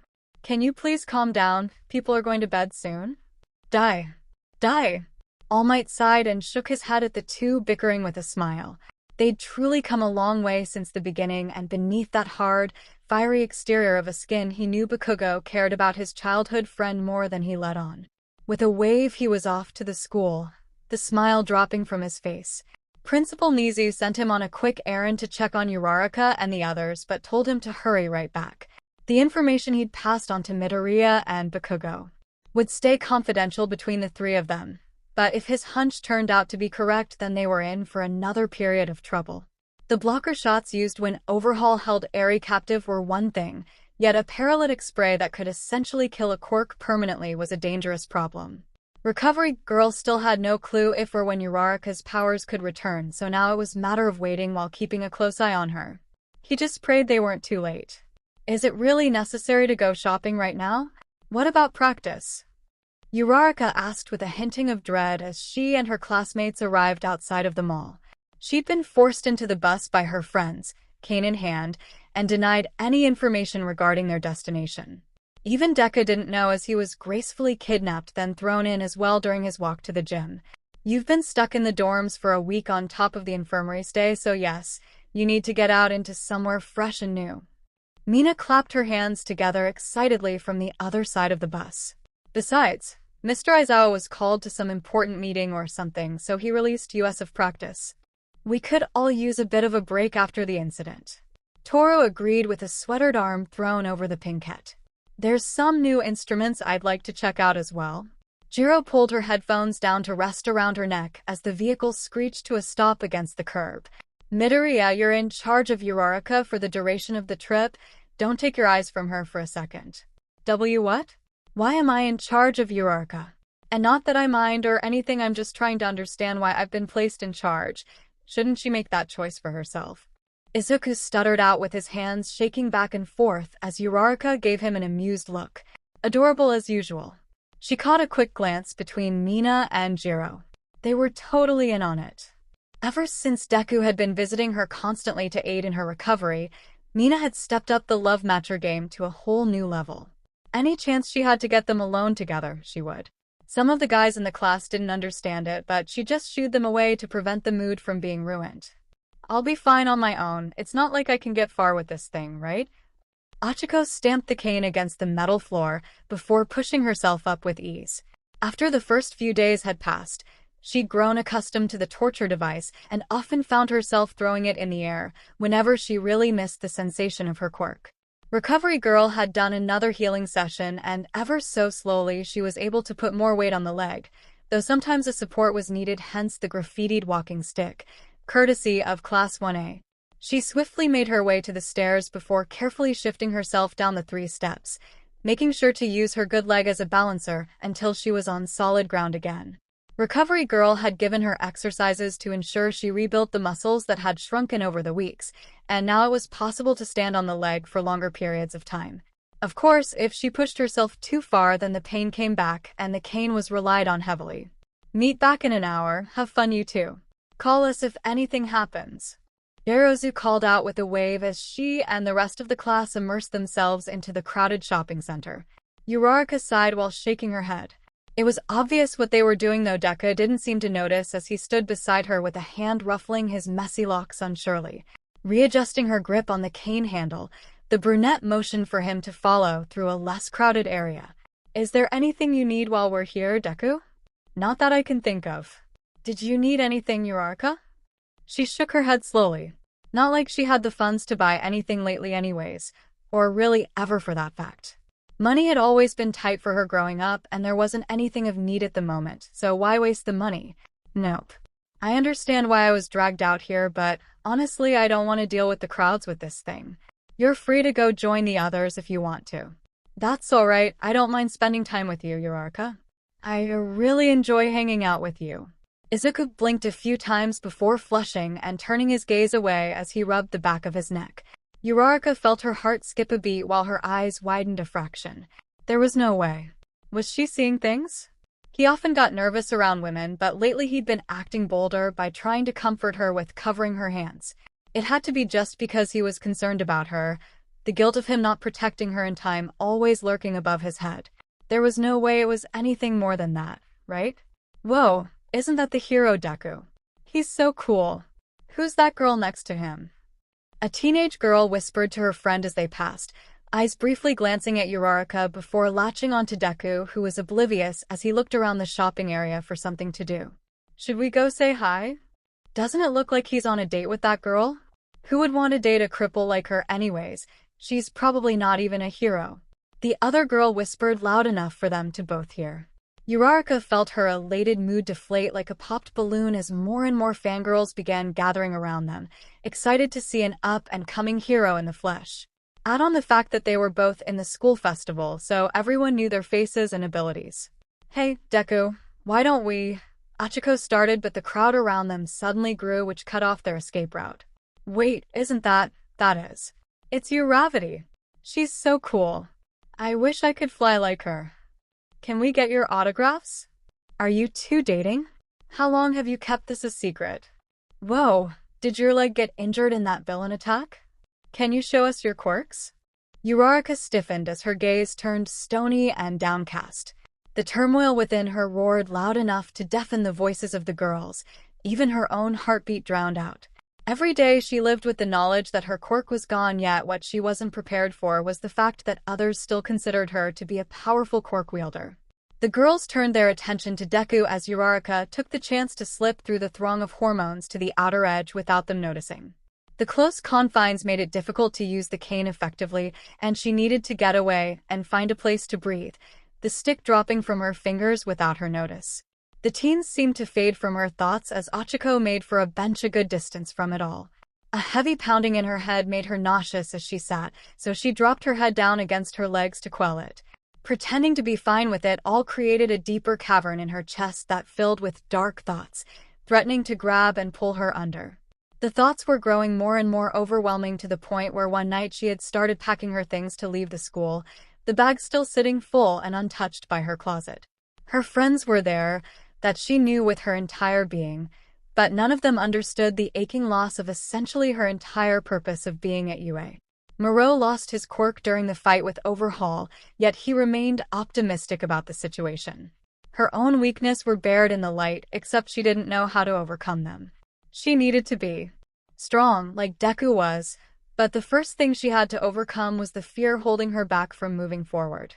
Doubt overshadowed the optimism all waking hours of her days, and she let out a muffled huff. Everything was always easier said than done, but she had to at least start somewhere, right? These feelings will never go away, will they? A shifting noise caught her attention, and the brunette felt a hand on her shoulder. No one else in the world had such a kind, warm touch, so Uraraka lifted her head to stare at a mildly concerned Deku. He was always so caring, but that's how friends were, right? Uraraka, are you okay? I'm sorry for what those girls said. Deku apologized softly while giving her all the time she needed to process the surroundings. He'd grabbed the forgotten cane on his way over and kept it firmly within his grasp. The fact that he instantly came over to check on her despite the adoring fans warmed her chest. Deku always put his friends first, and she was thankful for that despite the gnawing sensation of guilt. "It's to be expected," Ochaco mumbled under her breath before putting on a reassuring face to soothe his worries. She wanted so desperately to soothe away the stress mark on his forehead with a swipe of her thumb, though the urge quickly died out. He would never truly feel the same way she did. "Don't worry about it, Deku. Girls can be mean sometimes. What do you say we skip the mall and find something else to do for an hour? Aren't there a few gardens nearby?" "Oh, actually there is, and they should be holding an annual final bloom display before winter fully hits. It's not too far if you can make there on foot. Here, you dropped this on the way accidentally." "I didn't notice I had dropped it, thank you." "You know what, why don't you hang on to that and I'll race you over there." Uraraka grinned before taking off at a modified jog, leaving Deku behind with the cane still in his palm. Izuku watched as she put some distance between them with sheer willpower to beat him. His heart skipped a beat when she looked back with a genuine smile, chestnut locks swaying gently to reveal those warm auburn orbs that radiated kindness and fierce determination.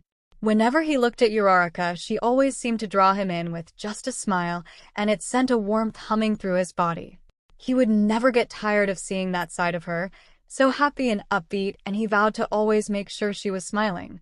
It was a bit puzzling as to why he always felt so flustered when others were around, yet when it was just the two of them, it seemed so right. "Deku, you aren't even trying.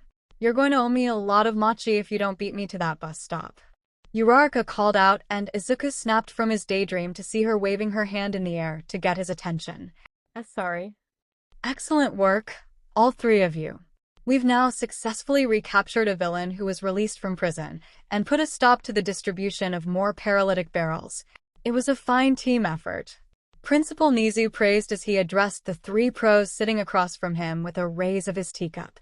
"Though now we are faced with a greater threat of a global distribution, and it will have to be stopped before it gets out of control. Aizawa, you went and spoke with the villains captured on the mountainside, correct?" "Yes, sir. They claimed the truck they stole it from came out of the southern region unmarked and manned with only a few hired guns. With some persuading, I was able to get a description of the marking on the transport crates, though I've never seen it before. There's nothing in the police database about it either," Detective Tsukachi checked. Aizawa slipped a piece of paper across the desk, and Nizu pulled it closer to examine it. It took only a moment for him to know who was behind the attacks, and his usual smile slipped into a frown. Well, I haven't seen this mark for quite some time now. I thought the police had rounded them all up after that failed public bombing, but it seems a few had escaped. It's quite interesting to know that they're still functioning within the shadows." "You know who they are?" Midnight asked from beside Aizawa, the pro leaning forward in her chair in disbelief. "Of course. I have dealt with a few of them myself in the past when I was actively working with the police force to disintegrate underground gangs forming. They called themselves the Quantum Council, and they were a relatively small, but intelligent group of villains who transported deadly materials all across Japan to hero-dense areas. Though they had all their bombs set up and ready to detonate, the heroes had been tracking them for a good while and put an end to their actions before any lives were lost. I'm amazed they're still hanging around, seeing as this all happened at least 15 years ago. What also piques my interest is the fact that 𝐒𝐭𝐚𝐲 was recently bailed out of jail for his crimes of serving under overhaul. My guess is the Quantum Council bailed him out to use him for security while producing the paralytics, then hiring men to transport them to specific areas. This certainly has my fur standing on end with excitement. What reason would they have coming back after so many years?" Aizawa leaned back in his chair as he crossed his arms over his chest, digesting as much information as he could. What was their goal the first time around? They can't be doing this just to wipe out the quirks of heroes, can they? From my understanding of their workings is that they are trying to create a world where everyone is equal. Almost ironic thinking about it, because there would be no peace or equality if quirks were to disappear. In fact, everything and everyone would fall into a deep chaos that could last decades, if not longer, due to the abrupt upheaval in society's rules and guidelines. The world as we know it would suddenly turn into a massive fight club that would see thousands of innocents combating in the streets. With the heroes and villains gone, Humans would resort back to an archaic age of survival of the fittest, in which no one could stop. Humans sure are entertaining once they revert back to primal instincts.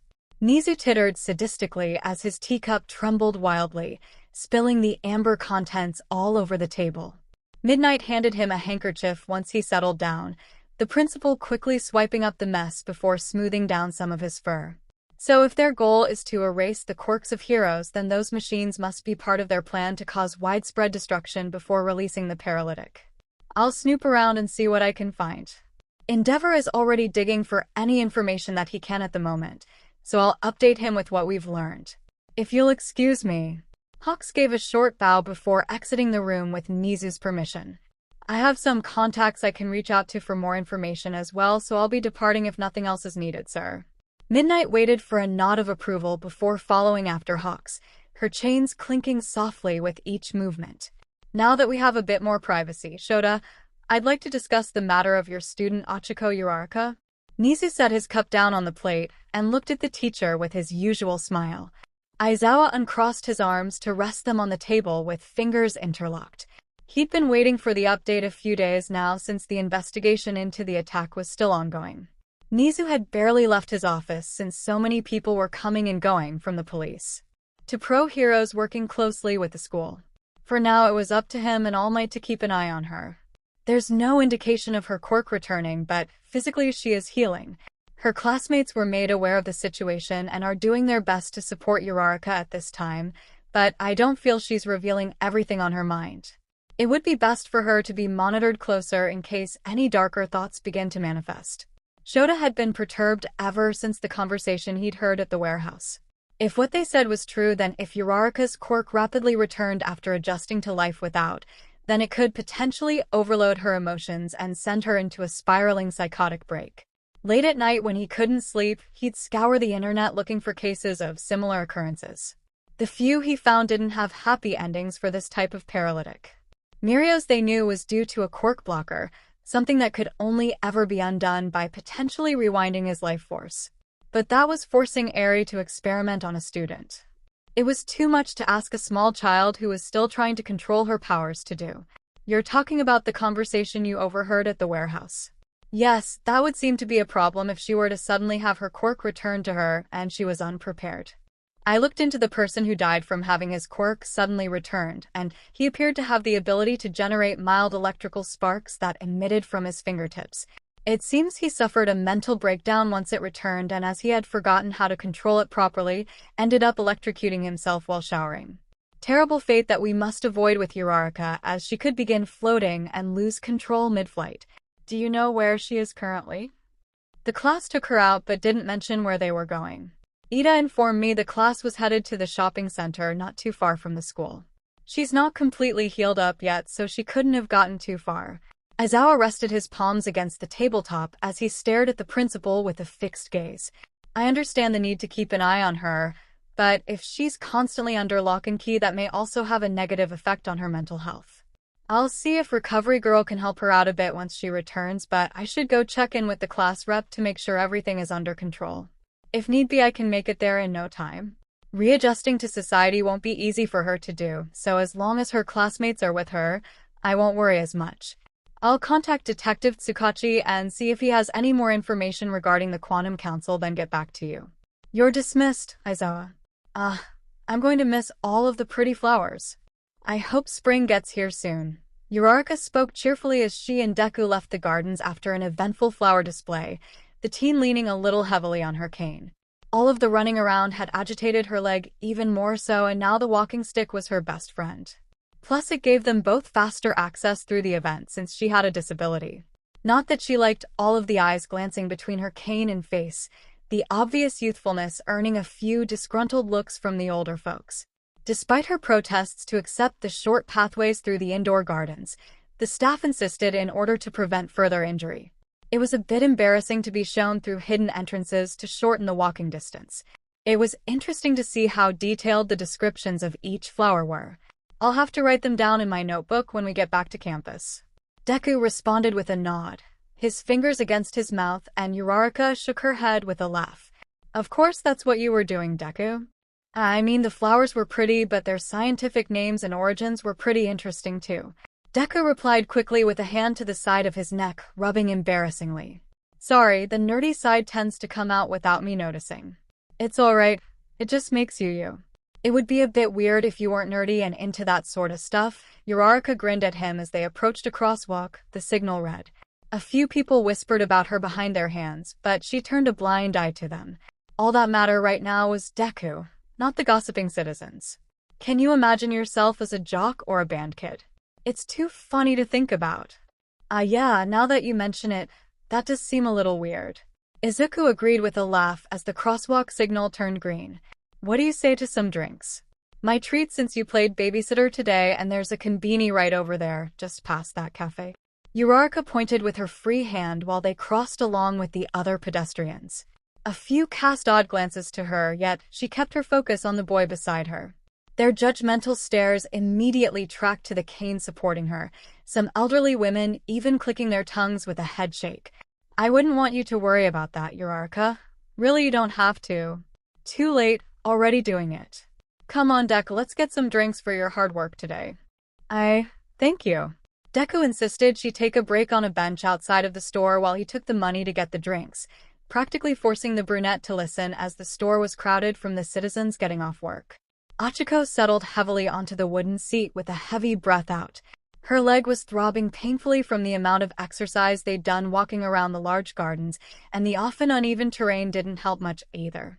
Calluses were forming on her palm from gripping the cane, and she lightly traced over them. Padded fingertips tilted upward before curling tightly together. Weeks had passed, yet there was still no progress on her quirk returning, even as the school fervently hunted down the villains connected to the machinery and paralytic. This was going to be the last outing before finals, and while Ochaco was currently exempt from them, it just made her feel that much more alone. They offered all the support in the world for her any time of the day, but between her and finals, the latter was far more important than the secretly depressed brunette. Going home for even a bit was an option, seeing as winter break would be right after the finals, and it would give Ochaco some space to think about everything. Maybe her decision would be finalized by then. What's a pretty lady like you doing out here by yourself? Here, I've gotten you a drink since you look a bit parched.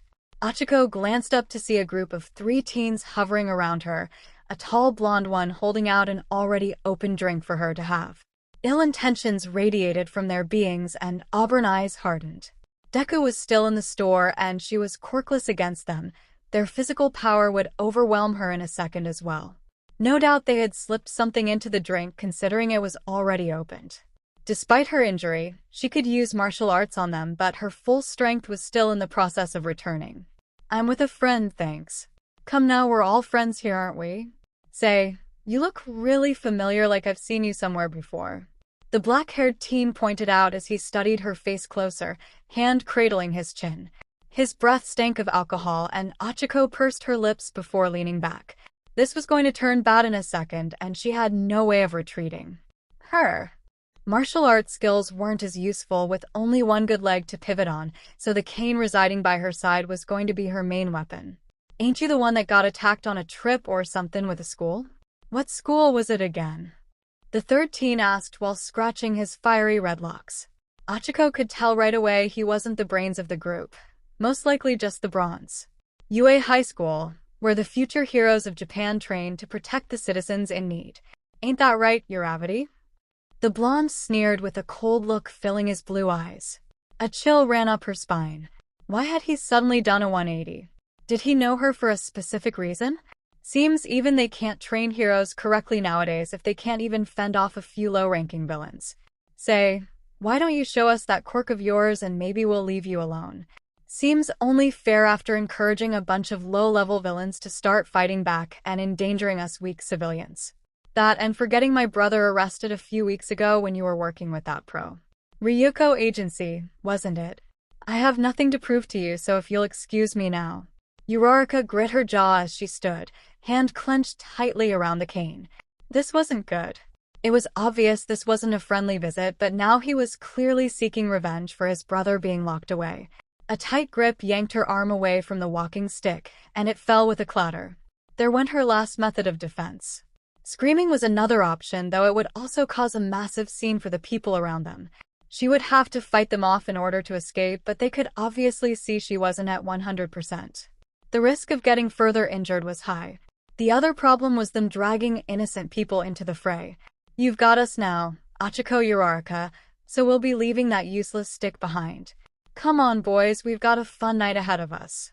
The three teens laughed as the blonde yanked the brunette along roughly, shielding her body from passerby who barely glanced their way. They made it no more than 2 feet when an object went soaring through the air to collide with the blonde's head, stopping him instantly in his tracks as a now leaking can clattered loudly to the ground. The fuck? Let her go now. Deku stood a few feet away with a store bag in one hand and the cane in the other. Narrowed emerald eyes locked onto the ringleader's own surprised blue with a silent burning anger. Uraraka tried to pull away only to be shoved into the arms of the redhead, strong arms locking around hers in a tight pin. She braced on her bad leg to slam her foot into his kneecap. A howl of pain emitted from his mouth, and his grip loosened enough for her to slip her arms free, then slam the side of her palm against his neck. He dropped to the ground knocked out while the other two glanced nervously between her and the newcomer. Listen, pal, I don't know who you think you are, but this lovely lady was just coming with us for a good time. So I suggest you scram before this gets ugly. The black-haired teen growled while shifting a knife from his jacket pocket to point towards Uraraka menacingly. The brunette lifted her arms to a defensive pose while shifting back a little. It'd be a sloppy retaliation, though that was better than nothing. She's with me, Deku said firmly with a subtle shift of the cane to his other hand. This doesn't have to get violent, so just let her go and we can end this calmly. There are over a dozen heroes nearby that will come running if you start a fight. It won't end well if you don't back down. Don't think so, pal. The rough raiders don't back down so easily. The blonde lashed his arm out towards Uraraka, who quickly dodged a concealed dagger with lightning instincts. The tip of the blade just grazed across her cheek before taking a few strands of hair with it. She latched onto his wrist, pivoted, and slammed him down on the sidewalk with little difficulty as Deku launched Black Whip out to subdue the other attackers. The Rough Raiders were quickly restrained by Black Whip and Uraraka, who knelt on the back of the leader who failed in his attack. Are you hurt? Did they do anything to you, Uraraka? Deku asked urgently with sharp eyes locked onto the squirming thugs. Police whistles sounded in the distance, and with each passing second they grew louder. A bystander must have alerted local authorities about the situation. No doubt their classmates would be rushing to the scene to offer their support. I'm fine, it's nothing I couldn't handle, Deku. Ochaco let out a quick puff of air as the adrenaline coursed through her body. She thanked Gunhead Martial Arts for the fast reaction with minimal damage done. Despite not being back at full strength, it was reassuring to know she could still take down an enemy with little trouble. The blonde began squirming beneath her, and she quickly snatched the knife away, then tossed it aside. He couldn't break free from Deku's quirk, but she didn't want to risk the chance of him having another weapon. Your face, Deku gasped in alarm after shifting towards her. She tilted her face towards him a bit, and his brows furrowed. It got cut by the blade, but it doesn't seem too deep. There's a pharmacy nearby that would have supplies, though I think it will be fine until we get back to the school. How's your leg? Did you injure it further? You worry too much, Deku. I don't think the cut is that bad. Ochaco swiped at her stinging cheek with 2 fingers over the wound and held them in front of her eyes. Blood streaked across the raised, padded tips, and a heavy thump struck across her heart. Flashes of a deep pool of crimson swallowing her whole began plaguing her mind, the fingers trembling uncontrollably in her vision. Her breathing hitched and auburn eyes widened in fear, memories of the blood pouring from her hand blurring with reality. A loud ringing filled her ears as the world began weighing heavily upon frail shoulders. Ochaco gripped the sides of her head tightly to quell the intruding thoughts as she stumbled backwards from the attacker and curled herself tightly inward, forehead pressed against her thighs. The deep crimson of the blood flowing from her fingertips to swallow her whole, its scalding embrace wiggling its tentacles up quivering legs with excitement. Uraraka? What's wrong? Is your head hurting? Deku asked frantically when the brunette suddenly curled herself into a ball, fingers digging into her hair as if to silence something in her mind. He dropped to his knees in front of her, then carefully grasped her trembling arms, the brunette failing to respond. I'm here, Uraraka, it's okay now. Whatever's after you can't get you here. The blood. So much blood. Uraraka whispered, nearly inaudibly, causing green eyes going wide with alarm. What was she talking about? The only blood was from the cut on her face, and even that was minuscule. Even with her injury, there wasn't any. So what was she talking about? Blood? What blood? Midoriya, what happened here? Eraser crouched beside his students with scarcely concealed trepidation. Luckily, he'd tracked down the rest of the class at the mall, but they mentioned the duo weren't anywhere to be found within the property, so he set about searching the area after telling them to stay put. The police sirens and crowd gave away their location, so he rushed over as fast as he could. Uraraka was trembling and appeared out of it as Midoriya tried to console her. Judging from the two tied-up teens and the third unconscious one, his students had a bit of a struggle against the bottom of the barrel scum. Those three men tried to walk away with Uraraka, and when I confronted them, they became aggressive. She took out the one with red hair, but the blonde struck her with a blade. She subdued him pretty quick until I bound him. After she looked at the blood on her fingers, Uraraka began trembling with fear, but I'm not sure why the sight of it would cause her to panic. There aren't any other wounds or blood nearby. Deku sat on his haunches beside his friend as Izawa motioned him back, giving the teacher room to examine the wound actively bleeding. It was fairly shallow, though a few fresh beads bubbled up across the slice. He noticed the smear mark coating her skin and knew immediately what triggered it. The pro placed his hands on her shoulders and held them firmly. He himself was no stranger to mental trauma, and there were countless times his friends had pulled him from the strangling depths. After what she'd been through, he was surprised it had taken this long for it to happen. He had a hunch it had to do with the night terror. Uraraka, there's nothing here to harm you anymore, so I need you to open your eyes for me. Whatever you're seeing right now isn't real. It never was to begin with. Your mind is replaying the trauma you went through, and making you believe it's real when it isn't. Midoriya and I are here, so use our presence as a means to ground yourself back to reality. Start by slowing your breathing down, then try to focus on our voices. Uraraka cracked her eyes, open to stare hazily straight ahead of her, the quivering slowly subsiding with each calming breath she released. A few slow blinks had the brunette glancing between the teacher before her and to Deku beside her, who carefully caught her left hand as it slid from her scalp. Confusion flickered across her face as she watched the police carry off three hooligans to their vehicles. A crowd of people still hovered around, though a local pro quickly began pushing them back to provide space. Mr. Izawa? What are you doing here? What happened? You had a PTSD flashback from your injury that was triggered by looking at the blood on your hand. Those three tried to kidnap you, but Midoriya stopped them. Is your leg injured? Izawa released his grip on her shoulders as she shifted to a more relaxed position on the ground. There was still confusion lurking in her eyes, but at least she was more alert than before. It would take a while before it fully cleared up. My face stings a bit, but other than that I'm fine, Ochaco said slowly, carefully trying to recall what just happened with a tired voice. Deku went in to get drinks, then they showed up and offered me an open container, which I denied. The blonde man seemed to change his mood completely when he realized I was Uravati. He mentioned something about me being the reason his brother got arrested when I was working under Ryukyu. They called themselves the Rough Raiders, if that helps at all. Deku added hopefully as Shota rocked himself up into a stand, hands shoved deep into his pockets. Of all the days he let his students out for some free time, Principal Nizu wasn't going to be happy about this. A campus lockdown was going to be the next step in order to protect the students. What were you two doing away from the mall? Weren't you supposed to stay there with the rest of the class? Ida already told me you two wandered off without alerting them. Well, Deku started uneasily, glancing at Uraraka, who averted her gaze downward. He could see the embarrassment flourishing on her cheeks. It was getting really crowded, so we decided to find something else nearby to do.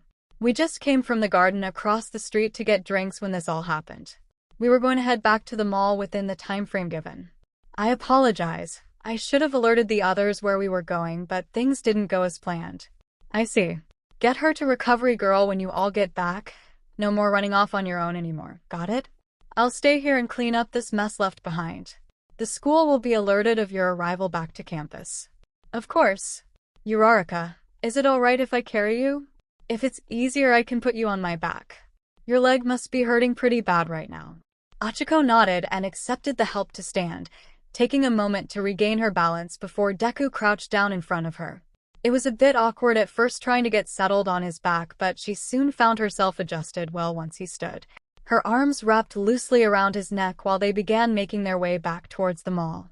The memories of the blood had faded from her mind, and Ochaco grimaced into the back of Deku's hair. It was difficult to recall what just happened. Everything seemingly a dizzying blur, and it bothered her deeply. Was it that traumatic to the point she couldn't even recall what happened? Did it happen due to her leg being broken violently? Even the memories after the explosion hadn't come back, even after all of these weeks, and the frustration was beginning to overflow within. "I'm sorry for leaving you alone out there. I didn't think anyone would mess with you," Izocha said lowly, just barely loud enough for her to catch the words. It took her a moment to realize what he said, and she frowned. It wasn't his fault. No one could have predicted a scorned citizen would approach and attempt to kidnap her. "Deku, don't worry about it, there wasn't anything you could do. I guess I had zoned out, so they took the opportunity to approach. If they hadn't knocked my cane away, then maybe I could have taken them all on." Ochaco mumbled into his hair tiredly, shaking her head briefly. The adrenaline was starting to die down and exhaustion washed over her. "If I still had my quirk, then I would have been able to handle them on my own, without Deku always having to save me." "Uraraka, I don't want to talk about it anymore, please, Deku." The brunette sighed while closing her eyes tightly to stop the tears from escaping. She was exhausted and so worn out from fighting just to try and live normally that it didn't seem worth it anymore.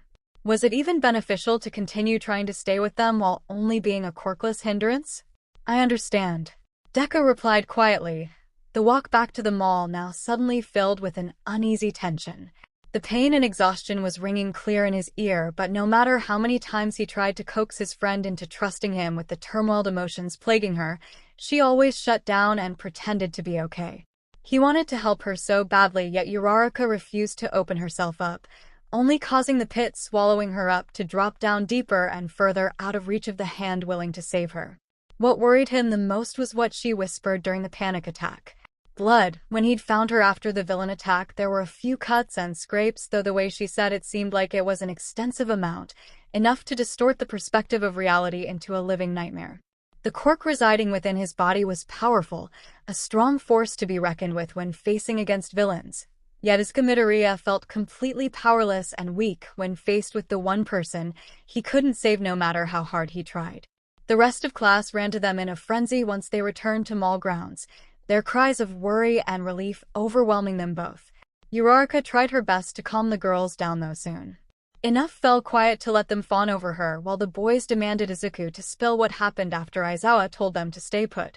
It took a minute of explaining everything before the rest of Class 1A understood the situation better, yet the unease settled heavy on their minds. "Man, I didn't realize how traumatized Uraraka was from the attack. I feel like there's more we should be doing than just trying to keep her cheered up all the time." Zero rubbed his nape guiltily, the others solemnly agreeing. "But how exactly do we try and bring this up with her? If you can't even get through to her, Midoriya, what hope do the rest of us have? Trauma can affect people differently. Perhaps there's a different approach than trying to coax her out of it," 𝗏𝗏𝗄𝐵 suggested. "Okay, so what do you have in mind then?" Kaminari asked expectantly, all eyes on the dark shadow holder. He took a moment to think it over before lifting his head to his classmates who were waiting with bated breaths. "Honestly, I have no idea." The men let out a collective groan of frustration as 𝗏𝗏𝗄𝐵 shrugged helplessly. It wasn't exactly his area of expertise. Perhaps it would be best to just let Uraraka come to us when she's ready to talk instead of forcing the unpleasant memories to resurface so soon. Everyone handles traumatic situations better once they themselves have come to terms with the event. Iida explained with an open palm, his normally stern gaze softening. "I understand we're all upset about what happened, but all we can do for now is continue to support our classmate in her time of healing. I've been instructed by Mr. Aizawa not to push Uraraka regarding the matter, so let's give her time so she can sort things out at her pace. We should board the bus to return to the school. We do have finals coming up in just over a week, and various study groups have been planned out for each day before the test. Uraraka will need to be escorted to Recovery Girl as well. Ugh, I hate tests, but I hate study groups even more." Kaminari whined as he and a few others began trudging towards the waiting bus, a few grumbles of agreement filling the air. Izuku stayed rooted to the ground along with Iida, Todoroki, and Zero. I don't think she wants us to know how bothered she is with losing her quirk. Midoriya spoke after a good minute of silence, causing the other three to look at him. As much as he wanted to tell her he understood completely what it was like to be quirkless, he couldn't. Anyone who knew the secret of One for All's power instantly became a target for All for One. All Might had warned the consequences of letting those close know the secret.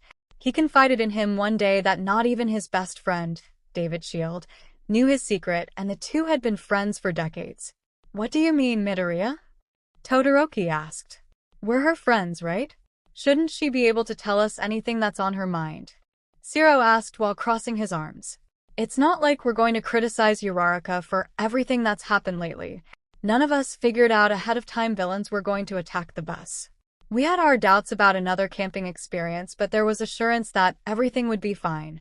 Uraraka doesn't believe she can be a hero anymore, Izocha started slowly, recalling the words spoken to him a little over a week ago. Her confidence has disappeared, and even if her quirk were to return, she's afraid of returning to the field and being attacked again. I think she's even considered leaving the school because of it. Leaving? Isn't there still a chance for her quirk to return, though? The school's gotta be doing something to find a cure.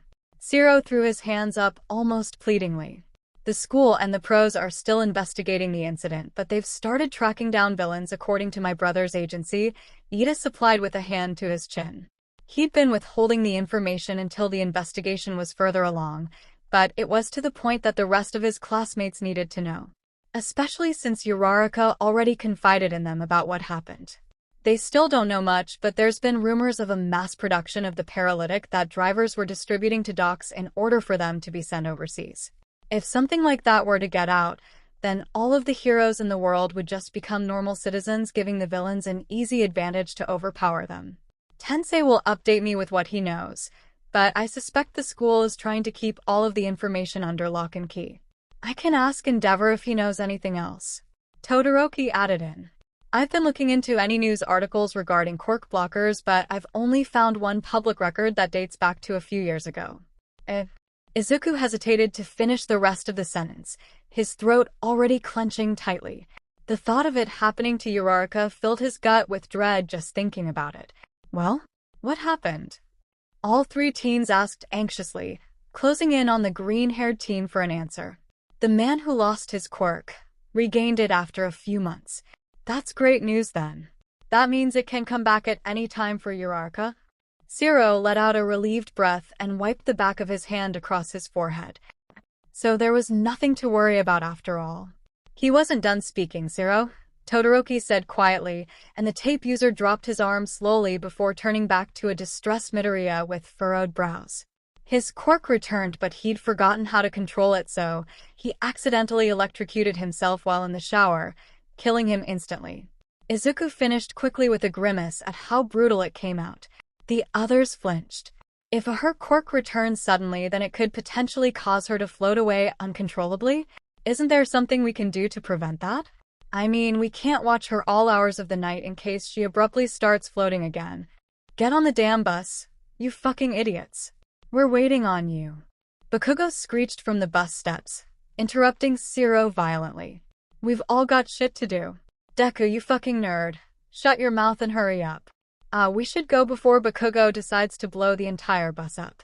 We can discuss this later tonight and maybe sit Uraraka down as well. Todoroki spoke calmly before turning and heading towards the barking blonde. Ida began yelling at Bakugo to be respectful of the other people around them while Zero and Izuku quickly followed suit.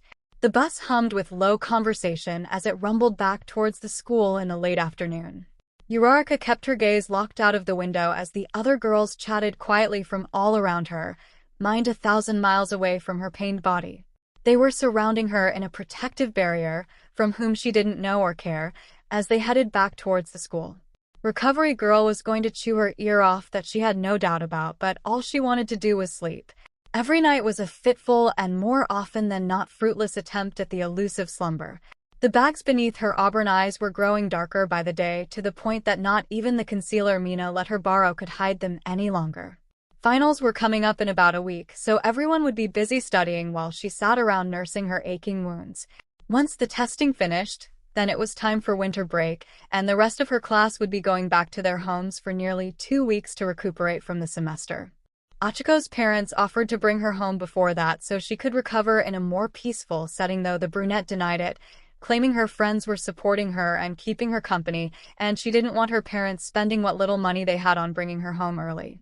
She appreciated what they did, truly, though she was so fatigued because of the constant attention from her classmates that often Ochaco excused herself early from conversations or activities just to have some peace and quiet. Then there was Deku. Sweet, kind-hearted, innocent Deku, who was so persistent in trying to help her that it only made her heart ache tightly. He was always there to support her, staying by her side in the infirmary, guiding her through the toughest obstacles, constantly knocking her down, escorting her from the infirmary after she acquired the 2 metal tripping hazards, rushing to comfort her when she finally broke down in frustration. Even going so far as to take her to a garden after the mall had overwhelmed her, the questions brought up by the citizens too much for Ochaco to handle. Every little gesture only stirred up the guilt residing within her battered body.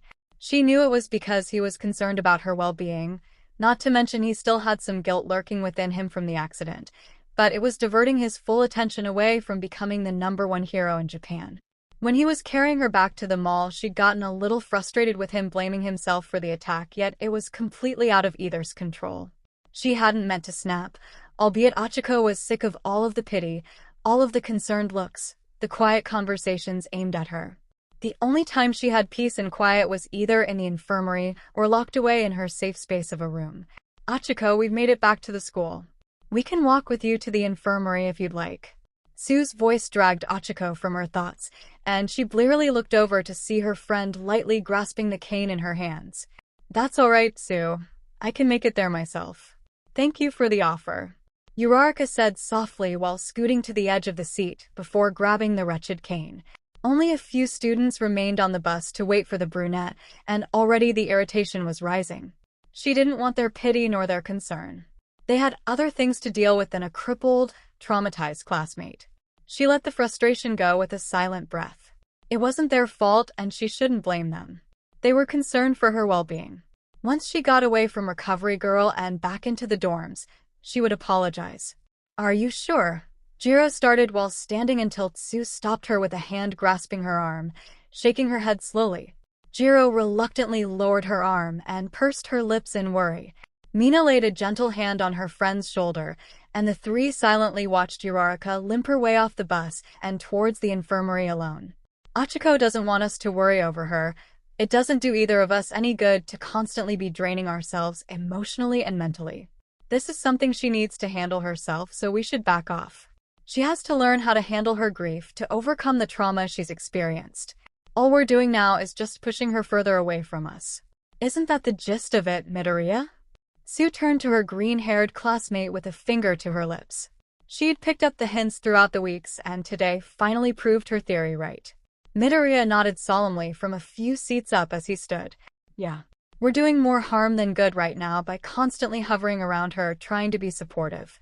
Uraraka has to be the one to sort out her emotions first, and then willingly come to use for help.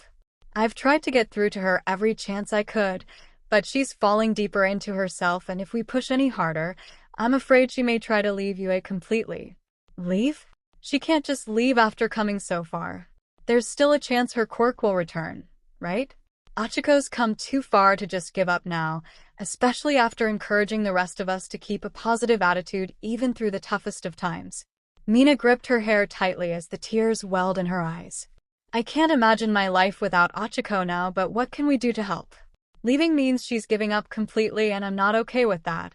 "We'll figure something out, Mina," Ghidorah soothed as the pinkette started bawling.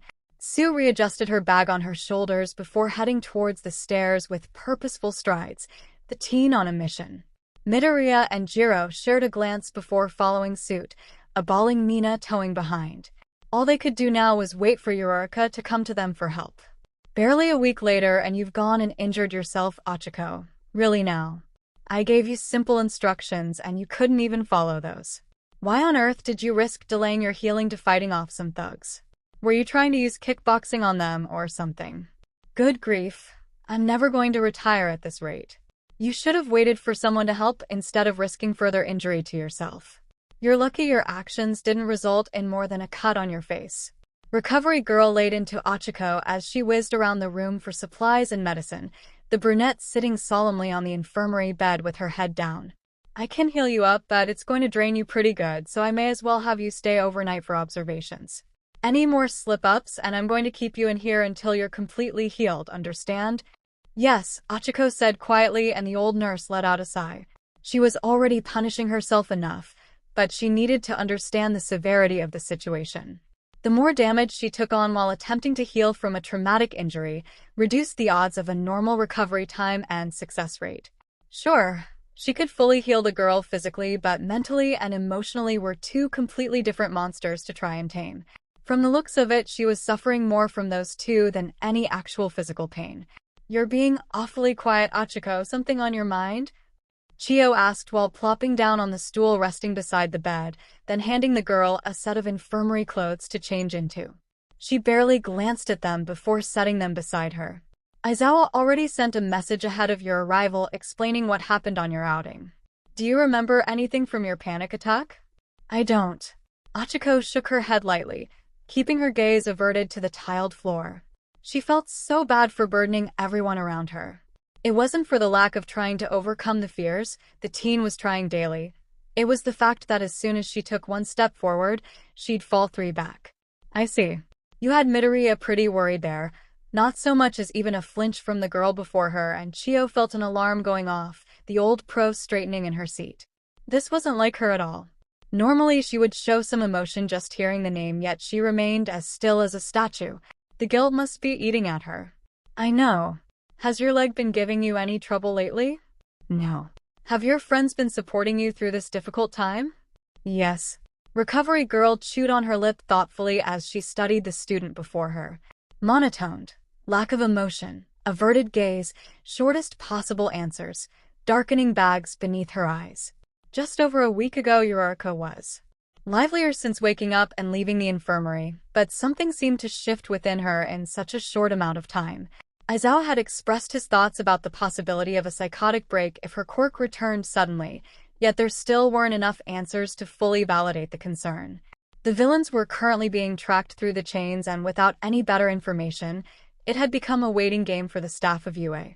You have thoughts of leaving the school? Uraraka finally flinched minutely, yet it was enough for the nurse to latch on and slowly start reeling her back in. You believe your place here is no longer warranted due to the fact your quirk is no longer active. There are other options besides leaving, so why take the most drastic path? Your friends are all here, standing behind you and supporting you through your trauma, yet you want to abandon them.